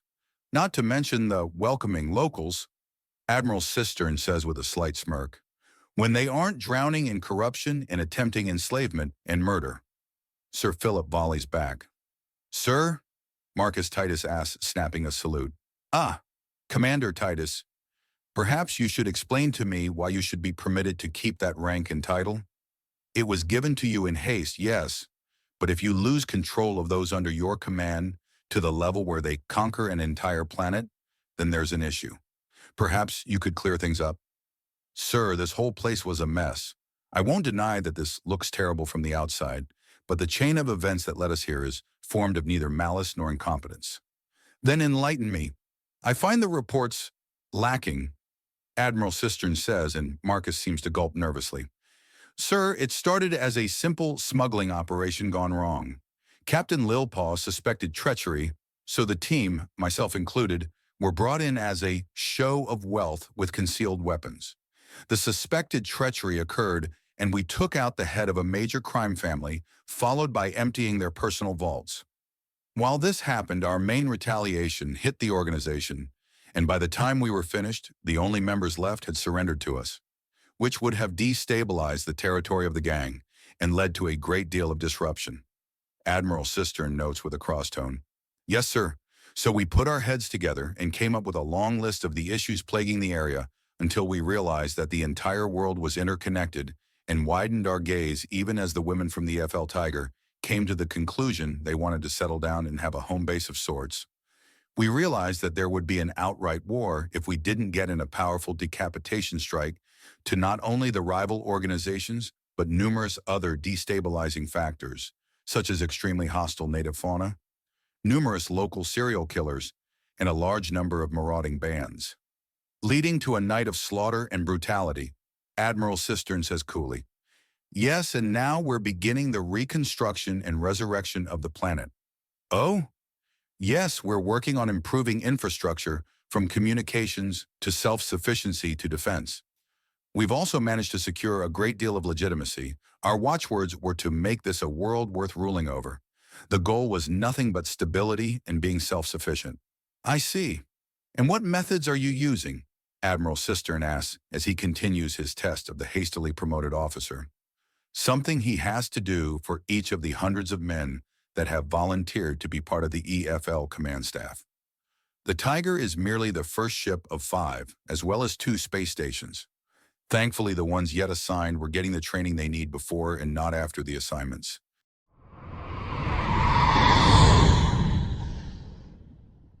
Chapter 95, The Bounty Hunters. Have to admit, those girls do know how to have fun, Bike remarks as he and the rest of the guys watch over the gang of bikers swarm onto the hijacked van and force it to the ground. Most of the gang are circling above like vultures. The thieves are torn out of the vehicle and tied up as one of the girls pulls out a slip of paper and informs the people of the situation. It's still brutal and massively over-aggressive for a police action, but it's better than a person getting outright shot, as would be expected in this situation. The girls then pass the next part of their unspoken test with flying colors. They straight up escort the hijacked van all the way to its actual destination, unaware of the watching bounty hunters. Of course, then they immediately patronize the bar they just returned the stolen booze to. Looks like things are sticking fairly well. I'd say that we're done here. Well, it was nice to have a sort of ground base for a while. The ship's fine and all, but there's something about natural gravity, you know. The Hat notes casually as he continues to work the massively hard chrome scales from the Carnix into his next chapeau. That's in your head, big man. I haven't sensed a thing, Mustard remarks. No, that's what's in your head. The Hat lobbies back, and there are numerous snorts of amusement at the return of the old argument. Anyways, gentlemen, we're done here. Our new toys are on the ship. Our loot is just waiting for a spit shine and a buyer, meaning we're in the market for a new job, Pukey remarks as he pulls out a small projector linked up to his communicator. Okay, within about a month's travel, we've got way too much to do, narrowing it down. He notes when a massive list of different bounties in bullet form shoot by too fast to be read, or even really be anything other than an incomprehensible blur. God damn this galaxy. We need more law enforcements out here. Airfarce notes as he glances back from the controls of the mobile observation platform. Yay, let's narrow the search parameters. Any suggestions, boys? Tropical worlds? Cold ones? How about a full-on space station? We've seen big ships and more than a few different worlds, but no straight-up space station yet.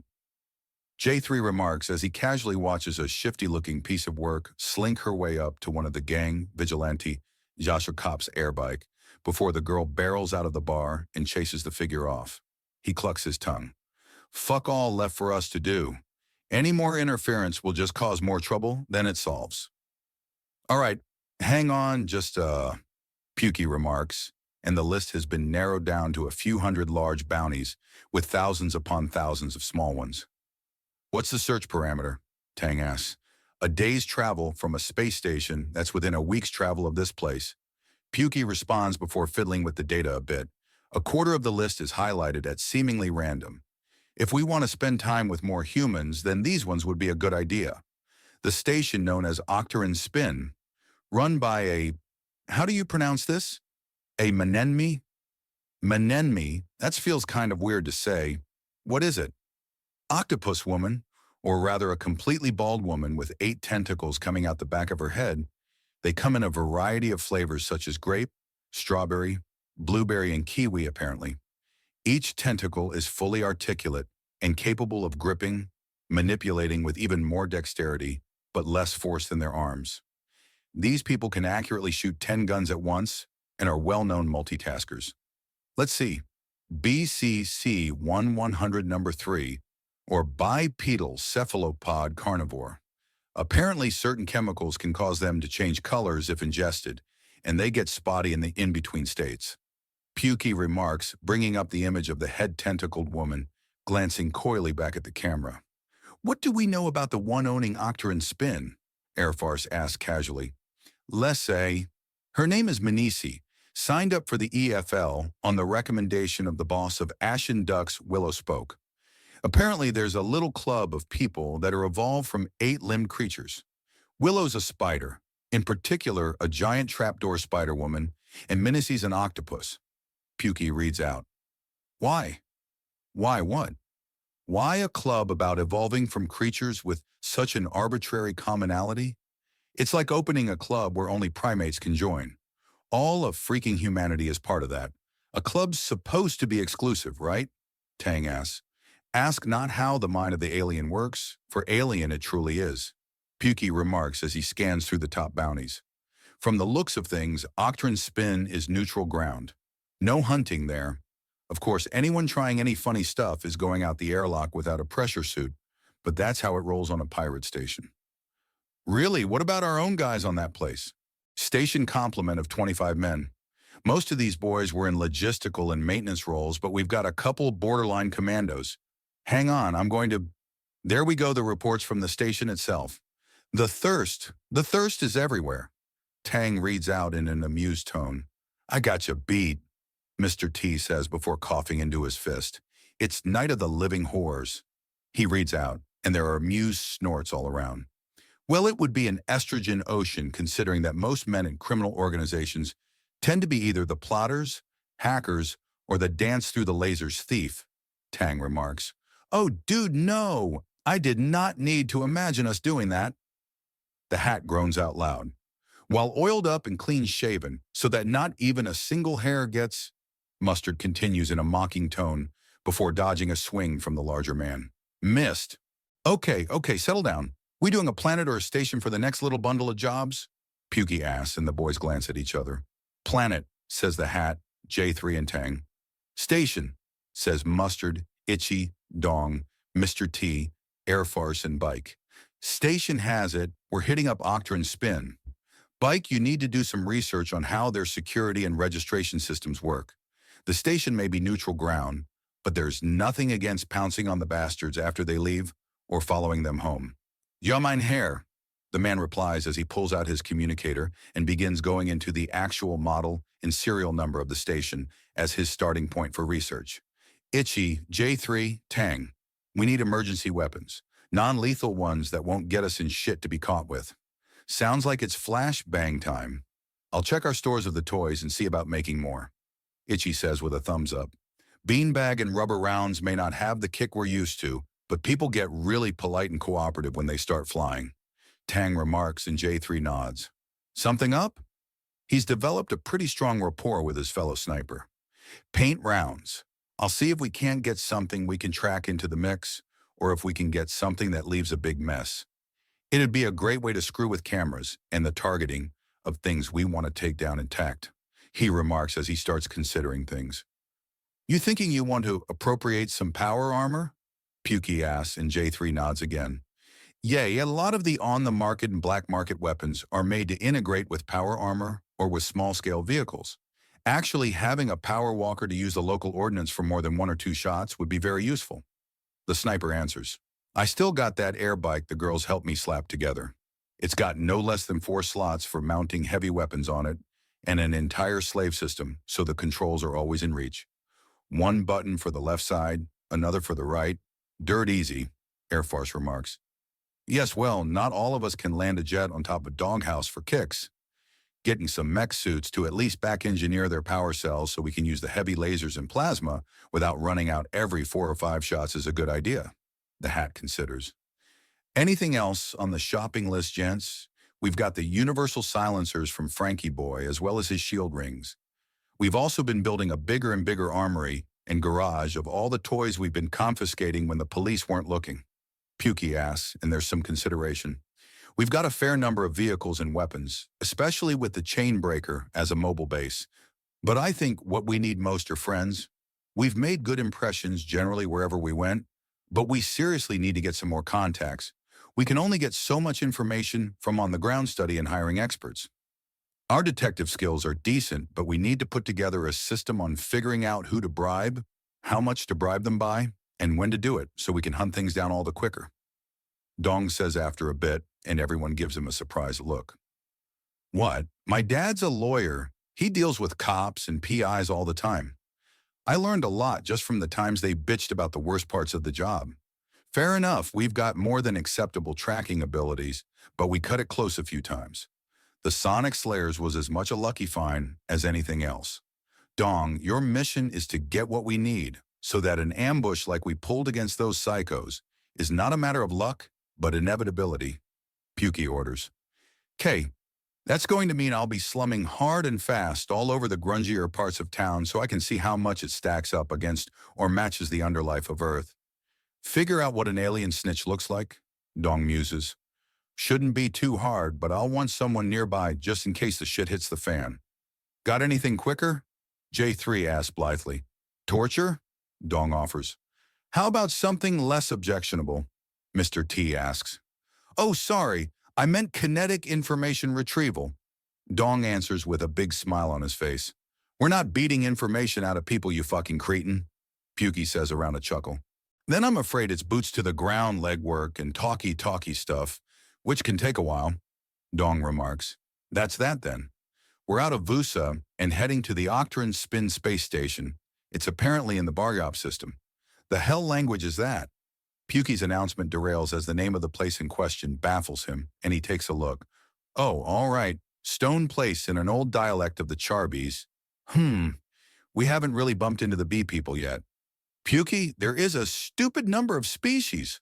Of course, we haven't met them all yet, the hat says as Airfarce starts slowly moving the platform again. Anyways, our observations are done. The girls are willing to play ball, and that's all we needed to figure out. That we had time to discuss our next move is just a boon. We report in to the, are they really pirates anymore? Anyways, we report into the pirate wranglers, say our goodbyes, and double-check that we've got everything before buggering off. The platform starts to move far and fast as basic barriers stop the high winds from blasting the men off as they start tying things down and latching them into place as well. Well, boys, this is our last day on Vuxa. Say your goodbyes and get ready. We've got more fun ahead.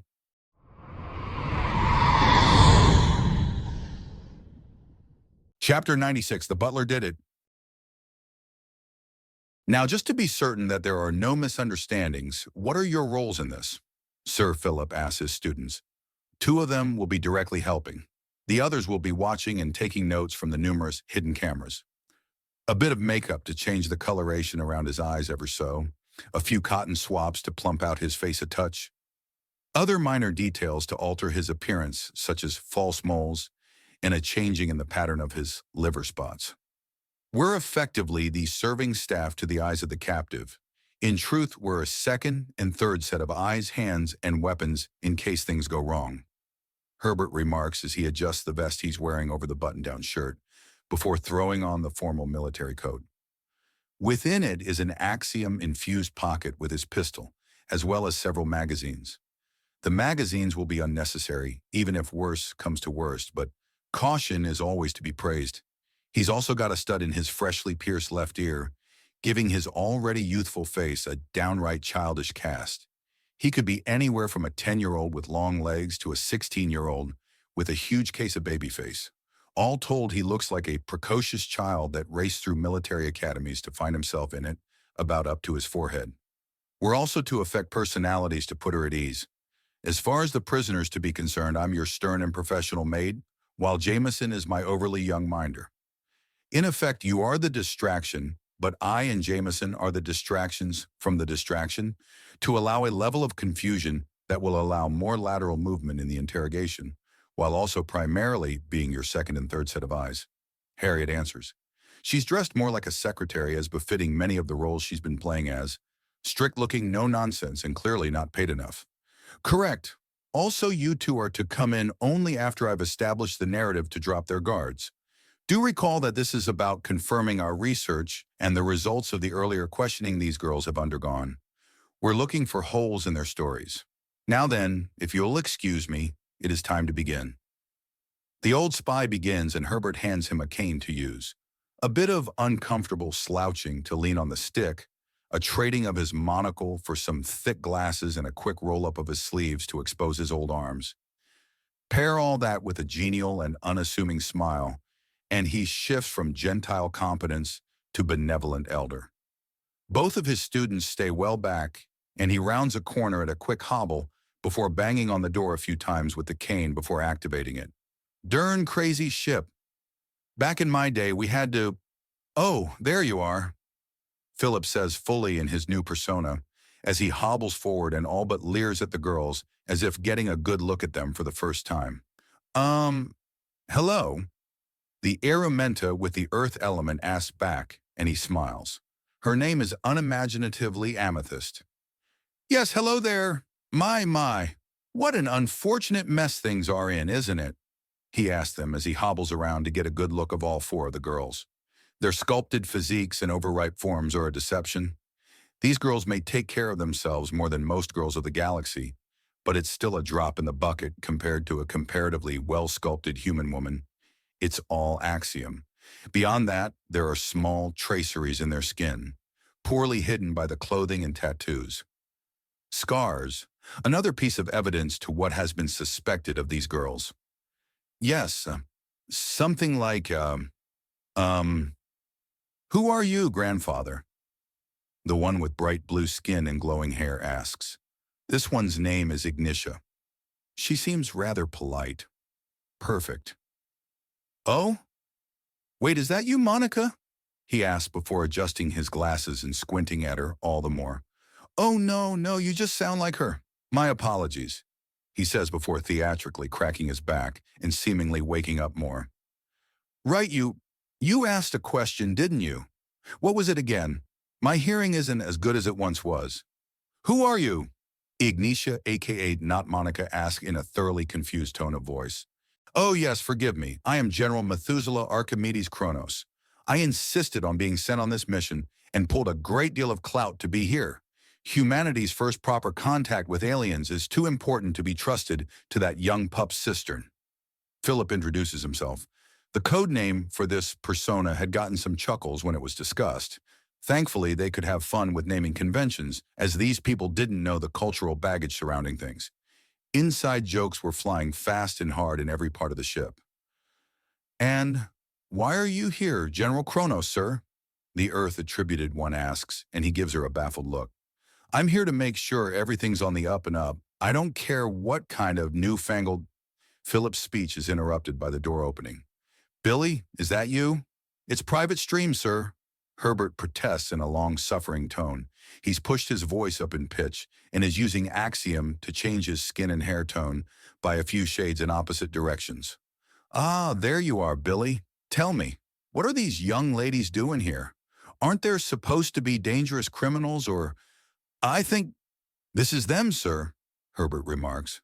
What, these young ladies? They're barely old enough to be your mother. Maybe your sisters. No, sir. These four are part of a terrorist attack on our troops that... A terrorist attack? Where? Where are those flamethrower-wielding jackknives? I'll show them a thing or three, Philip replies, turning around with a swing, and then pausing as if highly confused. Perhaps a drink, sir, to settle you? Herbert asks. Oh, some tea sounds wonderful, Billy. Private stream, sir. Come on, Billy, and bring these nice young women. There must have been some kind of mix-up, Philip says before hobbling out at a fast clip, leaving Herbert to heave an enormous sigh. Yes, sir, he says before looking back at the Aramenta women. Follow me, please. What's with the old man? Ignitia asks. That old man has been in service to his country, and people longer than the majority of them have been alive. He's refused retirement and forced his way into this mission, Herbert says with a sigh. Now please follow me. He then leads the four very confused women through several hallways, all of them with the signs only in English to make sure they can't tell what's where. The ones in galactic trade will be put back up when this is over. In here, please, he says, opening the door to Interrogation Chamber 7, which had been refurbished into a tiny tea room complete with wicker chairs, table, and a small meal. All of it tested to make sure it's perfectly edible, even tasty, to the Aramenta. Billy? Billy, there's no whiskey. Where's the whiskey, Billy? Philip asks, deep in his General Kronos persona. 1 minute, sir, Herbert says before going on the communicator. Miss Yoko? Yes, the General wants his whiskey. Yes, I'm aware. Yes, I know. Just please bring his whiskey, he says into the device, code given. Harriet arrives roughly a minute later with a long-suffering look on her face and a bottle of whiskey ready. She's using more Asian features now with the long black hair and slightly slanted eyes. Here you are, sir, Harriet says, coming in and placing the whiskey in front of him.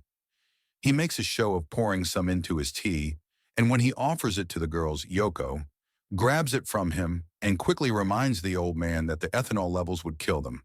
This leads into a lecture that they are in fact aliens and not in elaborate outfits, and a further discussion that Private Stream chimes in to explain that these women are in fact prisoners and not guests. So you're saying they have to sit down and listen? Philip asks as General Kronos, the senile old bastard. Oh dear, Herbert remarks as Philip begins to ramble about how things were done back in his day, without everyone relying on these newfangled thingamajigs. Is this man serious? Amethyst asks Harriet after about a minute of being regaled with how young'uns have it so lucky to be able to control how hot their hot water was and how you had to be happy when it was boiling, because otherwise it would be ice. He's senile, Herbert offers quietly. I'm not from any Nile. Where did you get that absurd impression? Philip demands to baffle all four of the elemental women.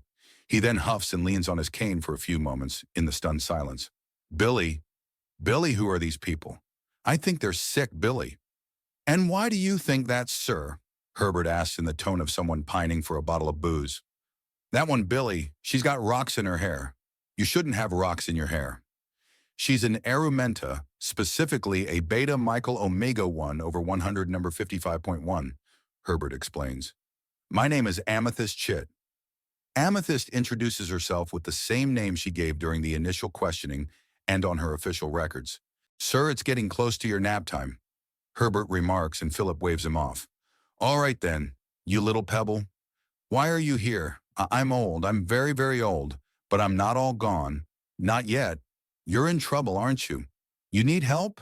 Philip asks, putting a thin and shaking hand on her shoulder. Who are you running from, little pebble? It's nothing you can help me with, old-timer. We need to stay out of sight and get away from here, she says sadly. Who's the bad man threatening you, little pebble? Philip asks, and she snorts in amusement. Not a man, a woman. This is it. The bit they were going for. A standard interrogation had her too scared. There was nothing in public records. Lil Pebble? He asks, and something seems to break in her, and she starts sobbing. Herbert has to struggle to keep himself from gaping. The old bastard just got the complete trust of a prisoner by feigning utter incompetence. You can't help me, you can't. Her claws are miles deep. You can't do a thing against Darla Swipe. Amethyst weeps out before gasping in shock at her own admittance. I think it would be possible. We have means here on the Dauntless. If nothing else, you can remain hidden, Philip says, and she shakes her head. No, there's no way to hide from her. She'll know we were taken, that we slipped our leash. Amethyst sobs into his shirt. Could she be fooled? Harriet asks, thinking. If these girls were to give an all-clear or a message saying they wanted pickup, an ambush could be put together. No, they'll know. They're smarter than they were before. They have markers for everyone. If the binding breaks, if we're freed, then they know it. Amethyst cries. Herbert's communicator buzzes and he takes a look at the screen. Ma'am, is this the woman who's hurt you? He asks, showing Amethyst the image of a Frey who's had small cutsy images airbrushed into her fur. The Erumenta flinches back so hard she rocks the table and nearly falls out of her chair. If that's not a confirmation, then nothing is. This little kitten? She's what you're frightened of? Philip asks as he quickly memorizes her face and scans the profile before committing it to memory. The other three Erumenta are ready for it, but all flinch regardless. Oh yes, this Catwoman is definitely high up in their organization. Please don't go against her. She'll destroy you. She'll turn you into a child and rape you until she breaks you. Amethyst begs Sir Philip, whose eyebrows go up in shock. She took him. She killed him. You were married, Harriet puts it together first. She killed him. Amethyst weeps into her hands as she breaks down entirely. Miss Yoko, this is a bit beyond myself and General Kronos. I'll be putting the good general to bed if you could be so kind as to fetch Sir Philip as I do so. Herbert asks, and Harriet nods as they all step out of the room as the woman sobs loudly. With the door safely closed and more than a handful of steps away, Sir Philip unfolds to his proper stance. And that, children, is why being underestimated is so important to any infiltrator. Now, if you'll excuse me, I need to wear a more befitting outfit. I expect you both back here in 5 minutes as different people.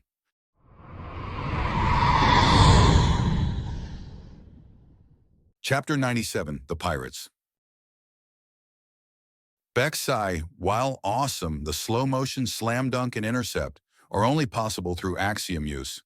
Stop cheating, you motherfuckers, Jean-Luc says as he watches the Egyptian and the Indian mess around in midair. It sorts itself out fast as they return to normal speed, and the three-pointer isn't counted. Most of the guys are on the newly built beachside basketball court, but Jake's manning a barbecue with all the sauces for human consumption as Franklin is just drifting in the nearby waters. "Ah, come on, that was cool, let him do it!" one of the mech girls cheers out. The entire crew is out on the beach to relax for a day. The night of death, as many were now calling it, had been followed by several days of trying to stop things from breaking down and settling everything down enough to take a quick break and then get back to things, leading to a basketball game, swimming, barbecue, and just napping and relaxing in the sun. Some of the girls have hooked up tow lines to a few boats and are wakeboarding, and that's if their lower bodies aren't so tough they can't just surf on them instead. The Nagasha are particularly having fun with that. The basketball game of shirts versus skins resumes into another flurry to the cheers of the crowd around them. Sweaty and fit men charging at each other and moving fast and strong is basically a real-time softcore porn. "So why aren't you joining in?" Jin asks Jake, and he smirks. The big snake woman has her makeup on in light touches to show she's playful, not taking things seriously and just letting things loose. "What are you kidding?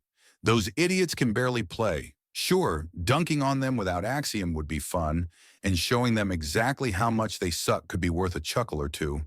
But we need some grub, and I like grilling as much as dribbling, so I get to do something I love either way, and I don't piss everyone off. Win-win," Jake replies as he brushes the meat with his personal recipe barbecue sauce. "Not to mention I know basketball. I don't know about cooking that a birds, so this is interesting." "How is cooking some local bird on a grill interesting?" "Easy enough. The things I grilled back home? Tame, organized, and easy. These? We caught 'em ourselves, plucked 'em, gutted 'em, and now we're cooking 'em. I haven't grilled wild bird before. I mean, I went hog hunting once, while in training, and damn if that boar didn't cook like a dream. But these ostrich-looking beasts? Never cooked anything like that." "And this is relaxing to you?" Jin asked curiously. "Oh yeah, it's a break from all the making and breaking of things. Our bodies are healing and recovering from all the work fast enough, and you girls have been working in shifts to stay refreshed. But the mind needs time to relax and heal. This is like a whole day of sleeping, or even better. Tomorrow it's back to the grind. Then after 3 days of pushing hard, you boys will be back here again, or somewhere else having fun. You work, work, work, then play as hard as you work, then back to work. Our bodies can handle the labor every day without issue, but the mind and soul needs more. As I said, this whole day, despite the boys working harder on that basketball game than most of the things we've been doing all week, like driving supplies around and looking over the shoulders of our technicians in training, this day is relaxing." "Woo!" There's a cheer from the shore, and Jake and Jin both look to see Franklin walking out of the water with a huge fish in his hands. There are further cheers as the feelie of the crew, in particular Mabby, all but jump on him, for it leading to an amusing chase as she runs off, giggling with it, with Franklin chasing but laughing so hard he can barely stay upright. "Oh man, I hope he's not asking me to cook that.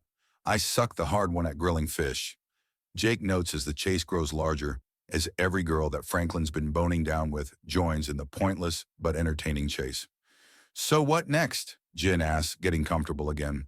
"Nothing much beyond stick to the plan. While you girls get a better and better grip on this place and worry about who's doing what, we're getting to fixing things to streamline it all. We're going back to training the technicians to repair and maintain the communication towers and satellites. Mari's got a hell of a good head under her horns to start up the schools. After that is the hospitals and such, recruiting sheriffs and officers of the law to ensure our rule is strong. Get all the communities on board with all this and keep going from there. There's a lot to build and make and teach, and we need all of it about a year ago, but rushing will only slow us down in the long run, so we've got to take little breaks or risk losing a lot." Jake explains as he turns over the drumsticks in front of him with a frown. "Does this look cooked to you?" he asks, holding one up with a pair of tongs for them both to examine. "Not sure. My food isn't normally slathered in poisons," she remarks quickly as she leans away from the drumstick. Jake brings it close to his face and takes a sniff. He then plops it on a plate to the side and cuts into it with a steak knife. It seems to be cooked through. No blood, firm skin. It's done, but is it good?" he asked before taking a big bite of the oversized drumstick. He chews and swallows with a big grin. That's the good stuff. We'll need to see if these theta birds can be ranched or farmed or whatever. Gods that would have killed me to eat, Jin remarks as Jake takes another bite of the massive leg. Which is a pity. This is the good stuff. I can grill like a boss. Jake boasts even as Franklin, Mabby, and the mob rush up. I don't do fish, Jake shouts at them, and they skid to a stop with a groan of disappointment. Come on then, let's build a fire pit and have it charred and roasted on a spit, Mabby exclaims, and there's a cheer. Hey Frank, Jake calls before he can rush up with them. The Axiom user walks over. I thought you weren't much for seafood, man. It's making them happy, and today's not about pissing around, it's being in a good place. Besides, maybe this time I'll like it? Franklin asks with a shrug. Maybe. This mean you ain't gonna be having some of these? Jake asks, holding up one of the massive drumsticks. Save one for me, maybe even two if they taste as good as they smell, Franklin says before rushing off. Smells like death, Jin remarks. Hey, that's uncalled for, Jake jokes, and she snorts in amusement. Hey guys, wrap it up. Dinner's nearly ready. Did you hear that? We need to speed this up. Quick husband, make with the woo-woo, Mabby calls. The woo-woo? Franklin demands in a flabbergasted tone. You know what I mean? I do, I just never heard it called that before. The woo-woo, what the hell? Franklin asks before the sound of rushing flames kicks off and the fish is hurled into the air. Streams of fire cascade into and surround the large fish before it starts floating down unbound by gravity. Charbroiled fish? That's not too shabby, Marcus notes as he walks up downing an electrolyte-filled drink in a hurry. The day is hot and bright with the men drenched in sweat and all the girls are all but devouring them with their eyes. The fish that Franklin Flash cooked is torn apart by the girls, and he only has a handful himself before joining the rest of the men for the drumsticks. Not so good? Jake asks around a tall glass of the mead that they'd cracked open just the day before. It's good, but I still don't like seafood, Franklin answers as he grabs one of the enormous drumsticks. So what's the verdict? Think we'll be eating more of these?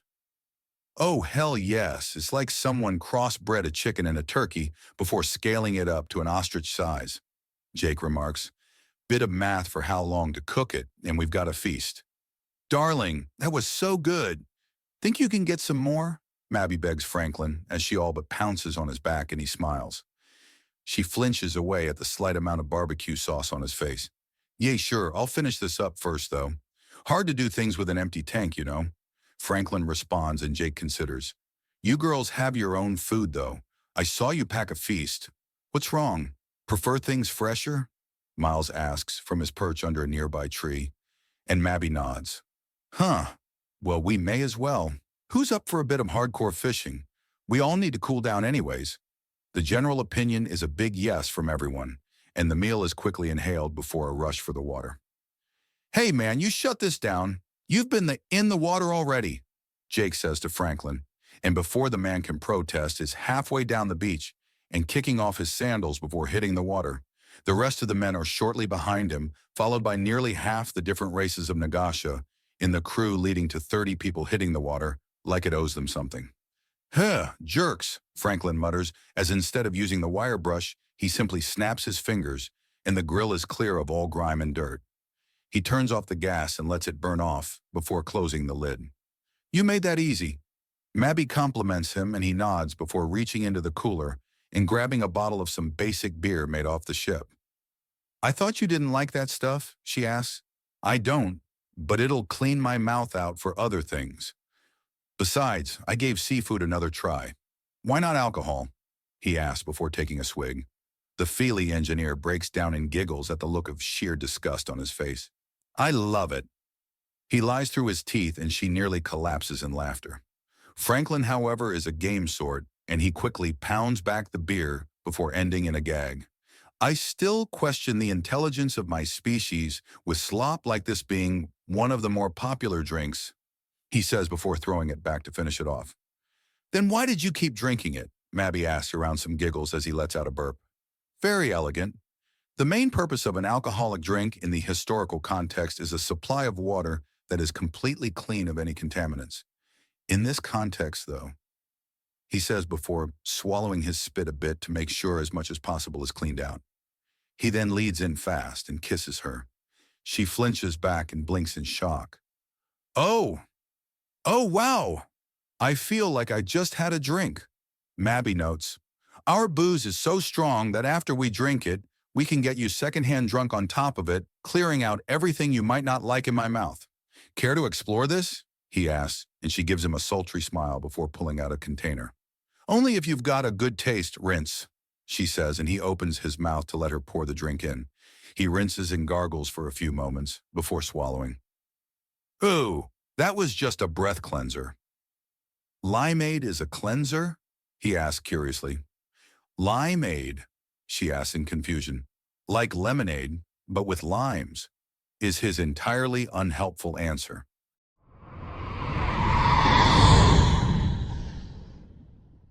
Chapter 98, H.A. Herbert's 100 Harem. The city slept deep and well at night. Despite its weird shelf, tower-style construction, it seemed to almost fold in on itself when darkness hit the world. Oh, sure, there were lights here and there, but for the most part, the city made immense use of natural light, both reflected and direct. A strange policy of the people had it so. There were only lights at the edges of the massive platforms as a sort of warning light. Little traffic, less people, and only a few lights. Very still and quiet, almost respectful and considerate compared to the cities of Earth. Of course, most of this is because everyone's busy peeking out windows to make sure no one's spying on their little clubs. He mutters to himself in disgust. The suit he commissioned from the Dauntless had arrived, a fully body Kevlar stocking that went from black to dark blue with light-absorbing dark blue visor covering his eyes. There wasn't a single millimeter of exposed skin on him. For weapons, he had specialized silenced guns with the little axiom tricks mastered by the EFL, and a series of both smoke and flashbang grenades coupled with a solid K-bar, and mostly for intimidation, a straight single-edged sword with a large curved tip, a falchion it's called. Basically the sword that a machete is a disappointing grandson to. His target doesn't seem dangerous. Of course, that's the point. The target is a distraction. He knows this. He'd managed to sneak into the apartment of Miss Darla Swipe and take a few DNA samples out of the alien Roomba, as well as plant a few bugs. However, he had found out after running the bit of fur through the sampler that there was actually a Miss Margarine Jules in the apartment, and that the hair had shown signs of heavy chemical modifications, enough to almost destroy the DNA. Currently, he was working under the assumption that Jules was working as Swipe's body double to give the woman a 24/7 alibi. But he wasn't sure, which was why he was watching closely. So far, he was just peeping on a civilian whose DNA did not match up with their legal identity, a strictly small-time issue in the gaping cesspit that was centrist in its outright competitive corruption. So here he was sitting on the roof of an apartment building the next city spire, over with a pair of small but powerful custom binoculars right up against his visor. As his mind drifted somewhat, while absently taking in all the details, the binoculars did double duty as a dual-lens camera anyways, so he wasn't too worried about missing things. The thing that really got to him was just how much work there was for each of the politicians. Ambassador Hlel was someone he'd spoken to a few times and was on good terms with, yet she was always so busy. The woman basically had a dozen full-time jobs running concurrently, and she had to pick and choose which duty would be the one she could work on while letting the rest fester. If she was standard as far as politicians go, then corruption was only half the pie. The rest was a sheer lack of infrastructure on one of the most populated and wealthy planets in the galaxy, which was just mind-bending to think about, and the sheer silence he'd gotten from the intelligence officers had been deafening when he'd reported that finding. Apparently, he had confirmed a few theories by offering the last few chunks of data to lock it in.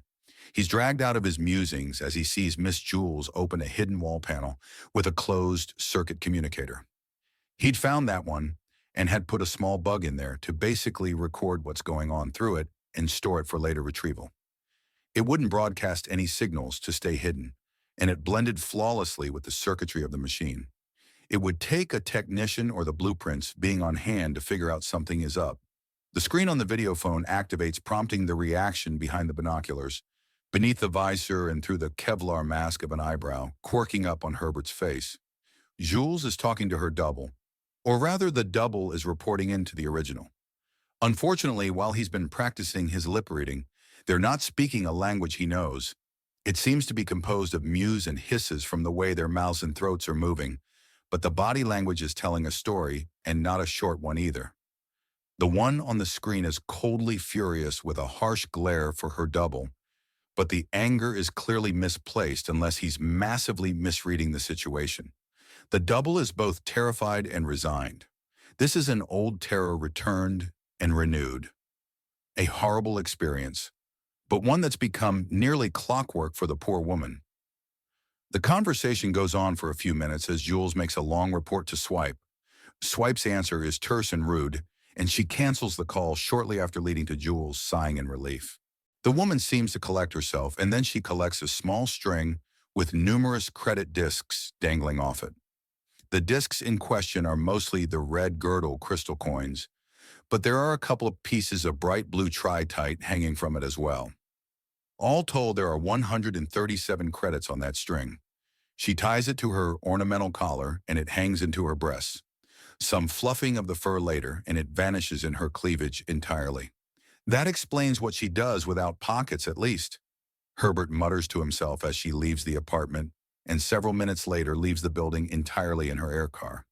His customized communicator vibrates in its pouch, and he draws it out to see that the tracker is working fine.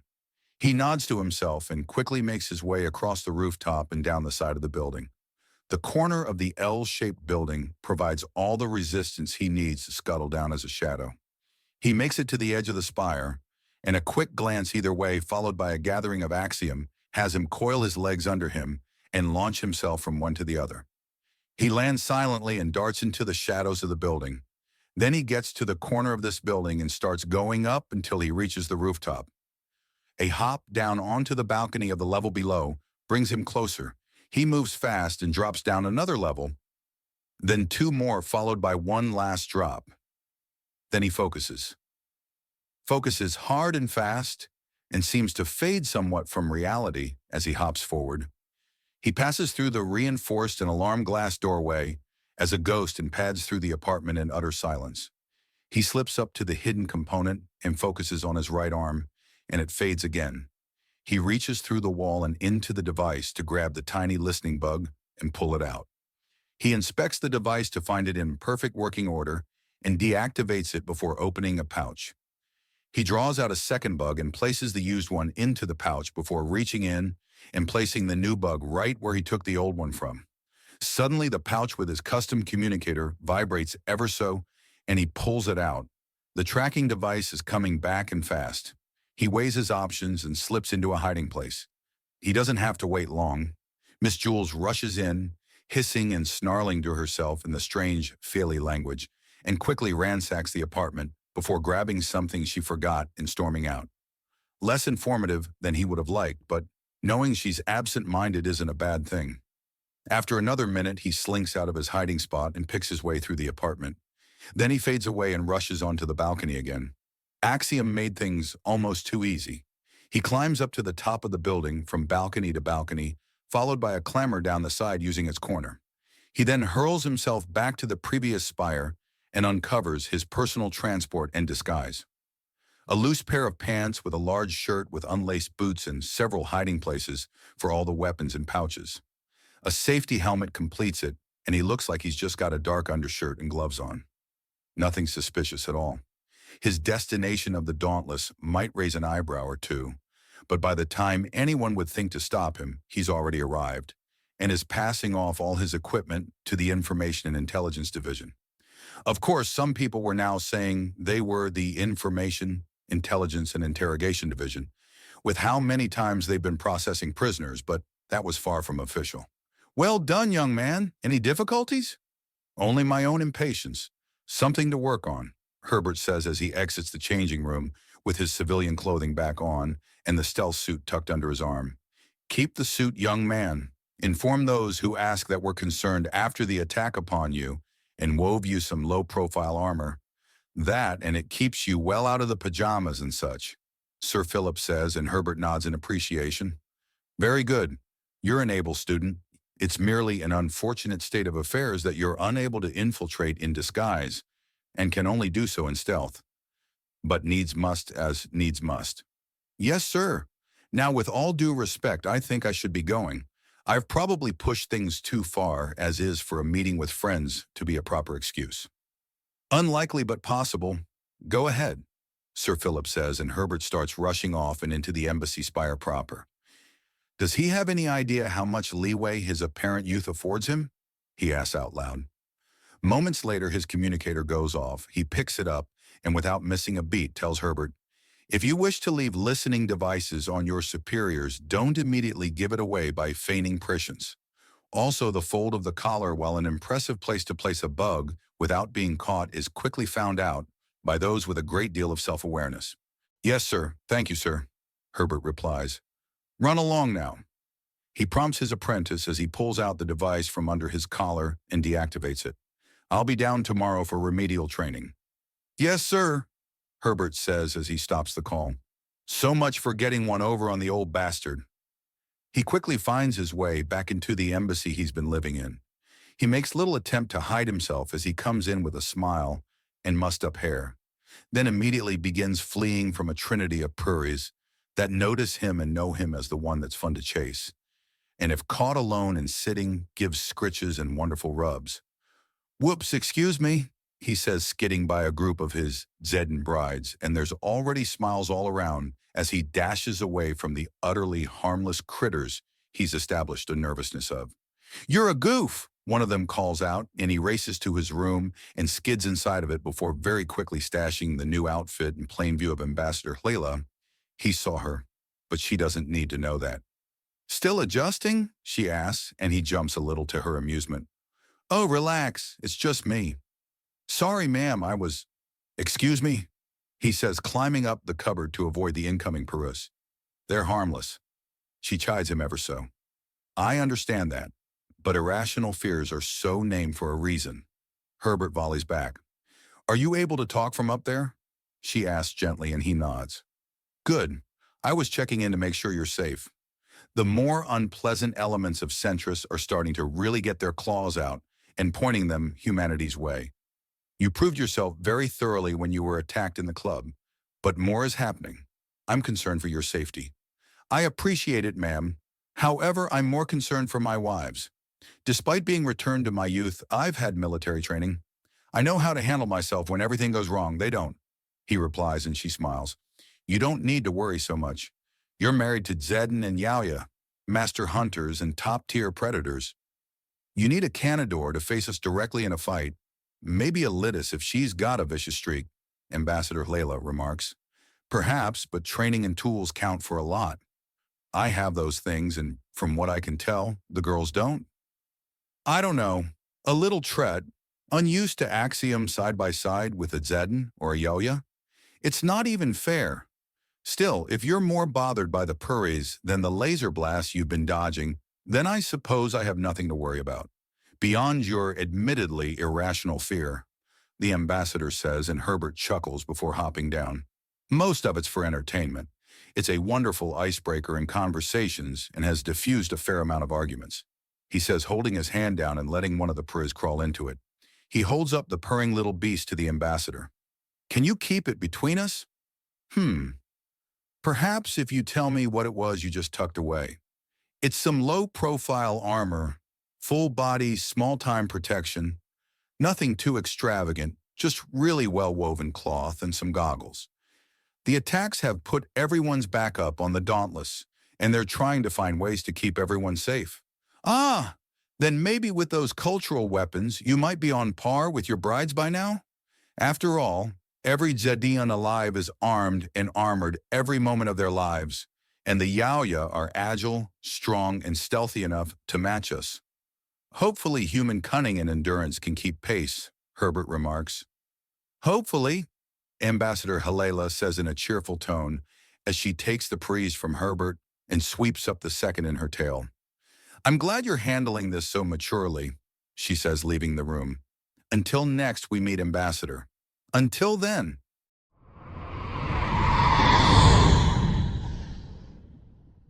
Chapter 99, Harriet the Spy. No one notices the tiny device a vapid blonde of a tret drops, which then bounces to land on and embed itself into the side of a woman's boot. Of course, that women wouldn't notice how roughly a dozen different women that show up at random times have similar eye colors, as more than a few are walking with their noses in their communicators or books of all kinds. Not a ping on the crib woman's radar, as Harriet calls in the location. The information seemed good. The names pulled off the translated conversation that Herbert had intercepted was panning out. The woman notices nothing as something unseen and unseeable moves behind her. There is nothing to notice. The Yaoya and Cloaken have both been studied, and as the woman is being watched. Her gait is mimicked without sound or sight. Her body language and movements are mirrored.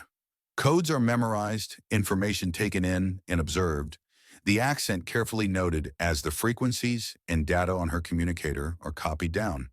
Inch by inch, there is nothing about this woman that remains a secret to her observer.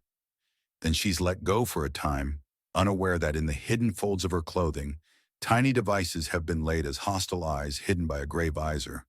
Watch her from afar.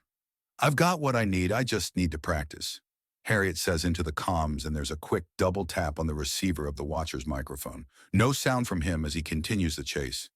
Then return to the Dauntless. We need to plan out this next move with precision, Control states, and she nods before heading to her nearby vehicle and fading back to visibility. It takes her about an hour and 3 more faces to make her way back to the Dauntless as her paranoia is seriously pricking at the back of her neck. After finding her way into the few rooms set aside for the intelligence division, and after setting some things aside focuses, her body shifts to mimic the stance of the woman she followed, then her frame and profile shiver to show the Carib instead. This will be difficult. I don't actually have axiom-infused antlers. You do face a challenge, young lady, however. It can be turned into an advantage in a number of ways, Sir Philip says as he goes over a printout of the information nearby. His eyebrow goes up as a new piece of data is sent. Especially if young Mr. Herbert keeps sending us more information, he notes with a smile on his face. Really, how? How can a flaw in disguise be useful? Harriet asks, and Sir Philip opens his mouth to answer before reconsidering and drawing an egg timer out of his blazer pocket. There are 3 rather easy ones. I'd appreciate it if you could tell me what one of them is before the timer runs out. He says, setting down the little hourglass, and she stares for a moment before gathering herself and thinking fast and hard. If we could get a large amount of illusion projectors that make this image and sound, then we might be able to sow enormous confusion. It'd be a great getaway if they're trying to look for the false Carib, but everyone's the false Carib. Sowing chaos is an option, yes. You could also use it as a paranoia gambit if you and the woman you are replacing are both on the ground. Have people attack her after using both your disguise and some stealth to basically have the woman taken down in paranoia. Interesting. What's the other option? You use the gaps in the illusion to smuggle extra equipment and gear. No one's going to be moving around the upside of your head. You're expected to be mindful of it. It may be awkward and somewhat heavy, but you could dismantle a gun and balance its parts on your head with a proper frame, and that is merely scratching the surface. So we have chaos, paranoia, and smuggling for options. That's, I want to do all 3, Harriet says, and there's some brief applause from an outright proud-looking Sir Philip. Excellent. You're truly getting into the mindset of a spy. Gentlemen, you heard the lady? Get started on an equipment rig to balance on the head, numerous illusion projectors, and get it done quickly. This mission is going ahead soon. I'll have to grab some of the nerd squad. They understand Axiom better than anyone else on the ship. One of the intelligence operators says, standing up from his terminal. Excuse me, he says, leaving the room.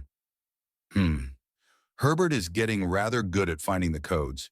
He's tracked Madame Regards into Miss Swipe's personal sanctuary. It's in a large agricultural spire, 3/4 of the way up. Apparently the woman's been growing and manufacturing narcotics.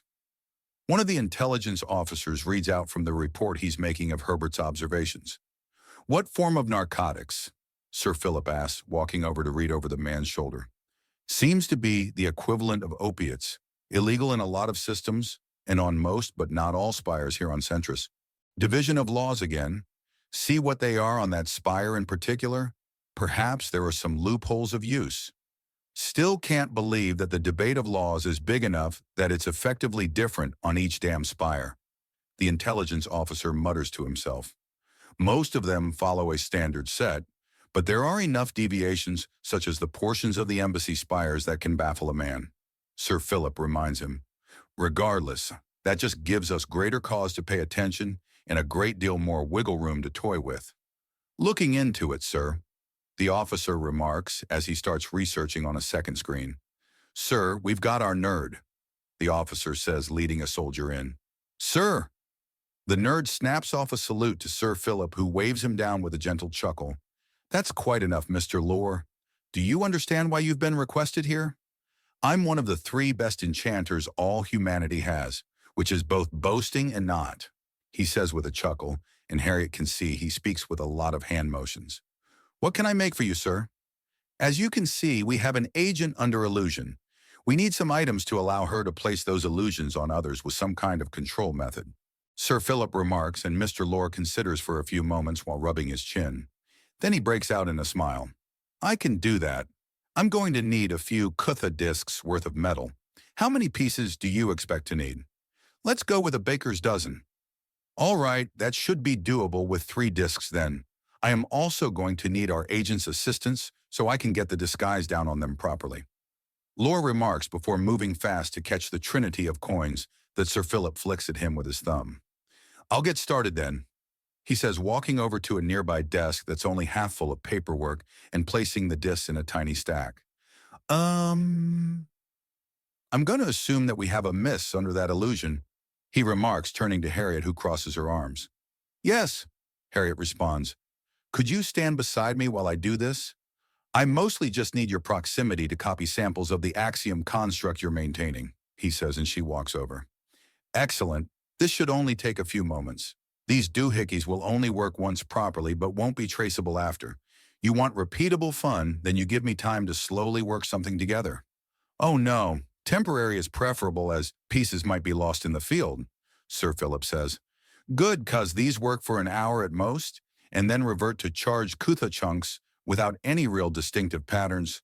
It's the trick of making these totems without binding them to a specific person. You have to accept them as temporary or immensely complicated with an array to cause them to attune and reattune over and over. I see, and how long will this one take to make? Sir Philip asks, and Mr. Lore chuckles before turning around with the stack of discs. He picks up the topmost one and shakes his hand to show the 2 discs beneath are in pieces. Done.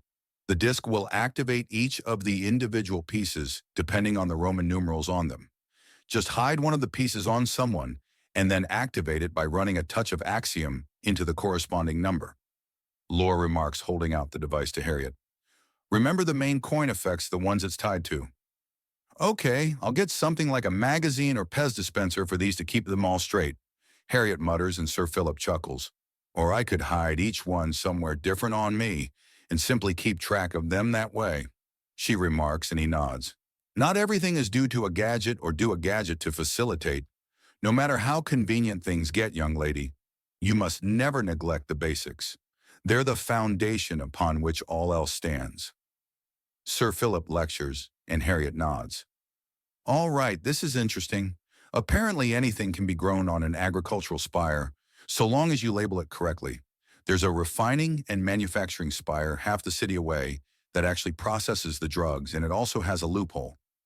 Our boy in the field is showing a big triangle where all of this isn't against the letter of the law, while it thoroughly violates the spirit of it. One of the intelligence officers notes with a tone of disgust in his voice. So it's legal? It's a loophole, like how if someone is provoked into slapping you and you beat them into a coma. So long as you don't pull a knife on them or outright kill them, it's technically fine in legal terms. Morally disgusting but legal, the officer notes, and Sir Philip nods. It was a trick he had to avoid a few times in his youth. The general rule of thumb that if someone wants you angry, it's in your best interest to be calm. There has got to be some kind of law against entrapment, Mr. Lore protests, and the officers shake their head. Dear God in heaven.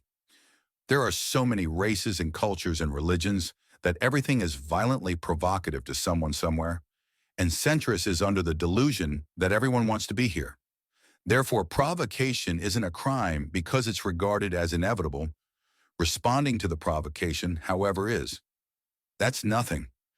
Due to the way some religions are completely crazy, there are a few spires, not many thankfully, that have it so raping a man isn't illegal.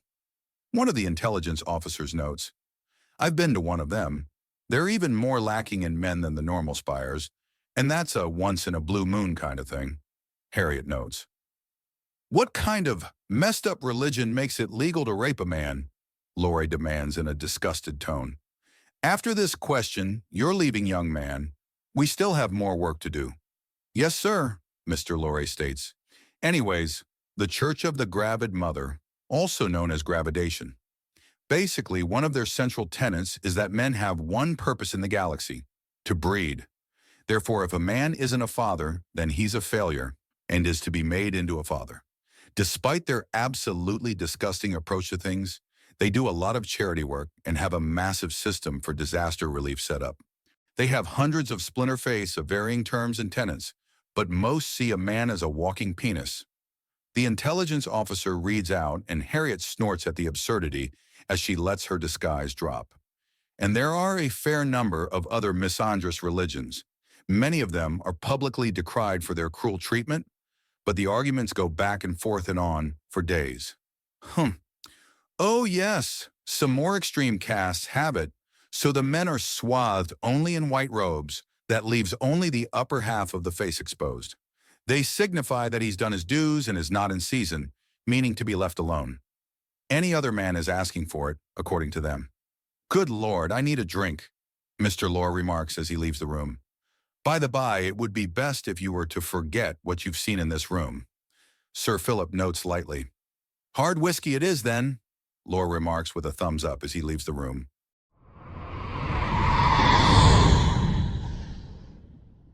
Chapter 100, The Bounty Hunters. Hey, kindergarten, how you doing? J3 calls out as he sees their guide to Octaron Spin. The massive station is built around a gigantic asteroid, and its main administrative components are within the asteroid itself, as well as most of the infrastructure. The rest are accommodations in 8 massive sections, like an 8-sided metal nut with a rock jammed in the middle. They had just entered from the designated landing platform which they just rented, 3-97. J3, you son of a bitch, I told you not to call me that. It's Jackie Kelvin or JK, the man shouts back. Fuck you, J3 bellows at as he takes the lead of the group, power walking towards JK. Fuck you, JK replies as he nearly jogs to intercept J3 as they keep shouting, fuck you, back and forth at each other endlessly. Then they throw their arms out and slam into a hug with a laugh. Ah, man, it's good to see ya, JK exclaims. And he then turns to the rest of the group and opens his arms to them with a massive smile. Welcome to Octaron Spin, you filthy animals. You heard my name? I know yours. So let's get started so you don't get your dumb asses killed pulling a stupid. Is this place that dangerous? J3 asks. Hell to the fuck yes. There's an entire sector that walking into it is just asking for your ass to be kidnapped and maybe even branded as some alien thoughts fuck meat. Benny B barely dodged that fate, and we had to kill like 15 people to save him. What the hell's going on here? Pookie demands in shock. We've got an over-the-top, violent and puritanical religious cult that settled down and effectively has conquered one of the sections. Hardcore misandrists, these women make Earth's most over-the-top, slap her in a burqa, she's not to speak to strangers or even learn to read level Muslims look tame. You're kidding, Mustard replies as the image conjured in his mind sends a shiver down his spine. He'd seen that shit up close. Nope, puritanical loonies mixed with straight-up criminals make a nasty combination. That's why I wanted to talk to you guys before anything else happens. There are places you should not go unless you expect a monster of a fight ahead of you. There are places that are dangerous to go into. A full section of the station is deliberately flooded to accommodate the large number of amphibious and aquatic races we get out here. Each section is a culture and environment all its own. It's kind of cool in this section, but if we go one to the left, the temperature triples and the one beyond it is underwater. This may be a station, but it's maybe best to think of it like a miniature planet. It's got a population rivaling a country. Okay, that's a lot to be concerned about. This whole station is neutral territory? The only laws are the ones of the station, which are don't do anything to damage the station or the station staff. Pay your dues. No other laws exist here. Meaning I'm safe. You guys are kind of safe. You've paid for a month of docking already. The last one's a sticking point. Kidnapping and murder are all right, but doing it with the intent of enforcing another place's laws is a no-go. But defending yourself is always fine, so if you find one of your bounties here, you need to provoke them into attacking you first, and then you can do whatever. JK remarks and Pookie looks confused. I was informed there was a no-killing rule from your reports. Pookie remarks and JK shrugs and gestures for everyone to follow. Not a rule, but a good idea. Basically, killing someone straight out can start a riot. Someone picking a fight they can't win will just get them laughed at. Straight up murder will piss everyone off, and if it's found out you kicked up a riot, which is easy to do even at the best of times, then there's a walk out the airlock in your immediate future. Sensible. Now, the reports mentioned something about the women here being thirstier and more irrational than usual. Care to elaborate on that? Few races in the galaxy want to drag their men into dangerous lives. Pirates keep their men well away from places like this, and in general on a station or outpost this lawless, the ratio of men to women stops being on the floor and starts burrowing past the foundations. The ratio here is roughly 1 per 1,000 rather than 1 per 100. Good Lord, the Hat mutters as JK walks up to the large crate he was sitting on. Is there good news? I've got a present for you. Is that good news? JK asks, and there are smiles all around. All right, now all these toys work well and hard on this station and in every part of it, even underwater. In our free time, we've been having fun putting all this together. He says, cracking open the crate and unfolding the front to reveal rows of weapons, lasers, plasma, and an entire series of strange Kutha badges. Each of the weapons also has a smaller one of the badges worked into the side. 10 pistols and 10 rifles total with a modified plasma cannon. All of them glint with the words the chainbreaker worked into the Kutha. I didn't know if you had a specific marking, so I just had the chainbreaker engraved into the sides. These are awesome, but why? We're rocking a huge number of laser and plasma weapons, and we got Kutha for days. Pookie asks as he picks up the cannon and then sinks his cyber arm into the port. It links up perfectly. These are modified. One of the biggest problems on any space station, let alone a pirate station, is a weapon that can pierce the hull. That shit can get you lynched in respectable places here. Hoo boy. Anyways, these lasers have the nickname of ablators.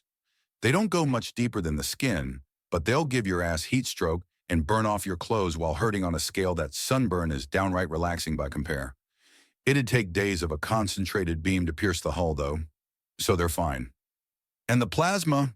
Air Force asks as he grabs one of them. Cold burn by comparison, they come out bright yellow instead of blue.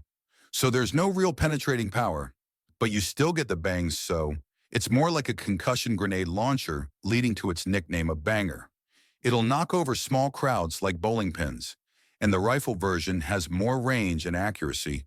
The cannon can throw around small vehicles. All of this can kill if you aim right, but a quick blaze of them is pretty standard if someone's being a massive shit. JK explains as everyone grabs a pair of pieces for themselves. They make a point of having one of the ablator and banger each. So what do these badges do? Clip them onto your belts. These are lifesavers. JK instructs as he lifts up his t-shirt to show that he's got one on his belt as well. These give you 4 hours of limited atmosphere and force field when you run Axiom through them. After that, they need 8 to recharge, but they will save your asses if you're dragged into the water deck or thrown out the airlocks. Don't use them as a spacesuit or a dive suit, because it does nothing to stop micrometeors and the like from reducing you to Swiss cheese. And in the water, it keeps the air around you so you shoot up to the surface no matter what you want, and it's pretty much impossible to swim. If we're blown out the airlock, it'll give us time to be rescued if nothing else. Thanks. May I assume that them being on the guns means they'll be protected from the water and vacuum as well? Pookie asks, clipping one of the chainbreaker badges onto his belt. Indeed, it'll also let the plasma work in the vacuum if you have to, but you don't need to worry about rescue out the airlock. The asteroid the station's built around already has a slight magnetic field and gravity well. Couple that with the bleed out of artificial gravity, and you might go flying out for maybe 5 minutes, but then you start coming back. All told, the round trip is about 15. Long enough to kill you, but if you can keep yourself alive during it, then you're safe. How'd you figure this out? Mr. T asked in shock. One of the crazies on the station pulled a stupid and was blown out the airlock in response. A while later, we found her corpse on the outside hull. This got us curious, so we blew a tracking beacon out a lock, and it made the round trip in 15 minutes.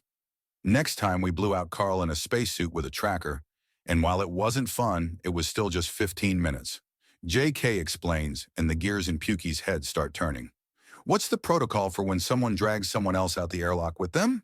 Pukey asks, and JK shakes his head. Doesn't happen. Though I'm fucking fascinated for what happens when you do it, JK remarks. You might beat us to the punch, Dong remarks as he examines the ablator closely and takes notes of the changes it's had made to it. Not likely after the examples we made of the religious fanatics that targeted us. We've been left the hell alone, JK remarks. What example did you make? Bike asks as he fiddles around with a data chip that was next to all the badges. It's a production manual for a 3D printer if they feed Kutha into it. More of these badges in both the personal and weaponry scale. That while we commonly sheath our knives in our boots, we can sheath them in any part of another person faster than most can react. JK remarks with a savage smile. So they got the point? J3 asks flippantly. Oh yes, they got the point. And as the idiots were trying to make one themselves by broadcasting it, they displayed just how much of a point we had to make instead. JK says with a chuckle. That'd do it. So the gifts are great. But how about playing tour guide? This station is old to the point that people live their whole lives on it, so no doubt there's a lot to see, Pukey remarks as he holsters his new guns. Yay, sure, this way then, JK says. Now the first thing you need to know is that each and every 9 parts of the station are both interconnected and independent. There's a main control hub, an agricultural deck, a commercial deck, a manufacturing and industry deck, and residential areas in each one. Only the station staff is allowed in the central area. That's where we live.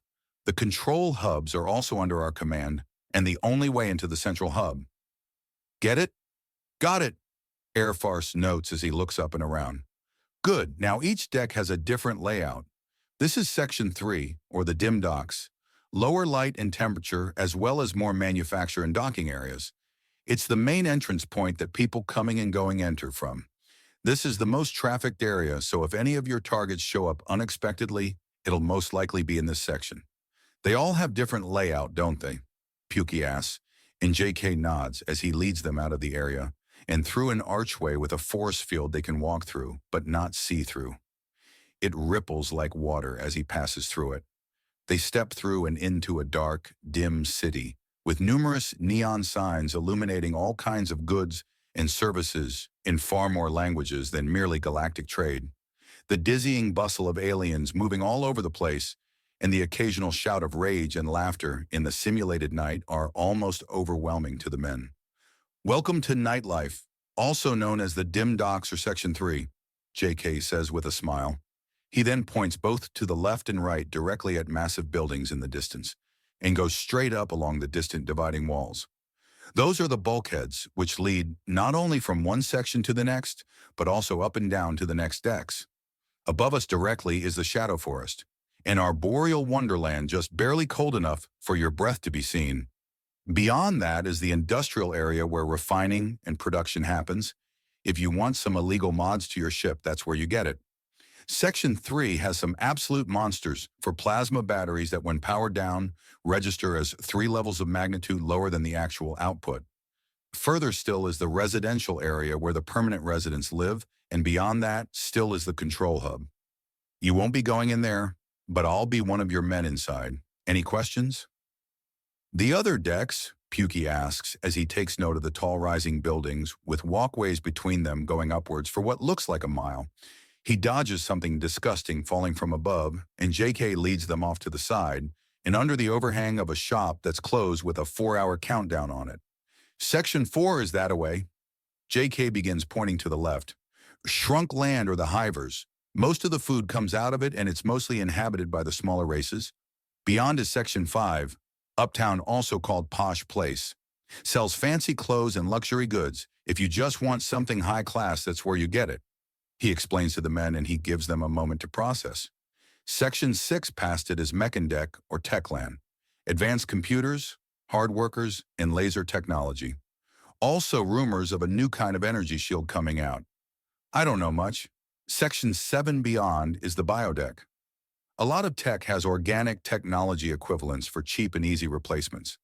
A lot of refracting crystals are grown rather than cut. We got a farm for 'em, but it's also the playground of the more predatory races. Venture at your own risk. He continues his explanation before sighing in frustration and half-remembered annoyance. After that, we've got the religious part, Section 8. It's mostly conservative gravids who will be a bitch to deal with. They sell the most medicine, and if you're not a dude, it's the safest and most stable part of the station. Then it's Section 1, the wet works. It's all underwater, but it exports a lot of food and synthetics. Right next to us that way, he says, jerking his thumb to the right, is Section 2, Colosseum. Yes, like in ancient Rome. Yes, blood sports. It sells melee weapons, entertainment, and armor. Surprisingly, up to modern specs, too. You want a monomolecular blade? You can get one. You want a helmet that can repel lasers and plasma? You can get one. Holy hell, how much of this place have you explored? Maybe 5%? I've been doing a lot of poking around, but this place is goddamn gigantic. It's as big as any city you care to name, and if you want to vanish in here, then it's way too easy. We run system scans every 12 hours because it takes 12 hours to run a scan. It's that big. And it's all lawless, Pukey remarks as he runs his organic hand through his hair. Just about. JK answers, and Pukey lets out a huge lungful of air. Okay then, time to get to work, he mutters. This is the best place to start. Rumors run fast and thick, and there's a lot of heavy drinking in nightlife. But keep your sidearms close to hand because these bitches be grabby.